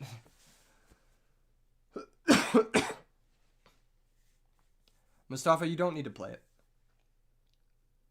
I think this tournament is perfect for what I wanted it to be. This is exactly what I wanted the tournament to be, which is fine. Do you want to participate, Tiziano? Okay, if you want to participate, it's announced both here on the Discord, or here on the YouTube, and in the Discord below. So if you join the Discord, the Really Big Yu-Gi-Oh! Discord, or the EdisonFormat.com Discord, all the tournaments will be announced there. So if you want to join those Discords, go ahead, check them out. And also, while you're there, like the stream. If you haven't already, like the stream. We've seen some really good Yu-Gi-Oh! Today. Despite being a smaller event, the Yu-Gi-Oh's been really, really good today. Really quality stuff. I've been very impressed by the people that we've seen play. I've been very impressed by the decks we've seen. And I just think it's a quality event, despite being a bit smaller. It's like a higher quality locals. Any new cool decks, Blazing 56 asks? Yes, there's a Lightsworn Machina deck in Winner's Side Grands. We were watching an Ancient Gear deck with Raikos in it. We've seen Hero Frogs, which is a relatively new deck, I would say. New in a sense that it was invented. This build of it with the Junk Synchrons and the Evil Guys was invented, I think, like 1 or 2 tournaments ago. So we've seen some cool new decks for sure. And then we saw the Frog combo deck also earlier on camera. Although it did kind of fall apart, as combo decks tend to do. We did see it. It's a new deck. So pretty cool. You're going to go to Philly to play Edison, Jay? Dude. Oh, that sucks. Finals, dude. Finals end, people. Yeah, I feel like December's just a fucked month for me. Because it's like, it's my birthday month, and then I got family stuff, and then on top of that, like, I want to do a lot of YouTube stuff in December, because it's the best month to do stuff. Okay, Deeper isn't going to trade with Ashura. So, like, ad revenue is the best in December. Because every company just, like, dumps their end of the year ad budget. Alex Demand, my birthday was yesterday. So I'm going out tonight to celebrate, but I do need to leave in a little, like 3.5 hours.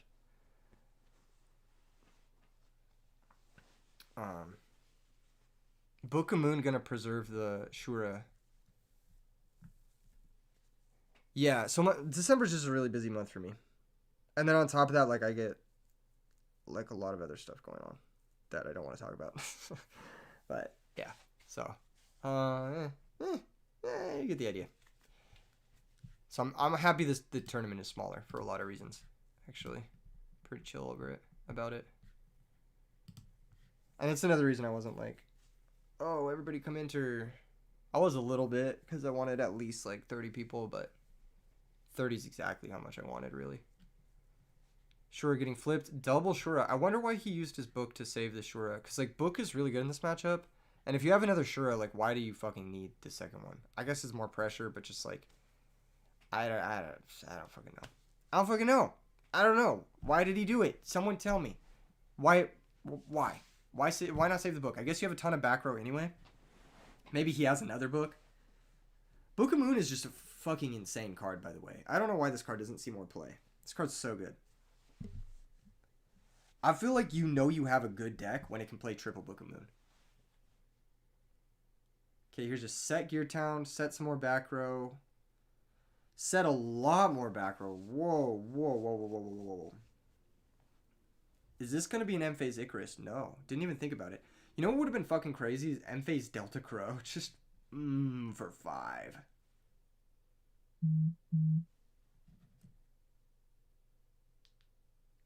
Damn.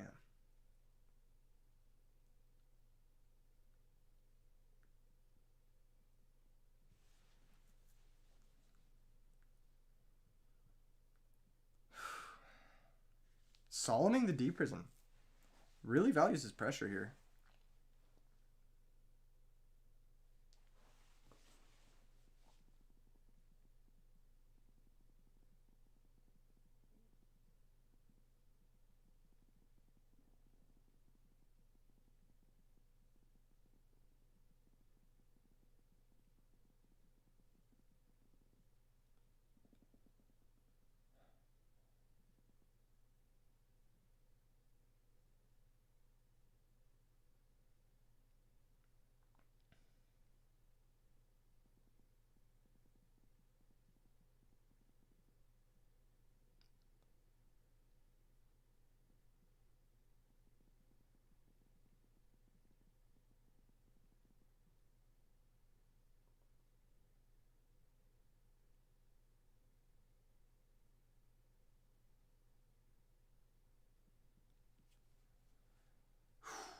Yeah? Guess it paid off? Guess it paid off? Guess you just had it all. My bad, guys. I had to answer a message. It was kind of a pressing message, but we're back.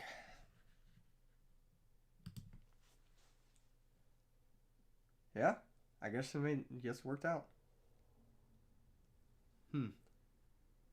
Moving into game 3. DLW is going to get to go first. Let's see what his deck's got. I mean, that last game was kind of weird. He just kind of got Lajined and backroad to death. There wasn't really any effect activation. DLW didn't summon a single monster. It's kind of weird. Kind of a weird champ game, if I'm going to be honest.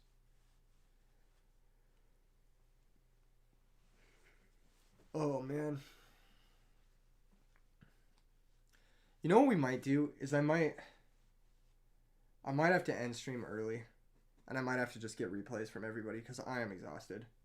I don't know if I'm going to be able to finish this one out today. I just need to sleep. I think that might be the plan after this match.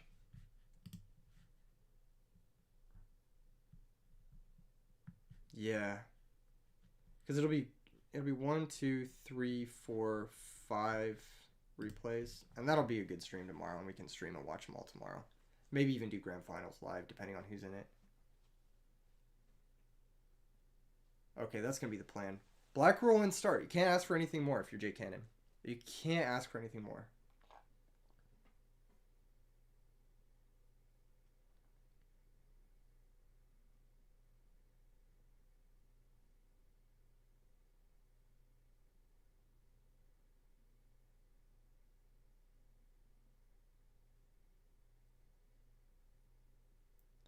And there's that deep prison. Does he have book again?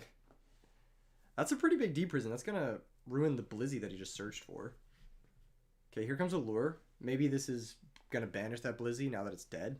Who knows? Potentially. We shall see.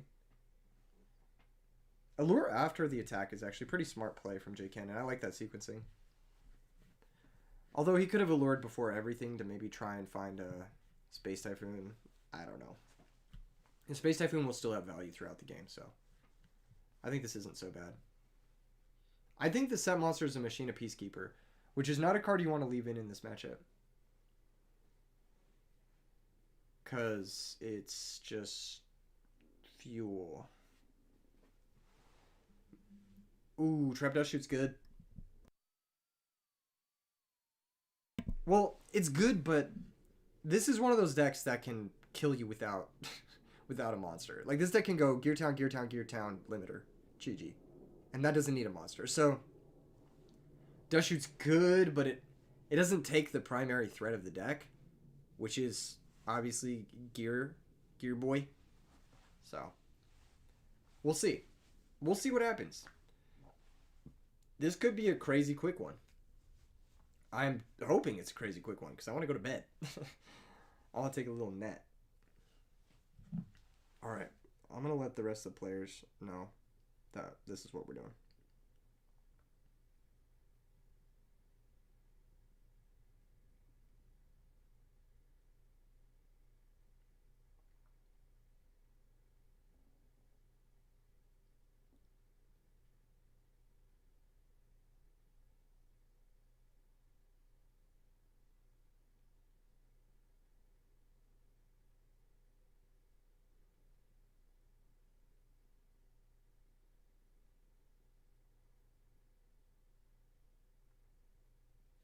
Okay. Looks like Dust Shoot took... I didn't see what it took.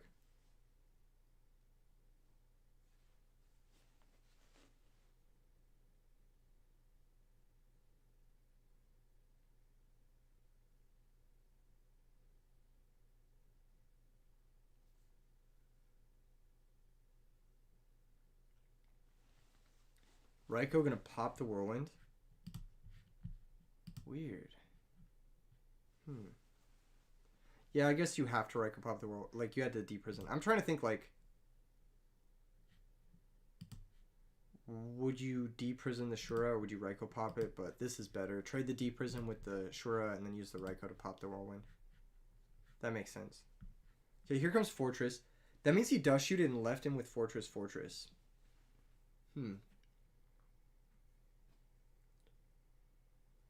And he did leave in Peacekeeper too.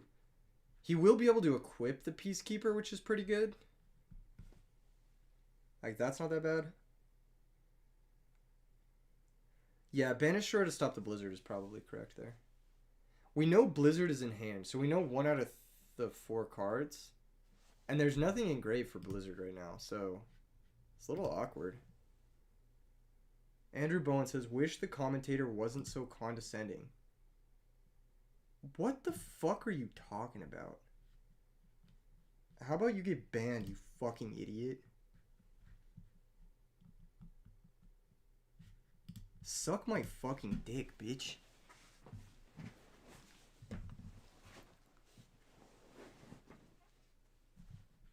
How do people like that exist?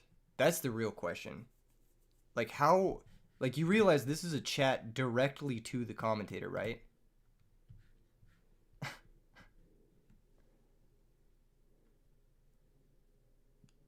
Honestly, Andrew Bowen, fuck you.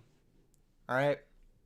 This is a charity fucking tournament that we put on as a community that I'm hosting on a day where I honestly didn't... I made a lot of time to do this. You know what I mean? And, like, I didn't have to do this. I didn't have to throw this tournament. I'm just talking about the game. Like, who fucking cares, man? If you want to watch a different video on this format, good luck. Alright? Fuck you. Stupid ass bitch. God, I hate people. It's like people don't even realize they're talking to the person. You know what I mean? It's like, oh, the streamer's not chatting. How not self-aware are you? You know what's crazy too is like someone would say that with their fucking legal name as their YouTube channel. Like, you're insanely dumb.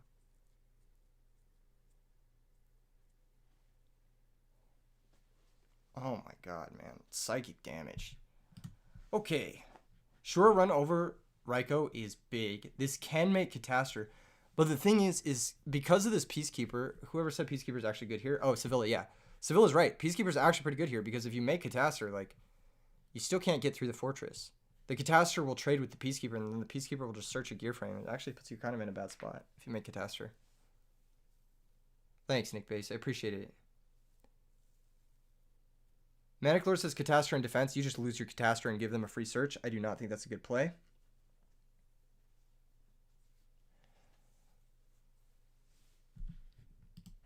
But it does guarantee you're sure it hits the grave, and it does give you a third dark, so I'm not sure. I'm not sure. It's a weird spot. It's a weird spot for sure. DLW needs more cards. He's just too low in cards to make anything happen here. Now, correct me if I'm wrong. If you Icarus attack and you target both, it kills both, right? Like, I don't think Peacekeeper protects if Icarus attack also targets the Peacekeeper. I'm pretty sure that's the way it works. So, if J Cannon can put together a Chainlink 2 or higher Icarus attack here, that'd be really good. That'd be really, really good. Any Teledad in the tournament? I think there was a Telezombies that we saw on camera. I'm not sure if they're still in.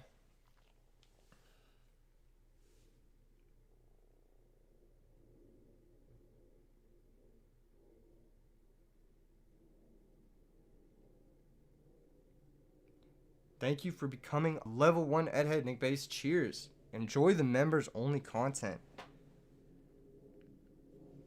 Enjoy the members only content.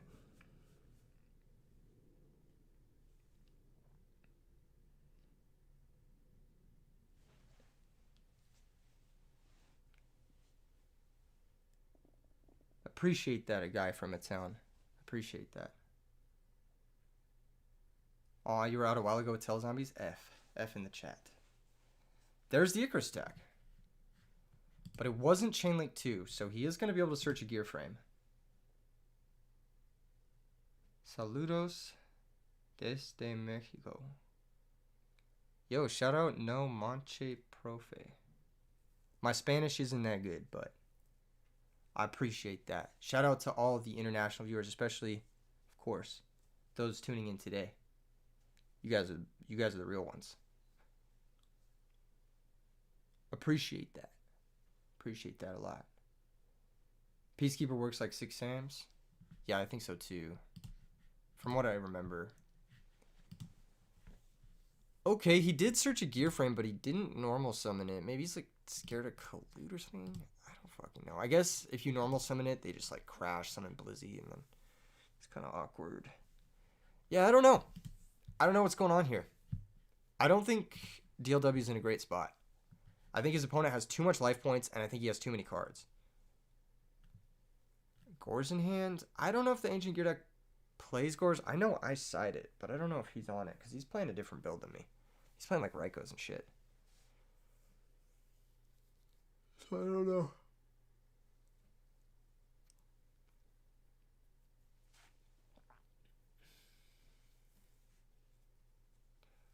Does the Ancient Gear deck play Machine of Force? We also don't know that.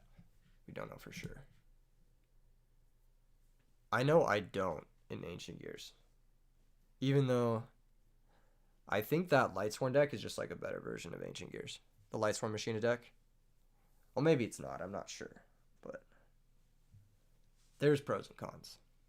I don't think it plays Force, because Force is just like, it's just another brick. And you already play a ton of bricks.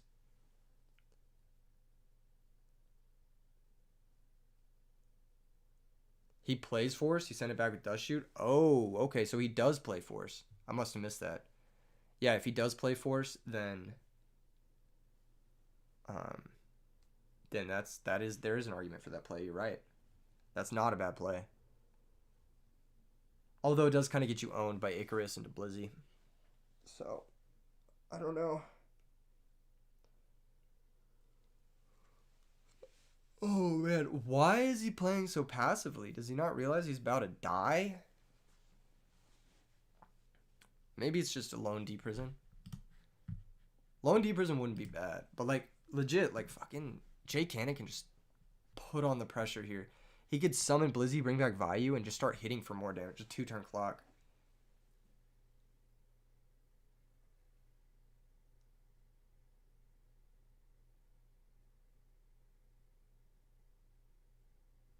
Peacekeeper, is that correct, Manic Lord?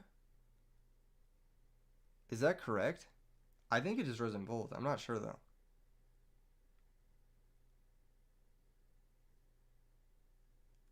Doesn't Black Rose versus Fortress equipped destroy them both?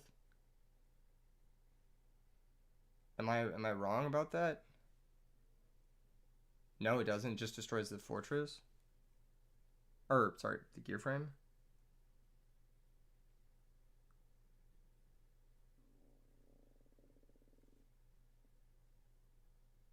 What the fuck?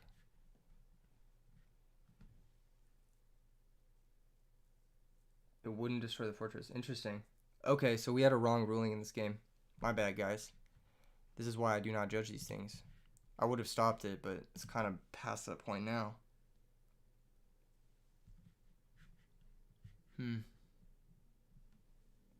That's why we have another judge. And that's why we have the judge call in the chat. So that people can ask for these rulings.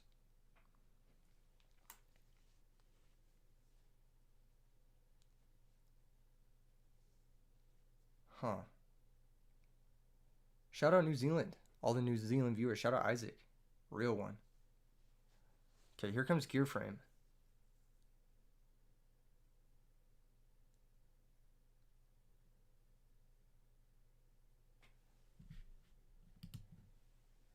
Manic Lord for judge roll. Are you in the Discord? I'll give you the judge roll. We could always use another judge.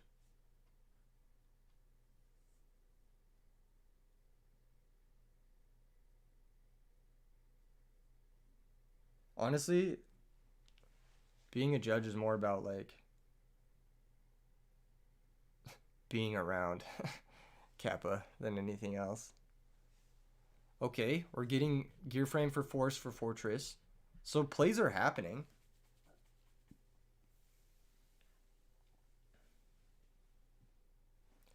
Now the question is, if this comes up again, I will have to intervene. Like if he goes for equip gear frame and then he goes Icarus attack on him, I will have to intervene. Although he could just chain Icarus, target the gear frame before it's equipped, so it wouldn't come up, I don't think.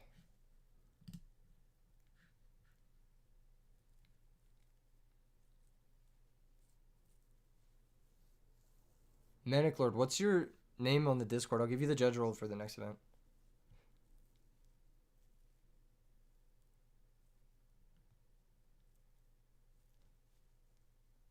Wait, if a card that protects another card will be sent at the same time as a card that is protecting, the protected card will stay from the replacement effects. You guys, it usually works. I don't know if that's... I feel like if the... Because I know the 6 Samurai monsters, like if you have Legendary 6 Samurai Shien, and you have like Keyzone or some shit, one of the ones that can protect it, and you try to pop both at the same time with like Dark Hole, it blows up both. Like one of them can't protect it. Okay, here's Torrential Tribute from J Cannon. But it might be different with Union monsters. I don't fucking know.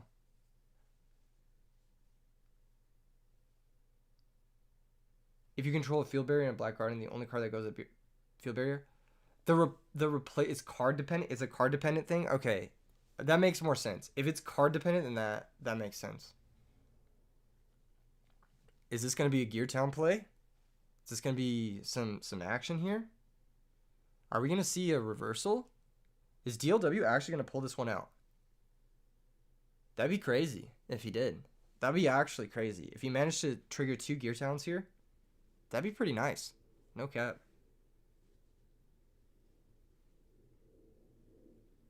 Manic Lord, you said you pasted OCG rulings? Okay, so OCG rulings are not what we go by. We usually go by the ones on edisonformat.com. Okay, here's... If this attacks, then there's a limiter. I mean, then that's it. Is there a limiter?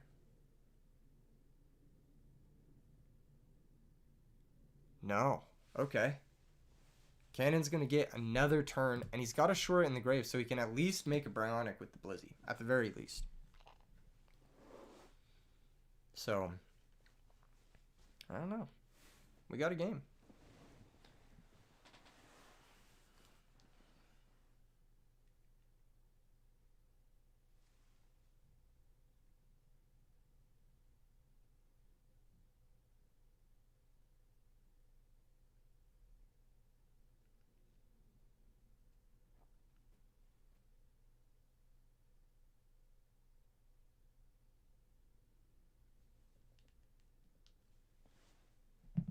Brain control.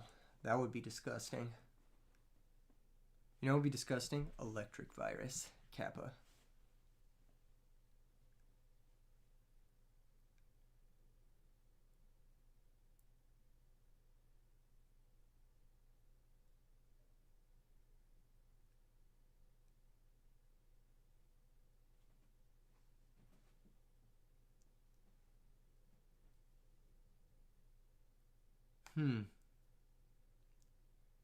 This is a really big thonk moment from J Cannon.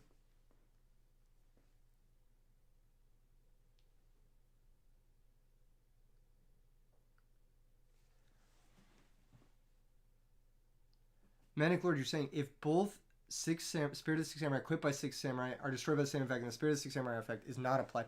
See, that's what I was thinking. Like, why would it be different for some Union monsters and not the other ones?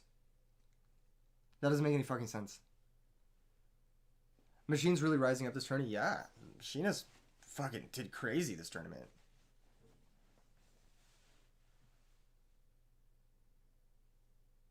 Machina are mandatory? Is that the difference?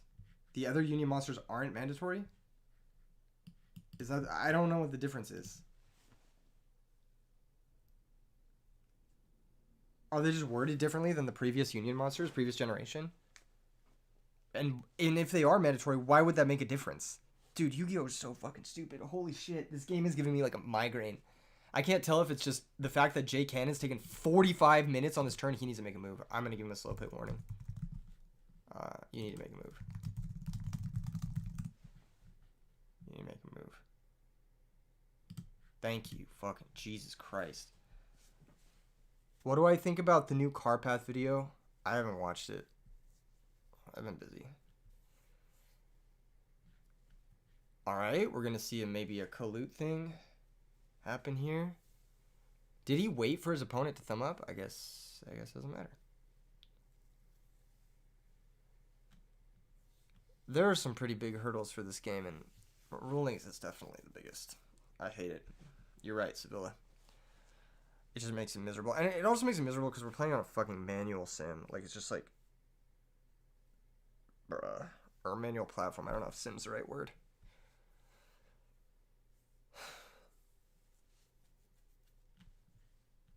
Losing a game because you didn't know a ruling is like... I don't know. That's one of those things where it's like... Did you really lose the game, or is the game just poorly designed?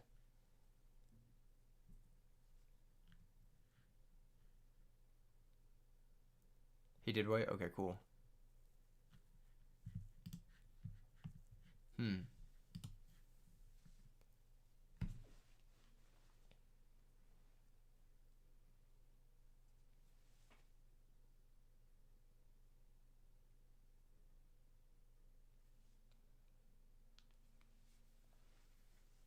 You're gonna go check UDE rulings for the Xyz Union monsters?